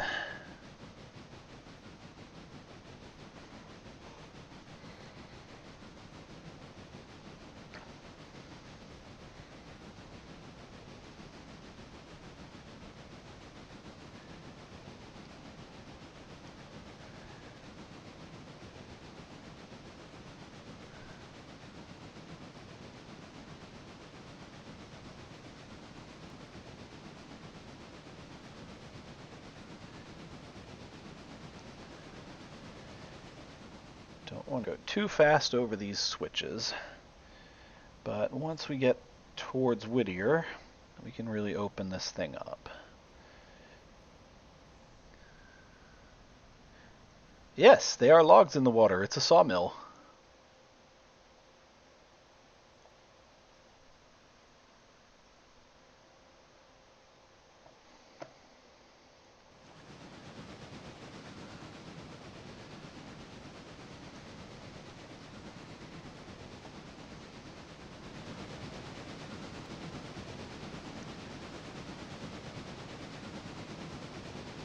Alright, that switch is set.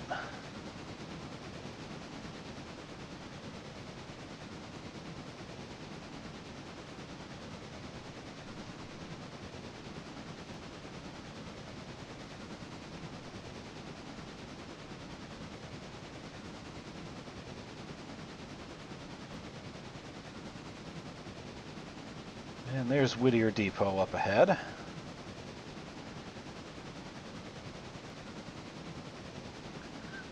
Now it's telling us we need to sound off for a road crossing up ahead.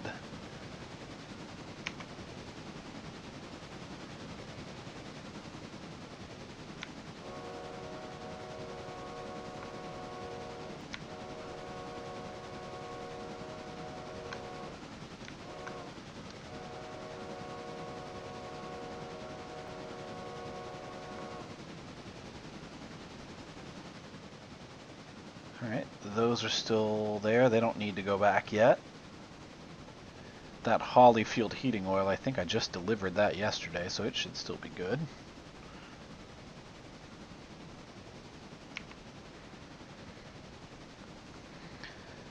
Now we're going on our way up to Ella.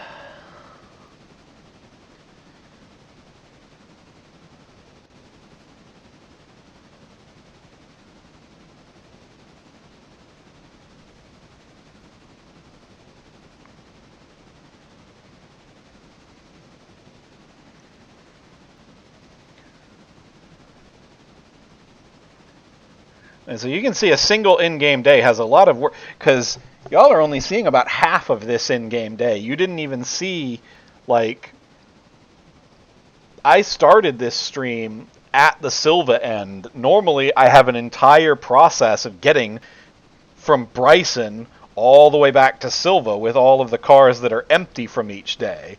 And you guys didn't even see that. So you can see this game is it really does take up a ton of time.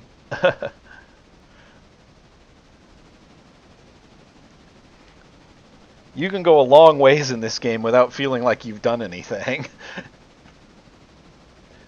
Or you can do a ton of things and then look at the clock and realize, oh man, I've just sunk 10 hours into this game.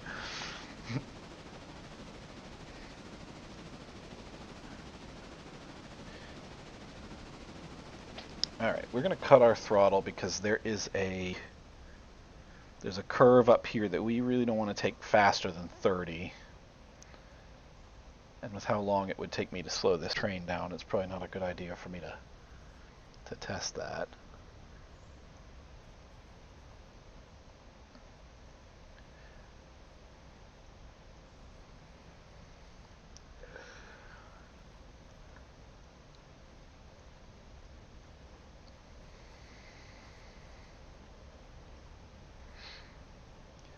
I think the ultimate, with the map fully expanded and so on and so forth, and I think with the map fully expanded, once you've gotten all of the map expansions, I feel like this map is about 30 or 40 miles, like actual 30 or 40 miles long. So it's it's a large map. It's easy to look at this game and think, oh, it's just a cute little train game. No, it's huge.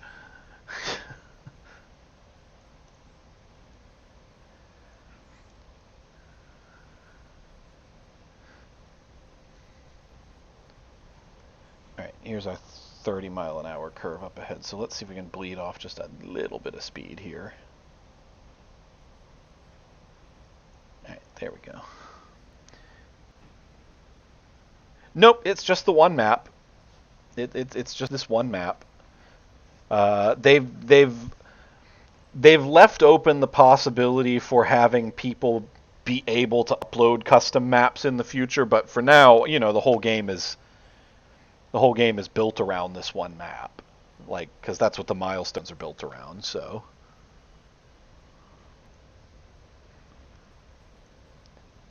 yeah, it is still early. It is still early access, and they haven't said anything about their own plans to do new maps for the game. Um,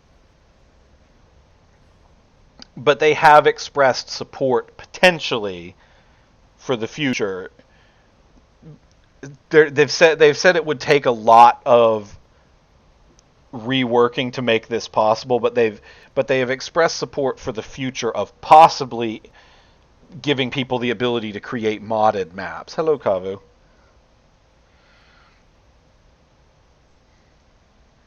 So far, it's just the one map, but yeah.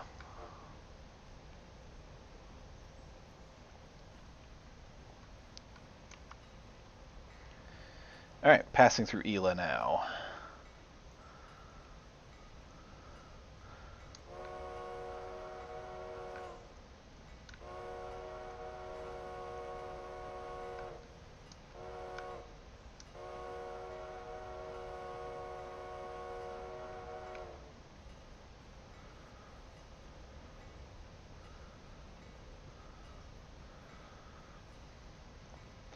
Yeah, that one needs to go back to the interchange, but I'll just pick that up in the morning.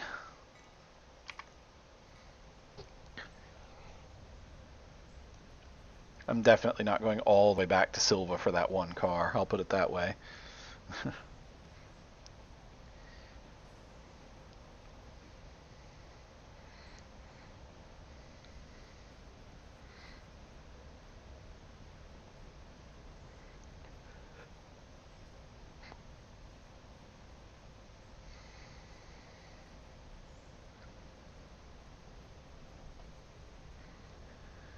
Alright, now we've got to get across this bridge.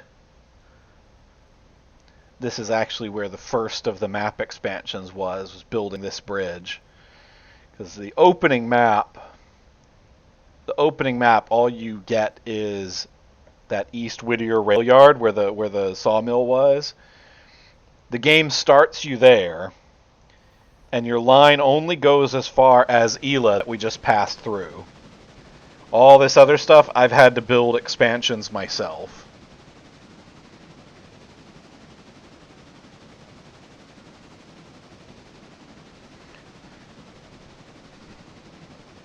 Now, the Whittier to Silva expansion is easy. Well, I'm not going to say it's easy, but like, it's only one expansion. You purchase that expansion, and it gives you that entire, like, 12 miles of line. But it is expensive.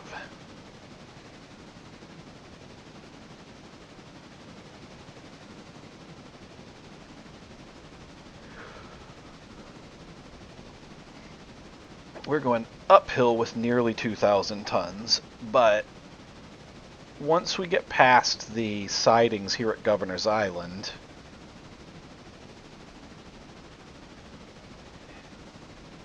I don't know. I think it just pops up. I haven't really stuck around to watch it. I imagine it just pops into existence, because that's how everything else in this game so far has seemed to work, so...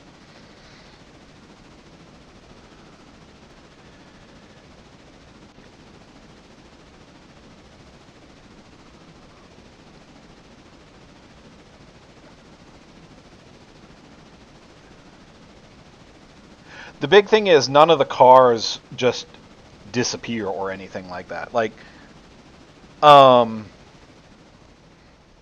of these cars that I'm delivering to these various build sites, I'm going to have to go back and get them and bring them all back to the Silva interchange. Because they'll be empty and I'll have to go back and get them.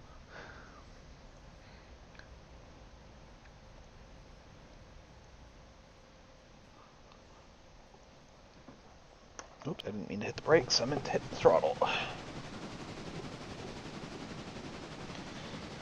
Oh, okay. But yeah, some of them will be full. Most of the build cars will be empty because they're just carrying build supplies up to the station. But like, those cars that I delivered to that one of the cars that I delivered to the sandbox, one of the cars that I delivered to the sawmill, for instance. Yeah, exactly. I'll be bringing them back full. Yeah, you get it. You know where I was going with that. The empty wagons that I've delivered, they're going to be brought back full. Exactly.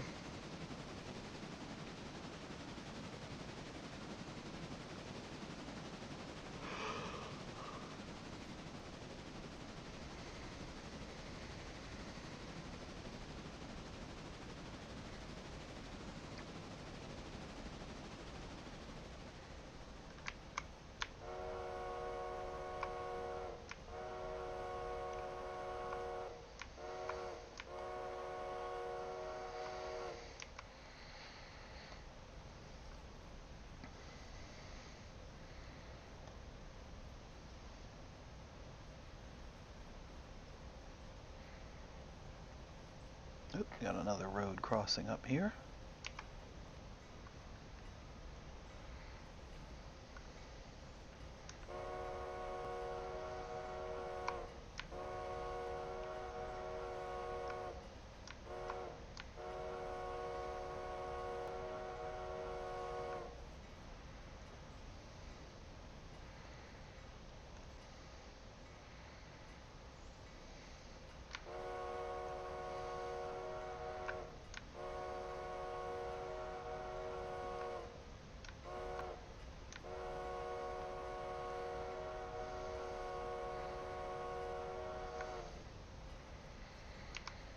Okay, we have an approach signal, not a green signal. Oh, I wonder if that's because... Is the switch not set right? No, the switch is set right. Why do we have an approach signal?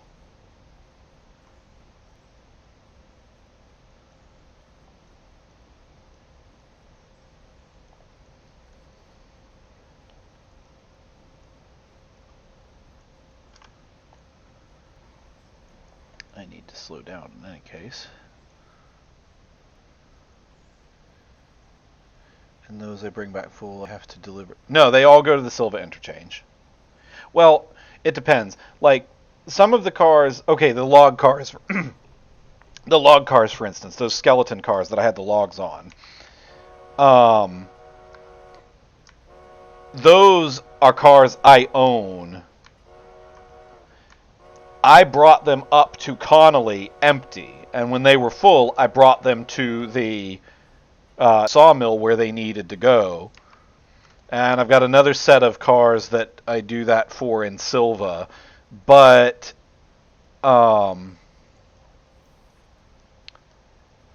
most of them, yes, most of them are just going to end up going back to Silva Junction.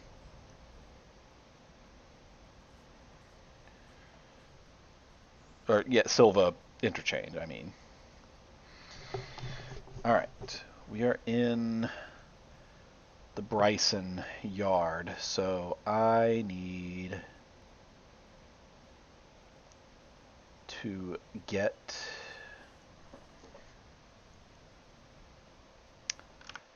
this car from the end. I hope I have enough space for this. I'm not sure I will. Well, no, I will. It might just be a little bit fiddly.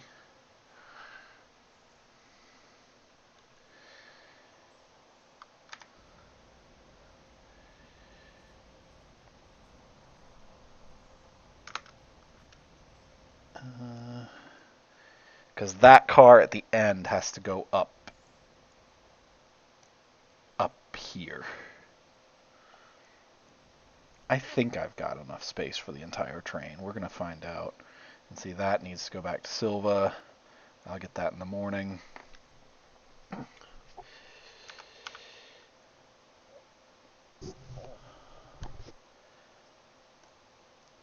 What would be really lovely would be if I could fit this entire train between here and here.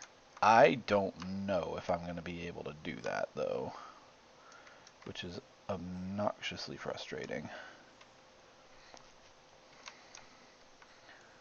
It's going to be close. Maybe it'll fit. Maybe it'll fit.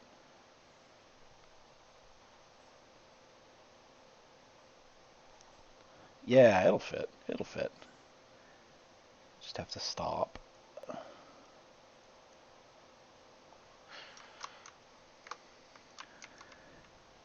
Perfect.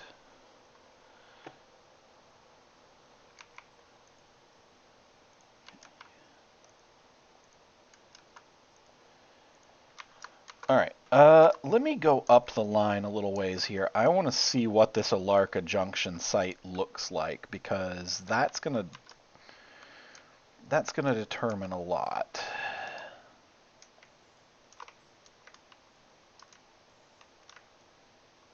Ooh, that grade looks like it's gonna be fun. Now, what location is that? That's Hemingway East Pulpwood Spur, okay.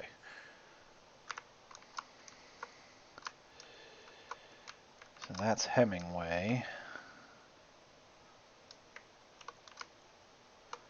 And that is presumably Alarka. That's presumably where the Alarka Junction site is. Yeah. So I might just end up getting behind, and I know that the Fontana is going to be at the end of the line. So what I might do, okay, all right. What we're going to do, yeah, okay. We're basically going to be pushing this train out of here, but I've got to do a few things here in Bryson first.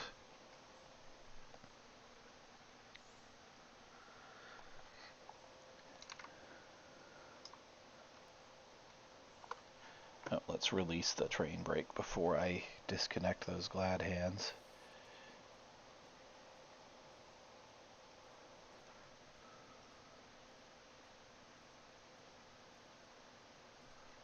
Yeah, I see people seem to like this game. I'm not too hung up on the numbers. I'm just playing for my own fun, but it is nice to see people are sticking around and enjoying this. Okay, we're going to disconnect that.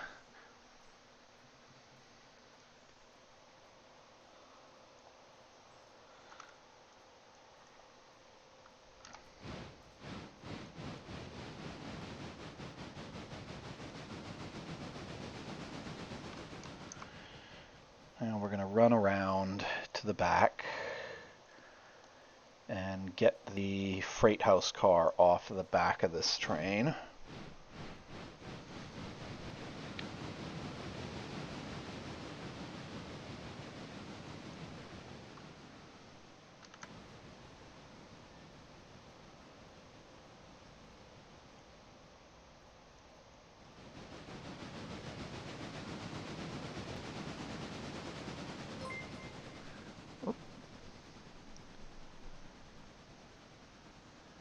Thank you for the following, SR Driver 1965. Thanks for the follow.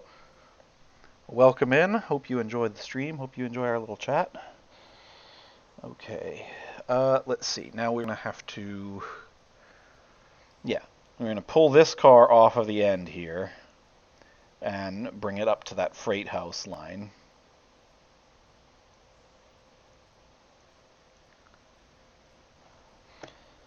So we're gonna brake here.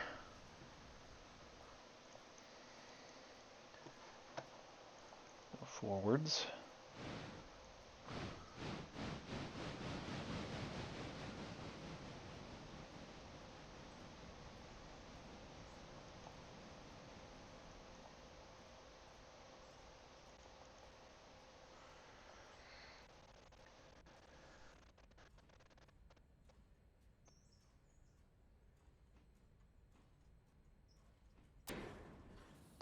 Grab that car.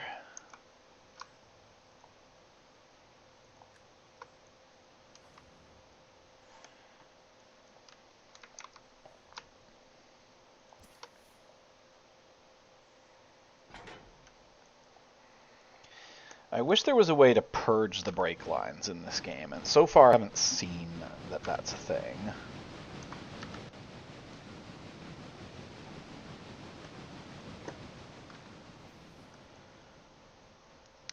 Appreciate the lurk, even if it's just for support.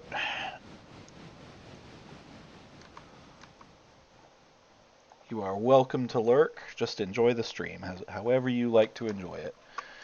Alright, now we need this car to go up to the freight house, so this gotta switch that. We gotta leave that, that one stay. Okay, so all the other switches are right already.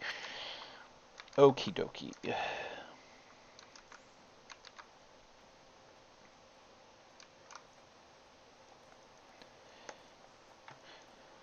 Push that up forward.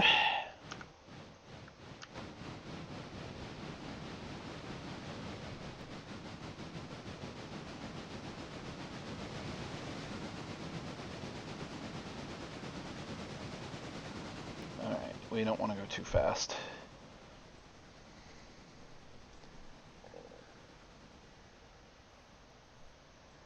Relaxing is what I'm going for with these streams. That's all I really want to be. I just want to be a chill streamer that people can feel safe having on in the background and just kind of being there.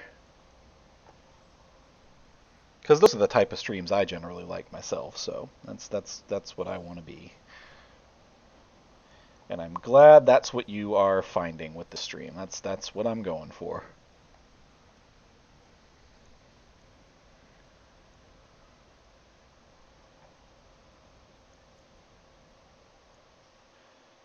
Alright, that's where it needs to be, so we'll go ahead and apply the brakes there. I don't really need to connect those two cars.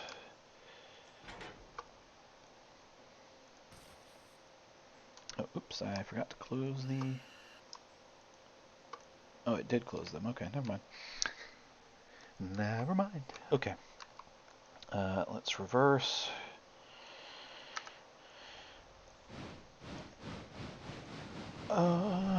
Actually, you know what? Before we do that, okay. Normally I would be ending the stream right about now, but I really, really want to finish this stuff going up to Fontana. So I think I'm going to keep going for a little bit, but we are going to take another quick ad break, just so that we can, just so that we don't have to have the pre-roll stuff turn on and y'all have to deal with that nonsense. So we will be right back after a quick break. So right after these messages, don't go away. I need to go. Yeah, exactly. I need to go and get myself some water and whatnot as well. So we'll be right back. Don't go away.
Alrighty, everybody, welcome back. Thanks for sticking around. Um, I have acquired H2O, so we are good to go. All right, let's go and grab the rest of these cars here. You guys really seem to like the train content, so I think our streams are going to focus on that for a bit because you guys really seem to like that. We'll do more Railroader. I've got so many good train games because I've got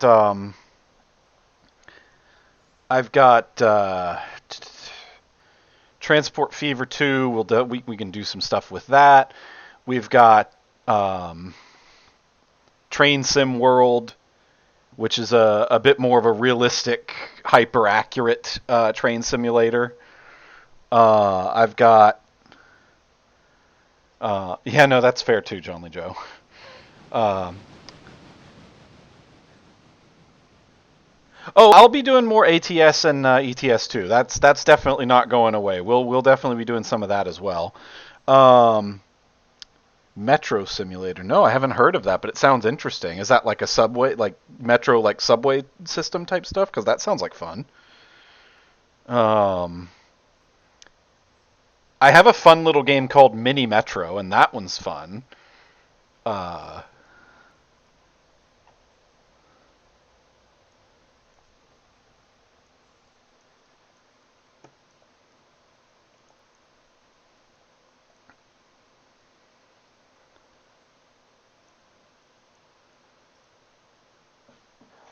all right, here's how we're gonna do this. Go forward. No, yeah, that sounds like the sort of thing I would like. I'll have to check that out. Thanks for mentioning that. I'd never heard of that one. I didn't know that was a thing, but it sounds neat. Um, I'll have to give that a look. That's basically what you're describing there. That's basically what Train Sim World is. It's just that's with more with regular trains than with Metro. I know one of the routes that I have on Train Sim World 5 is the Boston Sprinter, so I can do a lot of the MBTA and Amtrak stuff between Boston and Providence, which that's really cool for me. I mean that's one of the things that I've always really liked. All right, what we're gonna do now is grab that. Put the handbrake on these.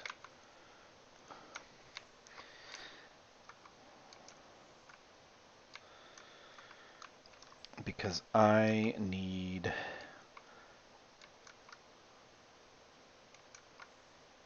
this. We're going to be doing a lot of back up and go forward and back up and go forward. But I've also got a lot of other simulator games too, because I've got Construction Simulator too, and that one's fun. I like playing simulator games. That's kind of what the root of these streams has always been. But I will definitely check that one out, Otter Sky. Thank you for that tip, because I definitely want to look into that one. We're gonna have to see what that one's like. Um,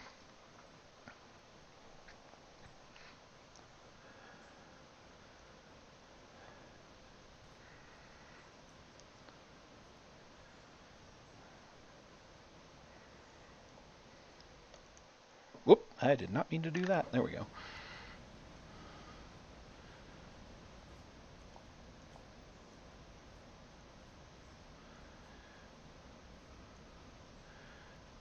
Just backing up here because I need to get this. It's a lot of back up and move forward because when they set these cars up in the rail yard, they didn't really put them in an order that makes sense.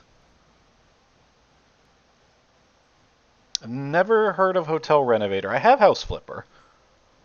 House Flipper can be fun. If you like House Flipper, you would probably also like Car Mechanic Simulator because they're very similar. It's just Car Mechanic Simulator is basically Car Flipper instead of House Flipper. You're renovating cars and um, reselling them for profit. Um, I mean, you're also working on fixing people's cars that come in, but that's it. In kind of the same way it is with House Flipper. House Flipper, you're never heard of Castle Flipper, but that sounds like a riot.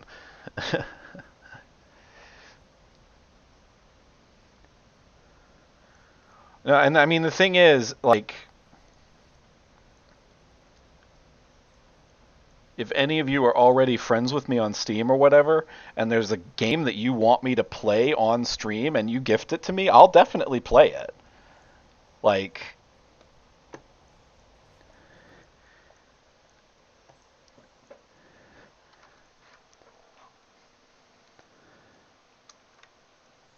that's not me asking, "Oh, hey guys, get me stuff." I'm not doing that. I'm just saying, like, if there is ever a game that you want me to play and you see it on Steam and say, "Hey, I would love to see you play this on stream." If you get me the game, then I'll definitely play it.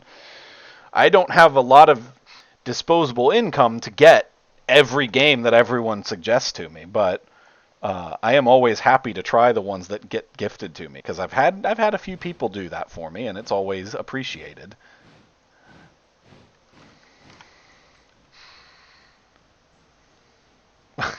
Furry Feet series? I've never heard of that. I have a train mechanic simulator. I've never. I don't know.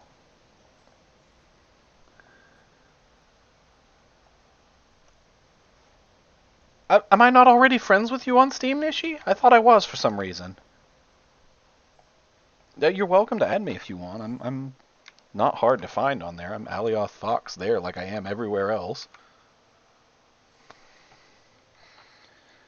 I'm not going to promise that I'm just going to accept anyone's friend request, but if I know you, I probably will.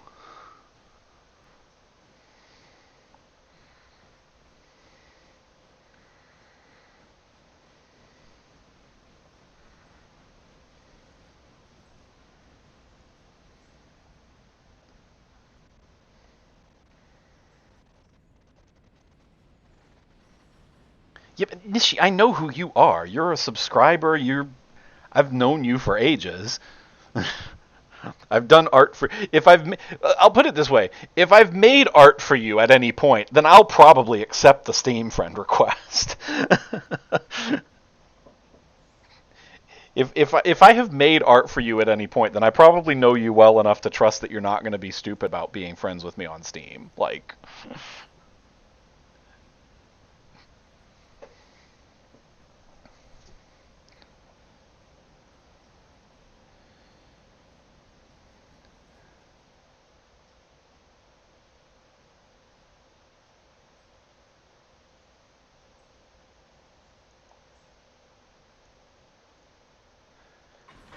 all right.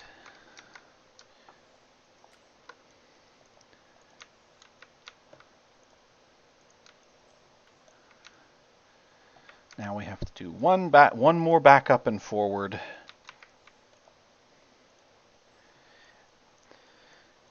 Because what I'm basically trying to do is order this train because all of the drop off points that I have now are in front of me.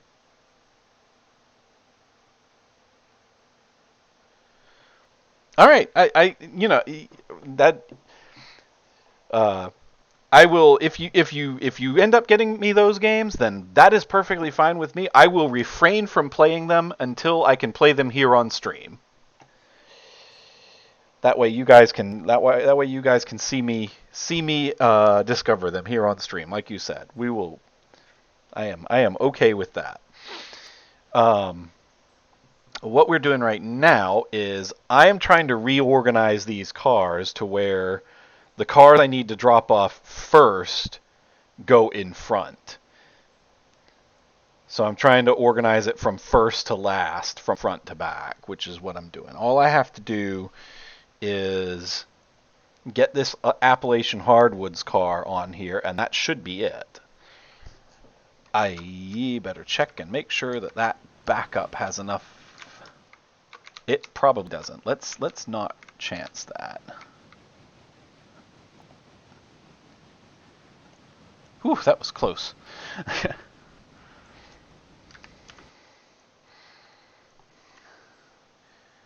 Cooking spaghetti. I had spaghetti and meatballs for lunch just a few hours just right before the stream. Actually, I made my own spaghetti and meatballs. My partner and I did fondue for New Year's Eve. Like that's one of the things we always do. Is we did fondue with Swedish meatball. Yeah, we did fondue. We did cheese fondue with meatballs and bread. I have many hours in Far Cry 5. Far Cry 5 is I like the game, but I don't know um I don't know how that would go playing that on stream. That's a very hard game to play on stream because it's a little yikes in places. Um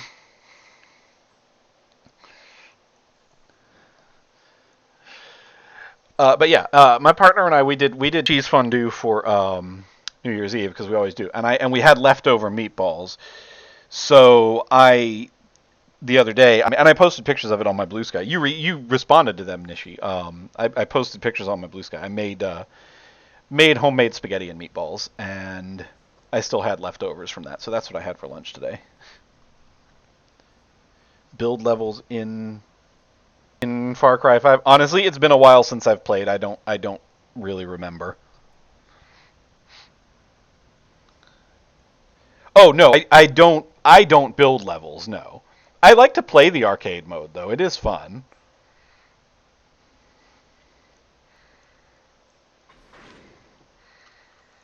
People come up with some crazy creative stuff in there.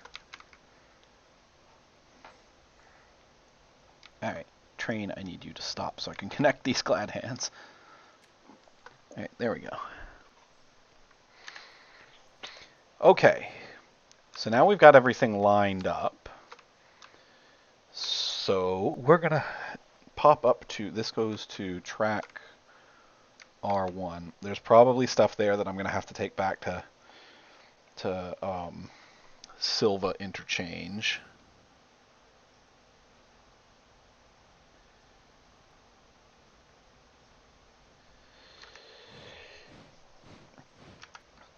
Oh, I need to do some. I need to do a baked ziti at some point soon. I'm not a very good cook, despite how some of this might sound. I have a few things that I'm good at, but in general, I'm not a very good cook. I'm better than I used to be.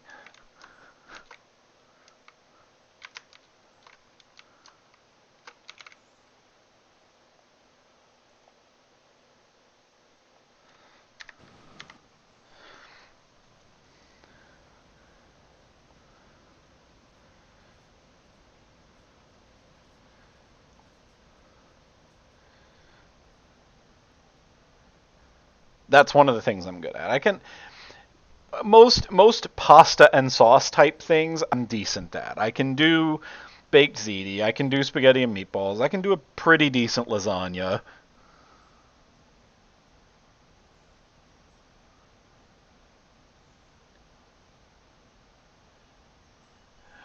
I enjoyed Far Cry 6.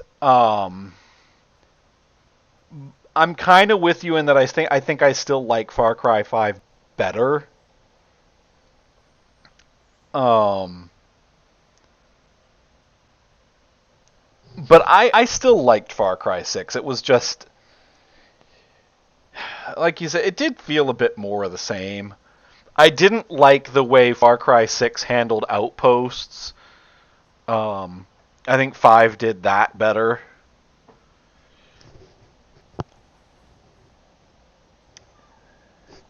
Far Cry 5 annoyed me for so many reasons that like I love Far Cry 5. It's a game I have a very complicated relationship with Far Cry 5 because on one hand, um, gameplay wise and map wise and whatnot, it was really good.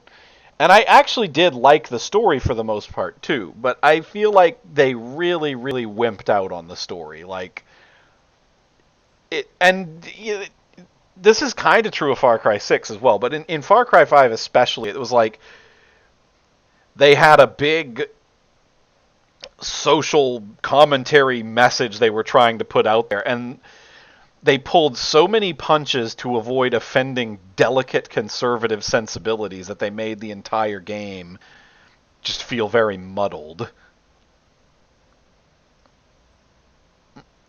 So that kind of annoyed me in Far Cry 5. That was one of the things that annoyed me in Far Cry 5. I felt like the developers were a bit cowardly when it came to that. But Far Cry 6, that was still true. I mean, less true, but still very true. 6 was frustrating because they thought it was classic, you know, white people trying to tackle racism by making racist jokes. It was, I don't know. There was a lot of Far Cry 6 was very it was good and I enjoyed it, but it was there some of the commentary and it was like, what in the world were you guys thinking?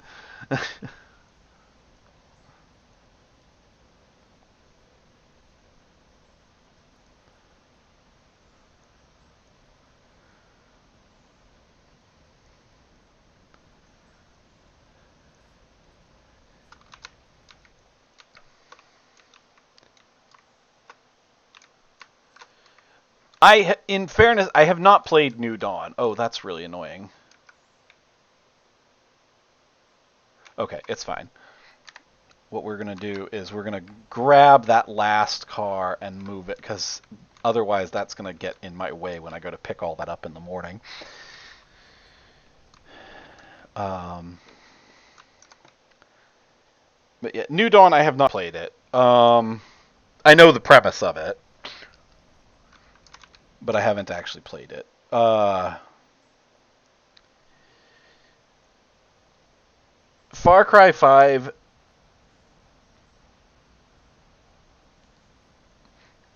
it doesn't take off exactly where 5 ends. It's several years later, as I recall. Um,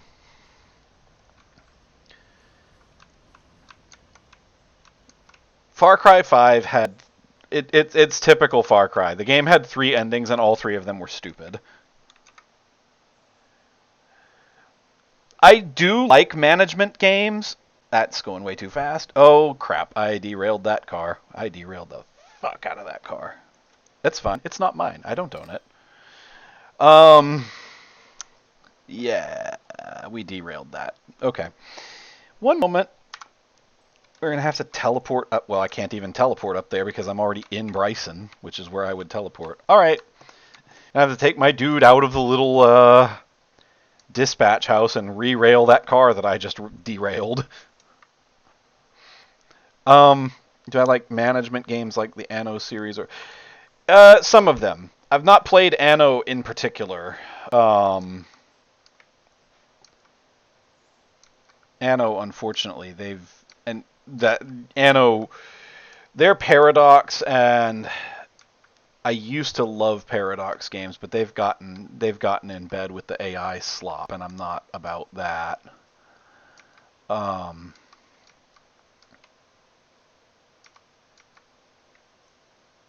but I do like some management type because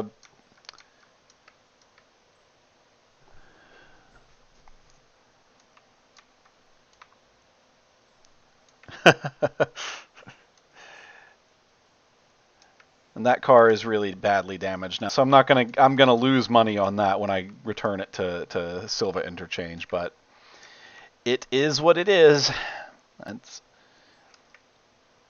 that's part of the problem with a train this long and this heavy is yeah.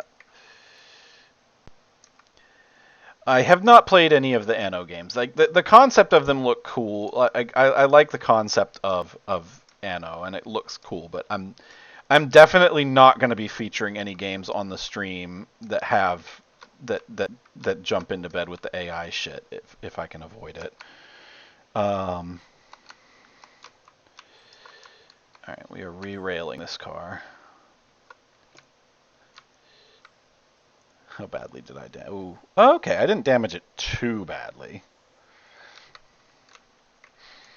All right, let's just hop in the engine now. I might as well put my guy in the engine instead of putting him back in the dispatcher's chair because we don't need a dispatcher at the moment. Um,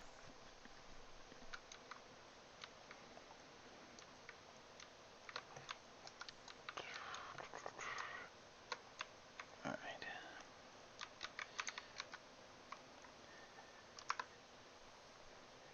Any game that uses generative AI assets, I will not feature on stream.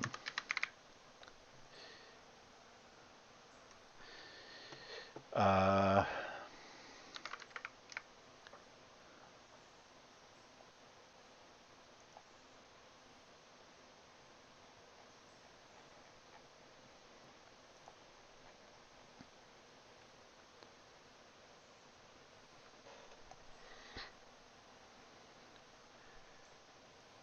I meant exactly what I said. I'm not sure what else there is to get.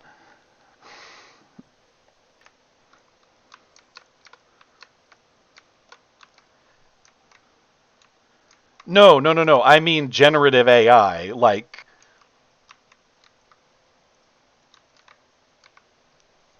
I'm not talking no, I'm not talking about AI like in-game computer controlled whatever. That's not what I'm talking about. I'm talking about the studio's use of generative AI to create assets for the game. That's another reason I hate generative AI is because they've confused what the word AI actually means. AI is an umbrella term, and I'm specifically referring to generative AI.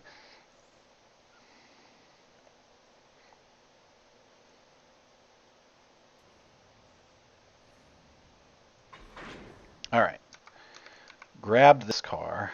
Now we need to release the handbrake. Yes, exactly that. Thank you for articulating these things for me, Circles, because I am struggling with that today, apparently.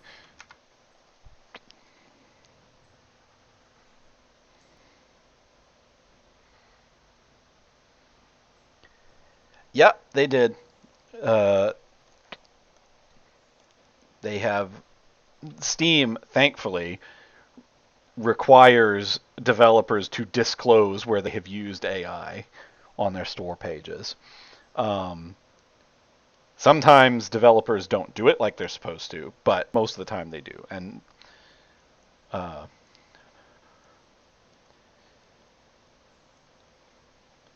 Paradox has made that disclosure, so I will not be featuring Paradox games on my stream for the foreseeable future.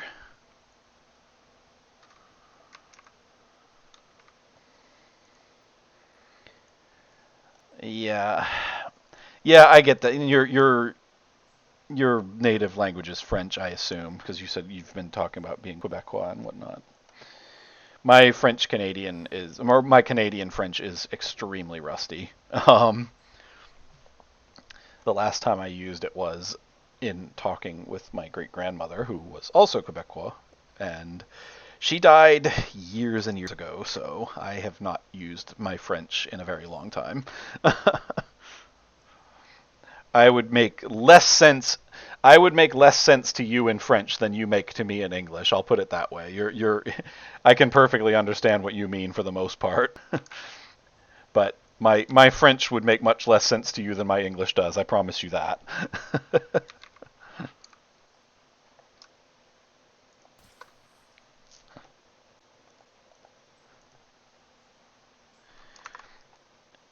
It's if under the about the game where you expand it. I'm looking at specifically at Anno 117, which I know is not the one you're talking about, but um, they have an AI generated content disclosure.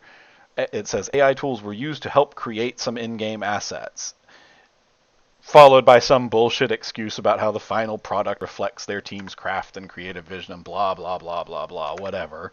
I don't care. If they used it, I don't want anything to do with it. And I know Anno 2070 is the same developer. They may not have used AI on that game in particular, but Paradox is the developer and they're all in on the AI bullshit. So I'm not going to support them. Sorry, I'm just not. Um, Ubisoft is kind of the same way at this point, to be fair. And uh, yeah, on the Pax Romana page, it's definitely there. Um, but yeah, that's just where we are right now.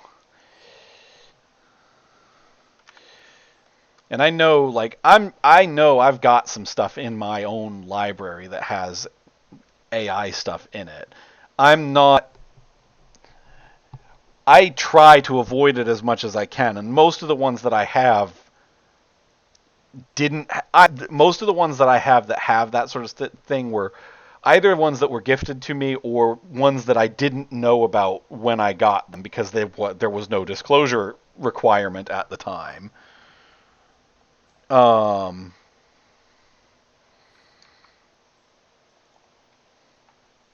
oh, okay, so Anno is not Paradox. Either way, the point is,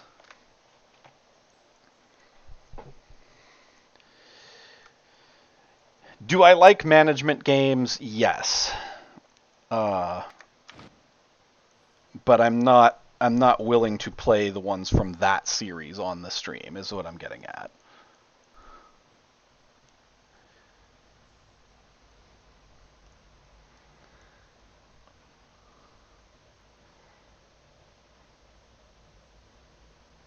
I realize there's going to probably be times where there'll be games where I don't know about it, or there'll be games where it's not obvious. Yeah, but the developer uses it, is my point. The thing is, I'm not going to support, at least not knowingly, I'm not going to support a developer that willingly uses it.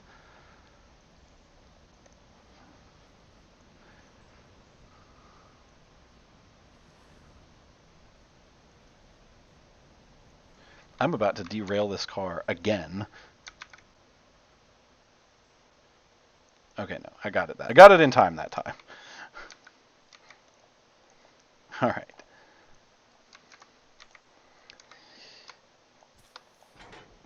That must be a downhill slope or something. Okay. All right. Now, on to Alarka Junction.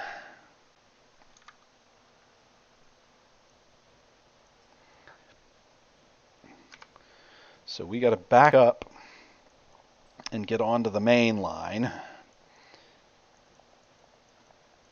And then get down to Alarka Junction.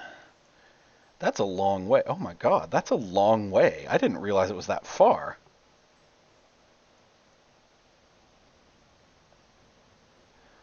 That's 5 miles from here.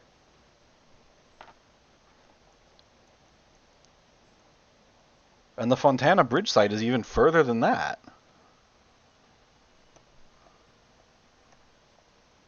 That was very close, wasn't it? I was inches from that buffer.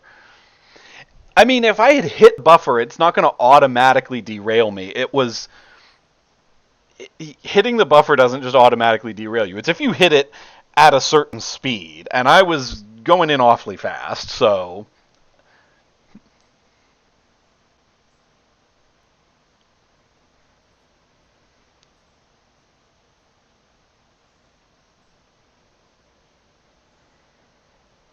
all right, we need to pull this reverser in just a little bit so that we can get a little bit more power than this.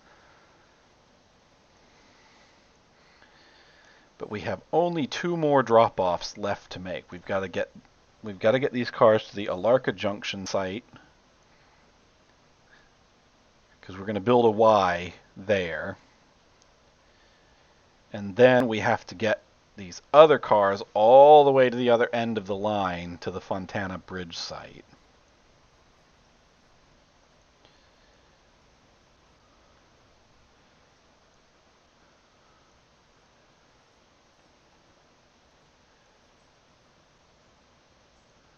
Oh, that's why I'm having because this is a fairly steep uphill grade from the look of it.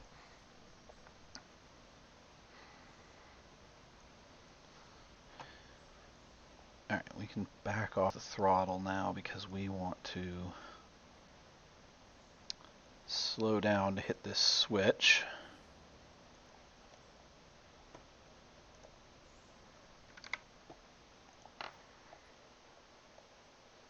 All right, now we throw it into forward and release the train brakes, which is probably going to take a hot second. There we go.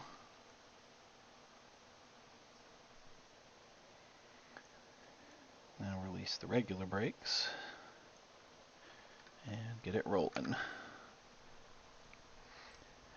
My scheduled streams are on Saturdays. I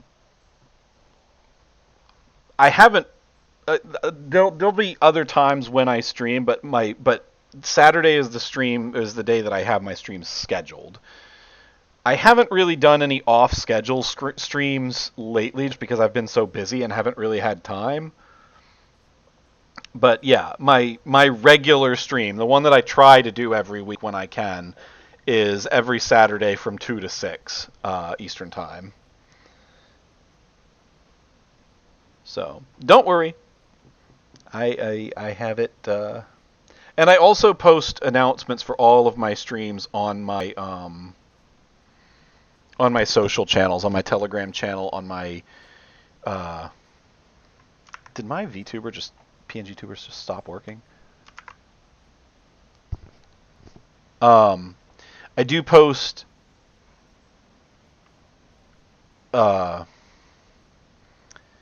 announcements for my streams on all of my social channels, on Blue Sky, on Telegram, and on Mastodon. So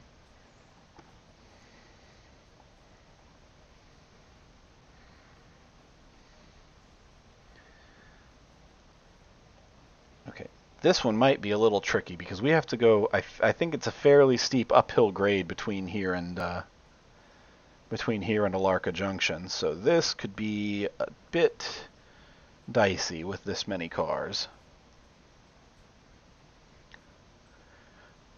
On the other hand, I feel like the fact that we're pushing the cars rather than trying to pull them will help. The power is at the back of the train.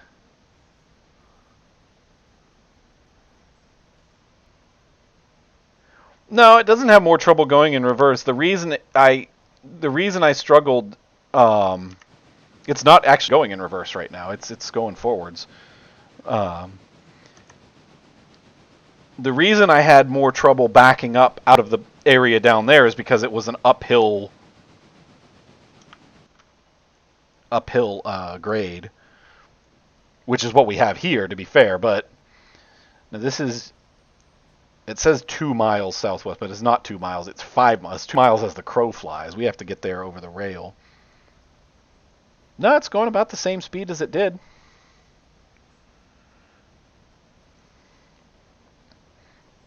If there's been a difference in the speed, I haven't noticed it.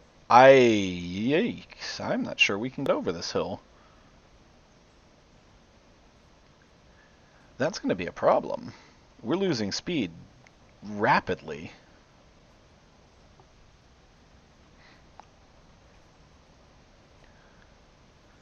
I sure hope we have enough power to get over this hill.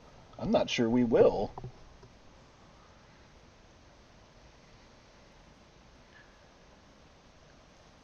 I wonder.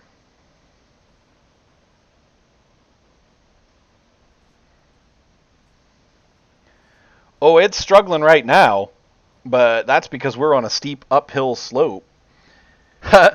What have I got for power? Probably not enough. I have the S51 switcher.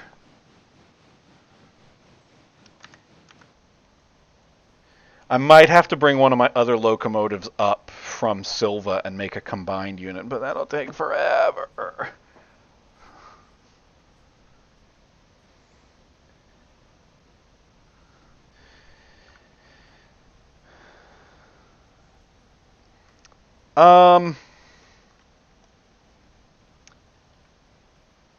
Well, we're gonna, okay, hang on.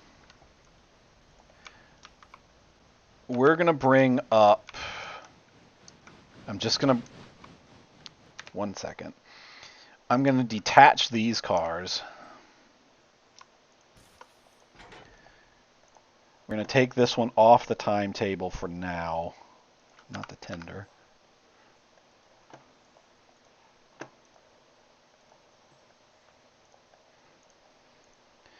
And take that one off the timetable for right now. And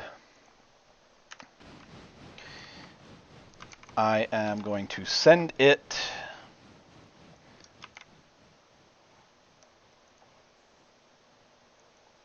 oh, wait, no. That's not what I meant for you to do at all. Ah! No, stop. I meant to get this one. Shit, I just stopped this train. I'm not sure I'm going to be able to get it going again.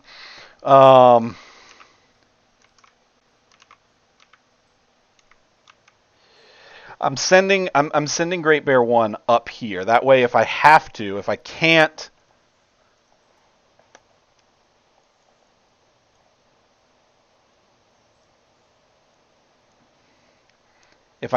push these cars further up, then I'll have my other switcher, which is less powerful than this one. I'll have my other switcher come up from Silva. It'll be waiting right here, and if I need it, I can combine them and make a multiple unit if I have to. Their combined power ought to be enough. I think I can do it because I started, I'm gaining speed even having started from a dead stop here on this incline. So I think we can do it. But I would love to have that other train while we're just chugging along and trying to get something going here. I want to have that other train on its way. I want to have the other engine on its way up here. That way, just in case I don't have the power to do it, I have something. I'm not having to wait the entire time for it to get here. So we're gonna reposition engine number 1. Yeah, no, you can make multiple units. I haven't done that before, so I don't know exactly how you do it, but I know it is a thing that you can do in this game.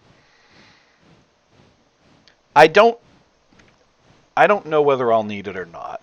If it doesn't get any steeper than this, I don't think I will. Now, we won't be getting anywhere quick, but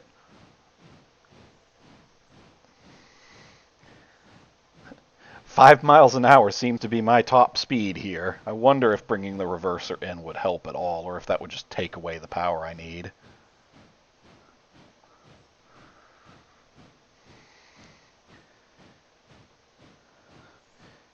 No, that's not helping us at all. Okay.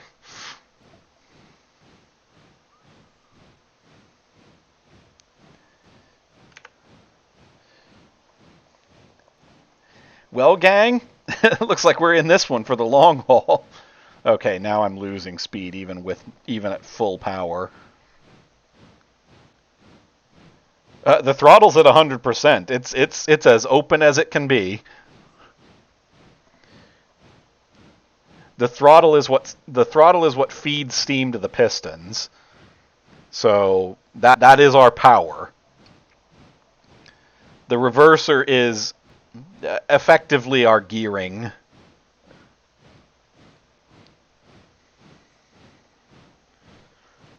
No, we are at full power. This is all we get. There is no more.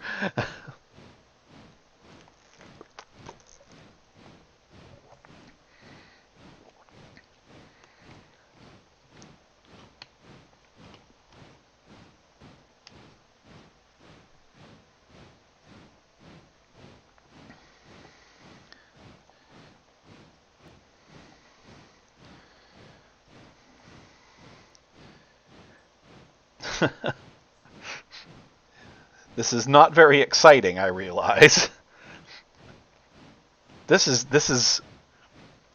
a pretty good simulator for anxiety, however. Wondering if you're gonna make it over that hill.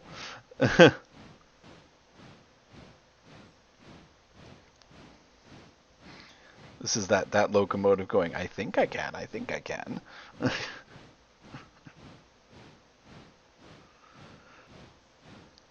Have we got the little engine that could right here, or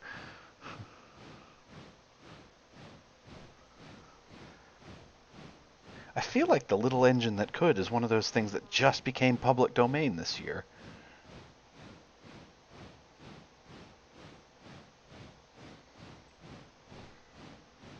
Needs more chugga. Okay, wait. We picked up 1 mile an hour. We picked up 1 mile per hour, so we're doing it. We're doing it.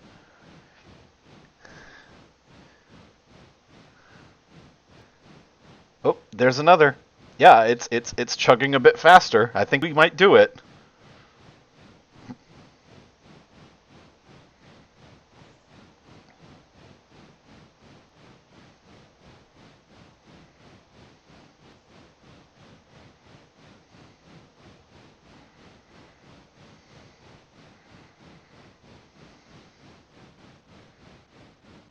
Yes, I was correct.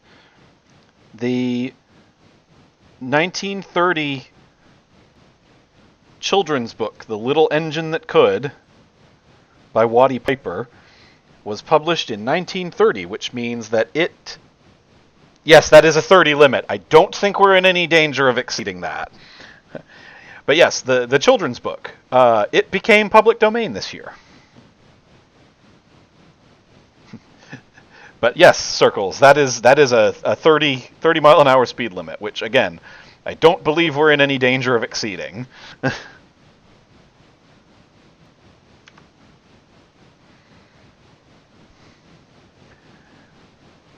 On the downhill, I might. Yeah, I think it has as well. It's not reacting anytime I'm off screen for some reason. I don't know why that is.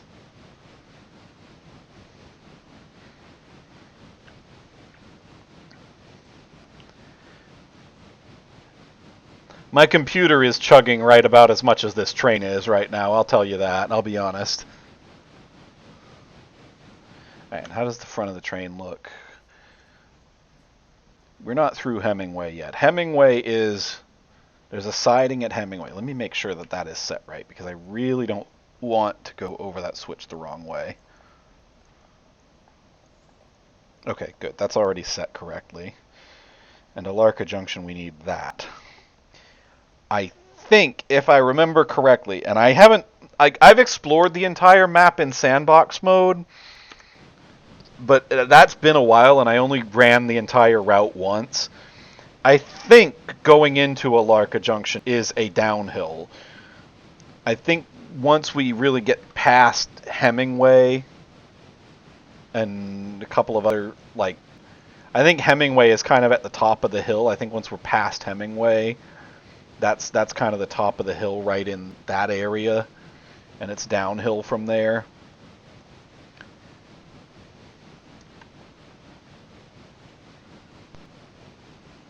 We're up to 9 miles an hour now. I think I could even ease off of the reverser, and it might even give us a little bit... Yeah, okay.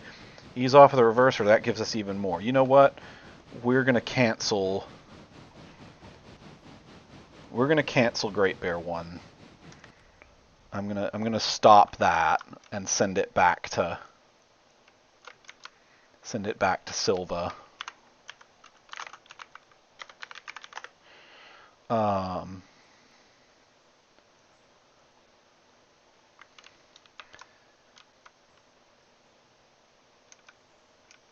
Because I'm going to need that where it was in the morning. I don't want it to be here in... Oops, I went to the wrong... Ah! Went the wrong way. Yeah, I need that back here, because I'll need that there in the morning. So we're gonna stay focused on this, because I think we can get over this hill. I think we can do it. We're gonna work without a net.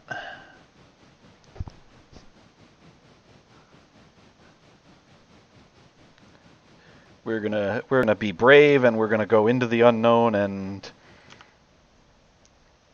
just do it.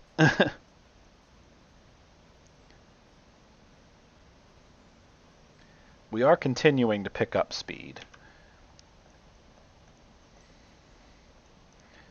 And we're coming through now, we're coming through this 25 mile per hour curve. I feel like that has to be the worst of it.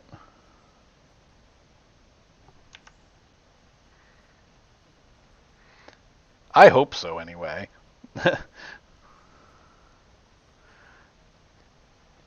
I figured this would just be a fairly quick finish, but we're going to probably have to run another ad break before I'm done at this rate. We'll see. I've still got 15 minutes or so, and I can snooze it a couple of times if I need to. But if I snooze, it turns the pre-roll off, so I don't know. We'll see. Or it turns the pre-roll ad back on, and I don't really want to do that, so...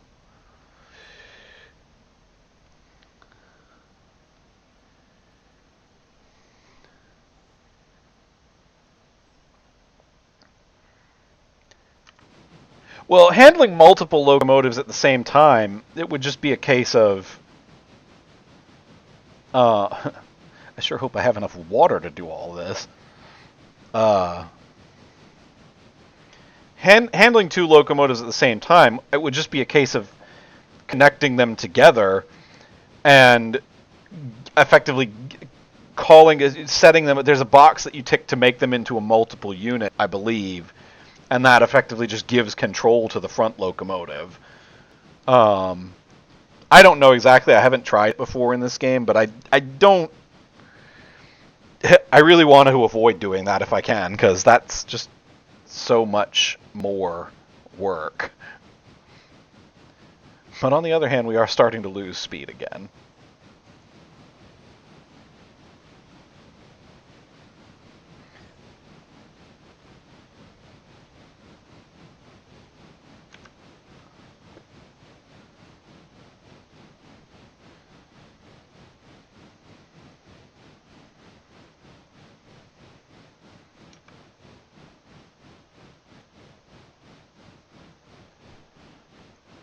Let's find out. Can we do it?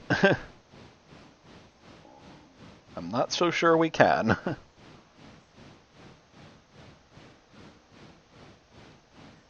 Yeah, if I did run out of coal and water, I would. That's what I would have to do. As I would have to get another locomotive and tow this one.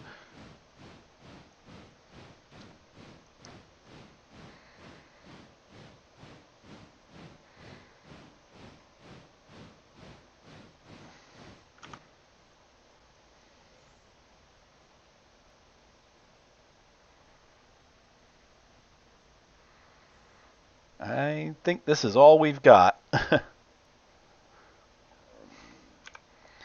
Going around this curve. I'm really, really hoping that things go downhill a little bit more once we're on the other side of Hemingway. Would be really lovely if they could start going downhill a little bit before then. I don't think they do, though. I think it's all uphill at least as far as Hemingway.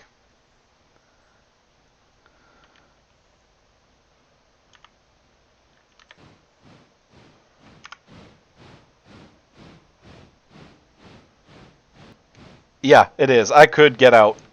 I could get out of this locomotive and walk along beside it. I'm actually walking faster than the locomotive, in fact.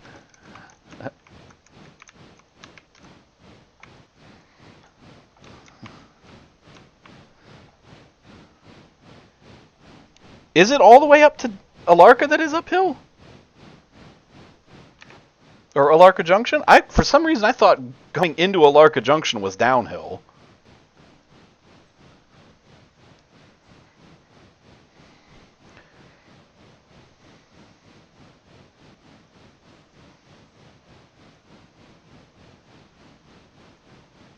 Well, I'm picking up speed again, so that is a good sign. If I've made it this far, I've got it. Well, I feel good about that. I really bit off more than I could chew with this train, but like, one of these is going to Alarka. One of these is a set of cars going to Alarka. The other is going to Fontana, and that's a really long trip to have to make twice. So,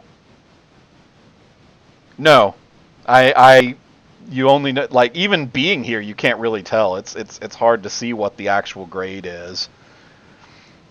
And I feel like that's something the developer has addressed, that they're going to probably add more topographical information.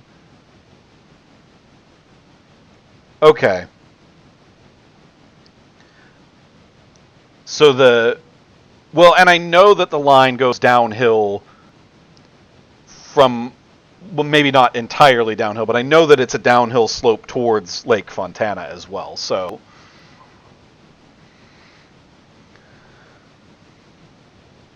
hold my mouse over the... Oh, on the map, you mean?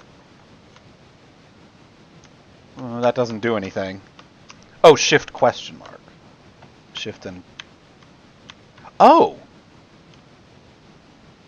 Oh! I didn't know you could do that. That's immensely helpful. Thank you for that little tip. That tells me what the grade is.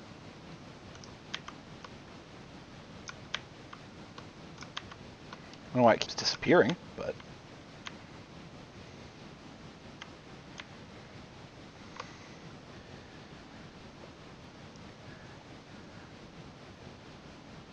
Yeah, and I've only owned this game since the day... I think I bought it the day after Christmas, so yeah.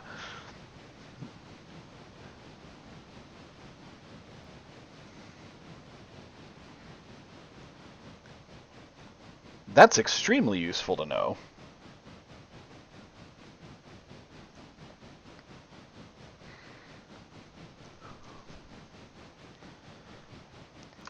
Yeah, but I didn't know you could control. Oh, I've played with the weather in sandbox mode. I didn't know you could in company mode.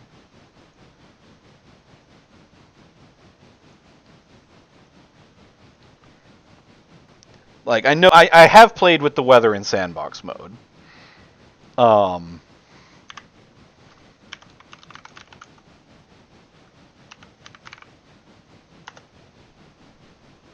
Oh, okay. So that does work in sandbox mode. All right.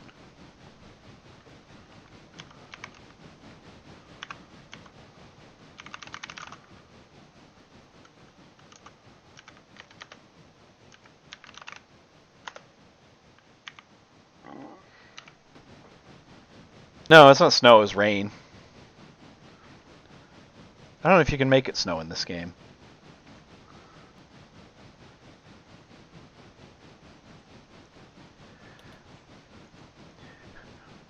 See, the only thing about that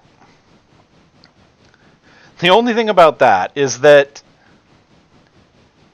this area, this map, whatnot, the developer has said that he based it on the historic Murphy Branch in western North Carolina.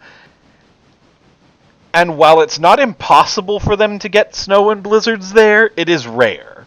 Like, exceedingly rare.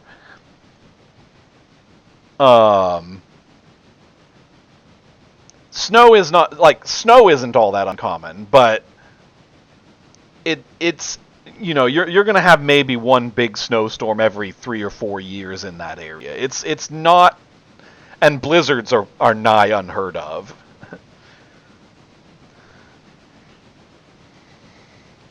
Okay, we are nearly to Alarka Junction. This is Hemingway right here. Rain, clear, cloudy. I think you can make it foggy.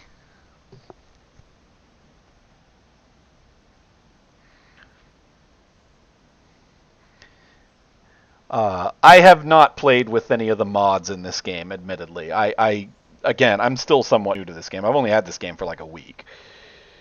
Let's see.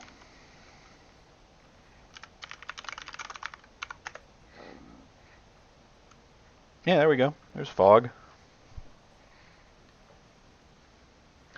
It's not like thick fog, but...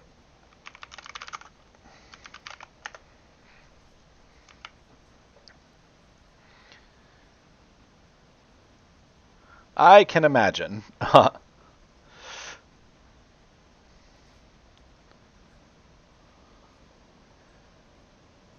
Alright, now we are finally getting up to speed here. So... Thank you, WNCRR. That Western North Carolina Railroad?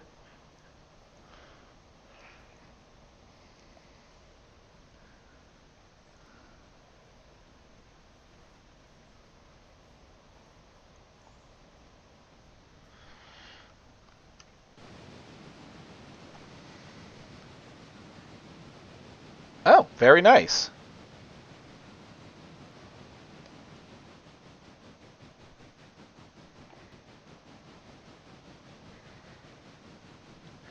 Thank you for stopping by.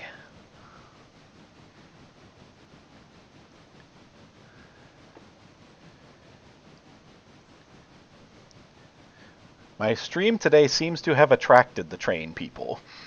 So I'm gonna take this as a good thing.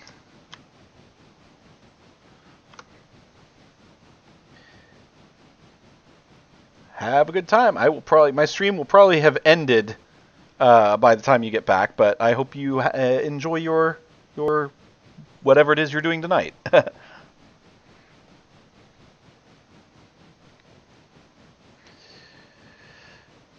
So now I know people on Twitch really, really like trains. So I'll have to play more train games. Metro Simulator sounds like fun. I'll have to look that one up. It's easy to get drawn in. Like, trains are just fascinating for reasons that are hard to pin down.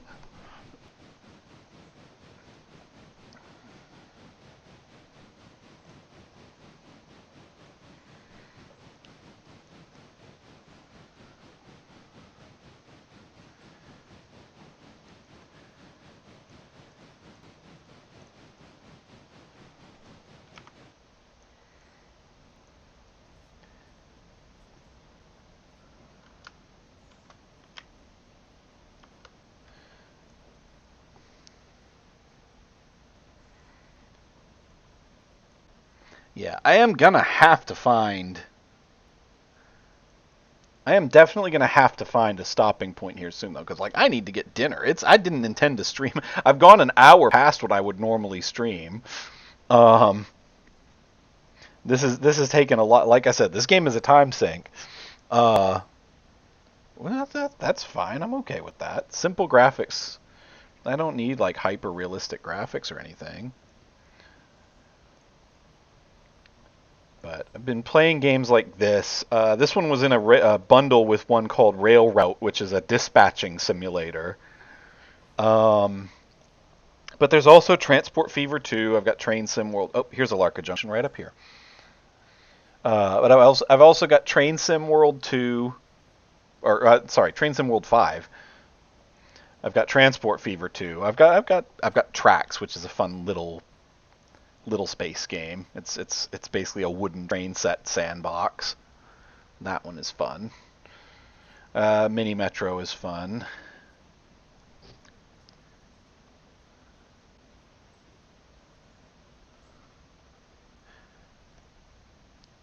All right, we are rolling here into a Larka Junction.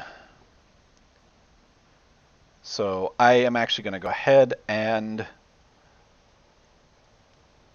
we're going to get to Fontana. We're going to get to Fontana. I'm not stopping the stream before we get to Fontana. But we are going to have to take another break here. So, going to go ahead and do that. Hopefully not derail. Didn't derail. Yay, we made it. Okay. We will be... Okay, how am I supposed to manage that? Why is that saying it's... Oh, because the... Alright. Got to take a quick ad break. We'll be right back. Don't go away.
All right, everybody, we are back. Gonna try to wrap things up here pretty quick because I am starting to starting to feel it a bit. Yeah, I figured it out, Otter Sky. Yes, you are correct. This area over the road crossing is not valid. So what we're gonna have to do is decouple this car and then back things up just a little bit until this one is in the proper position. All right, now it counts. So that's all set, so we can go ahead and set the handbrake on that.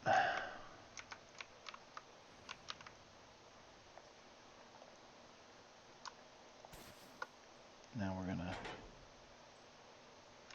Did I decouple the wrong one? No, I didn't. Okay. Alright, now the rest of these have to go up to the Fontana Bridge site, which that will be the end of the line. So let's back this up. But we are we are like 700 or 800 tons lighter now, so this should be a little easier. Still heavy, but not nearly as heavy as we were.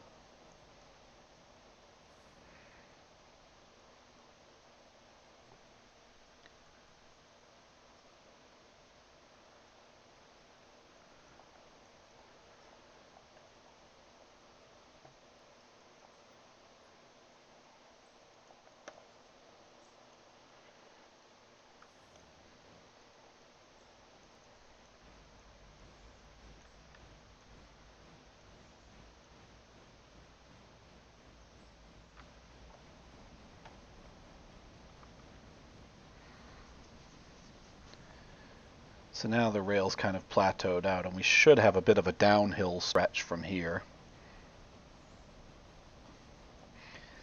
At any rate, the locomotive is not struggling nearly as much as it was. Partly because it is a bit flatter, and partly because we have only half as many cars. Like we lost about half of the weight we were carrying by dropping those cars off there. And of course, it won't be as bad on the way back because for one, it'll be mostly downhill through here on the way back, and for another, all of those cars on the way back are going to be empty. So.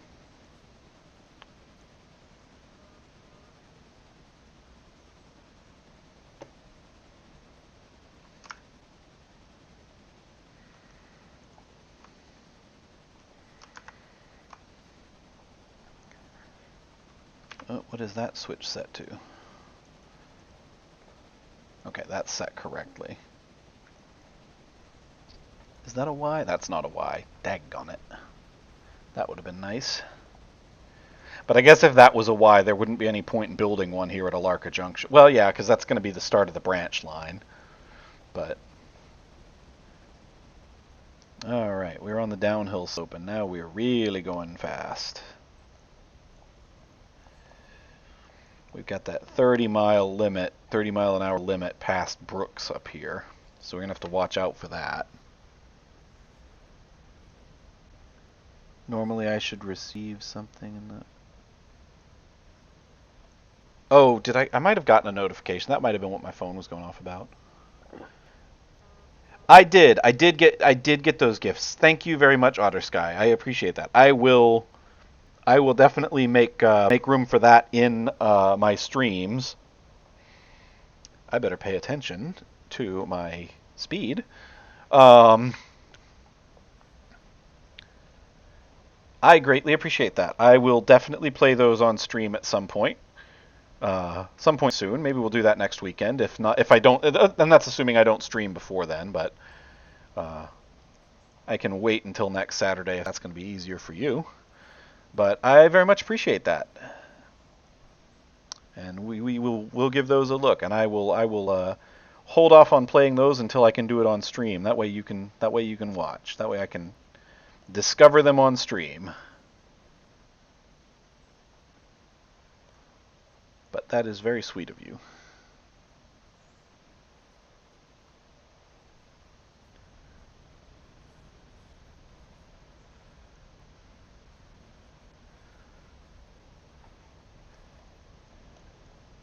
Okay, now let's see. That's 1, 2, 3, basically 4.5 miles. Well, closer to 5. About 5 miles. All right, all right. You only watch on Fridays and Saturdays, then I will just do it as uh, if I stream between now and next weekend, I'll just do something else, and I'll just do those that you just got for me as part of my scheduled stream. So we'll do that. I am okay with that.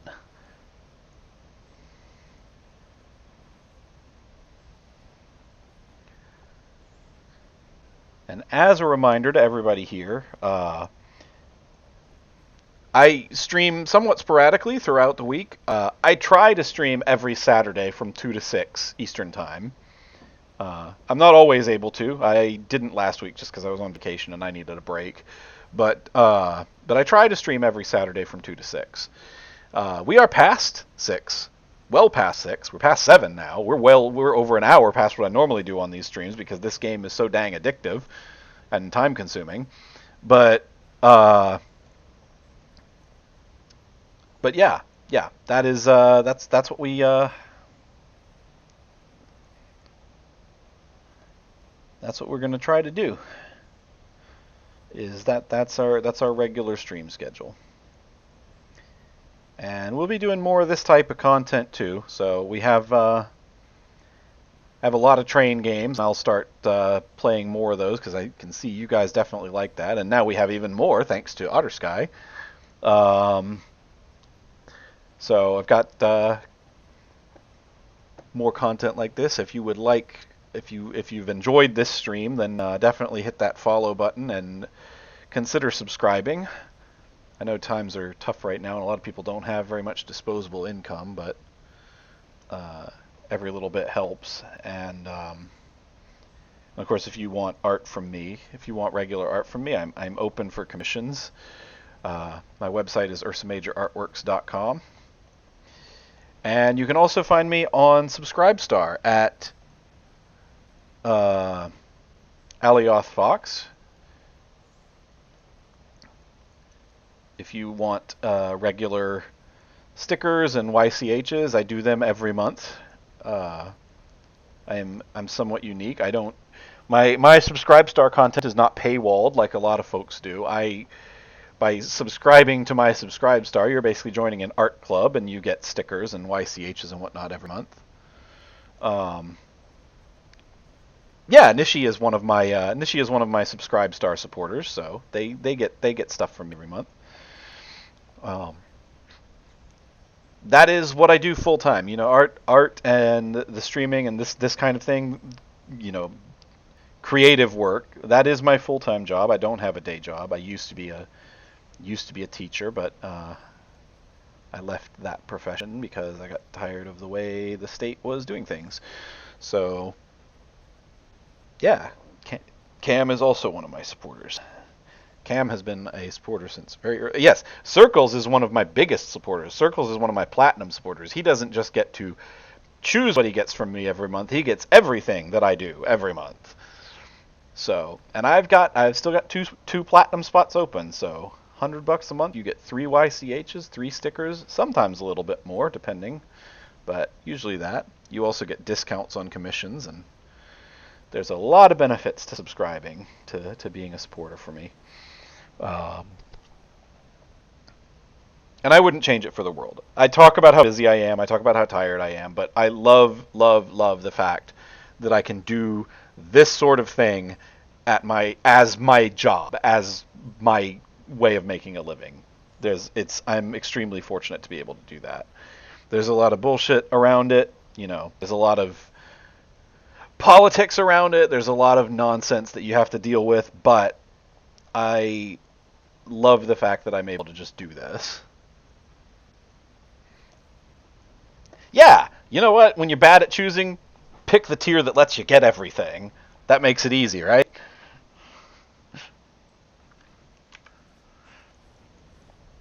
All right, we are almost to the end of the line here. About a mile to go.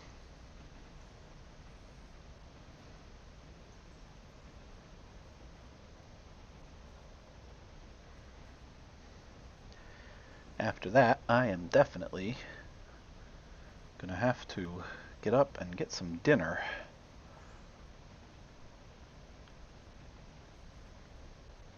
Because I have not eaten since, well, when did the stream start? Yeah, five and a half hours ago, basically. And if you're ever out in public with me, that is something that you learn pretty quickly, is that when I say I am hungry, we have about 20 minutes until I become a different person. And not in a fun way.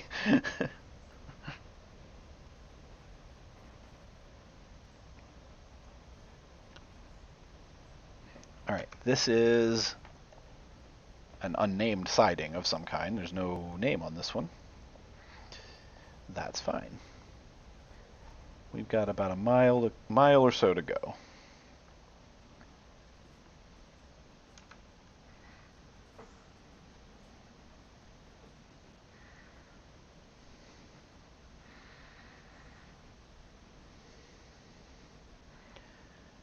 I don't know what I'm doing for dinner. I haven't figured it out yet. I've still got some leftover spaghetti, but that's what I had for lunch. I'm not sure I want to do that for dinner. Might just make some eggs and a bagel. I don't know. I haven't actually got a lot of food in the house at the moment, to be honest. I normally do my grocery shopping on Sunday, so a cuddle puddle does sound good right now.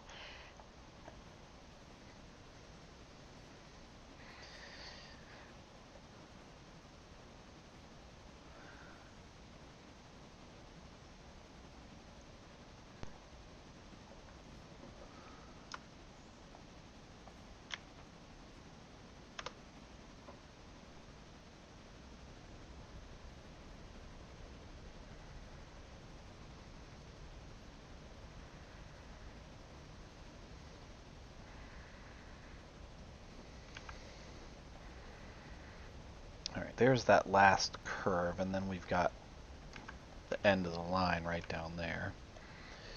Annoyingly, for all these cars that I don't...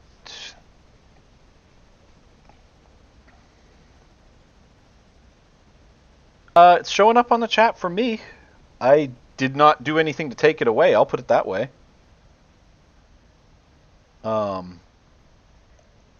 But it's showing up next to your name in the chat for me.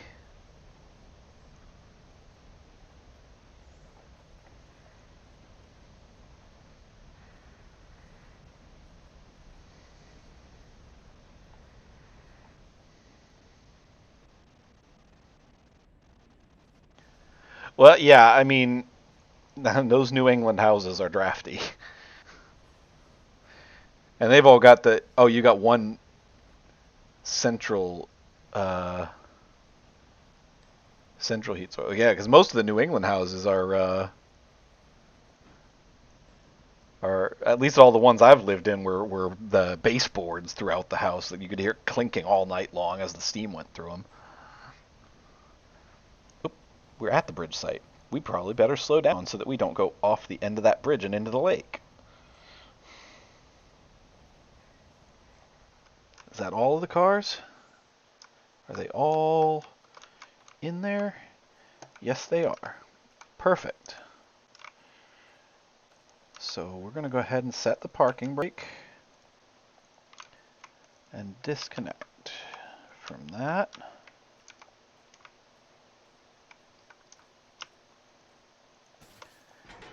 All right. And I am going to go ahead and end the stream there because I need food and I need to get up. I've been sitting for basically 5.5 hours, so I got to get up and move around and see what's going on. All right, let's see who's online. Let's see who I can raid y'all out to. Let's see. It looks like Feywilds is online. I'm going to go ahead and they're playing Minecraft. So I'm going to go ahead and send y'all over to Fey. And we'll do that. We'll go ahead and do that. So thank you all for watching. Thank you all for sitting through the stream. You guys really seem to like the train stream, so we're going to be doing more of that type of thing. But yeah, that's what we're gonna do. We're gonna go ahead and raid out to Faye. Y'all have fun with them, and I will see y'all next time. Bye bye.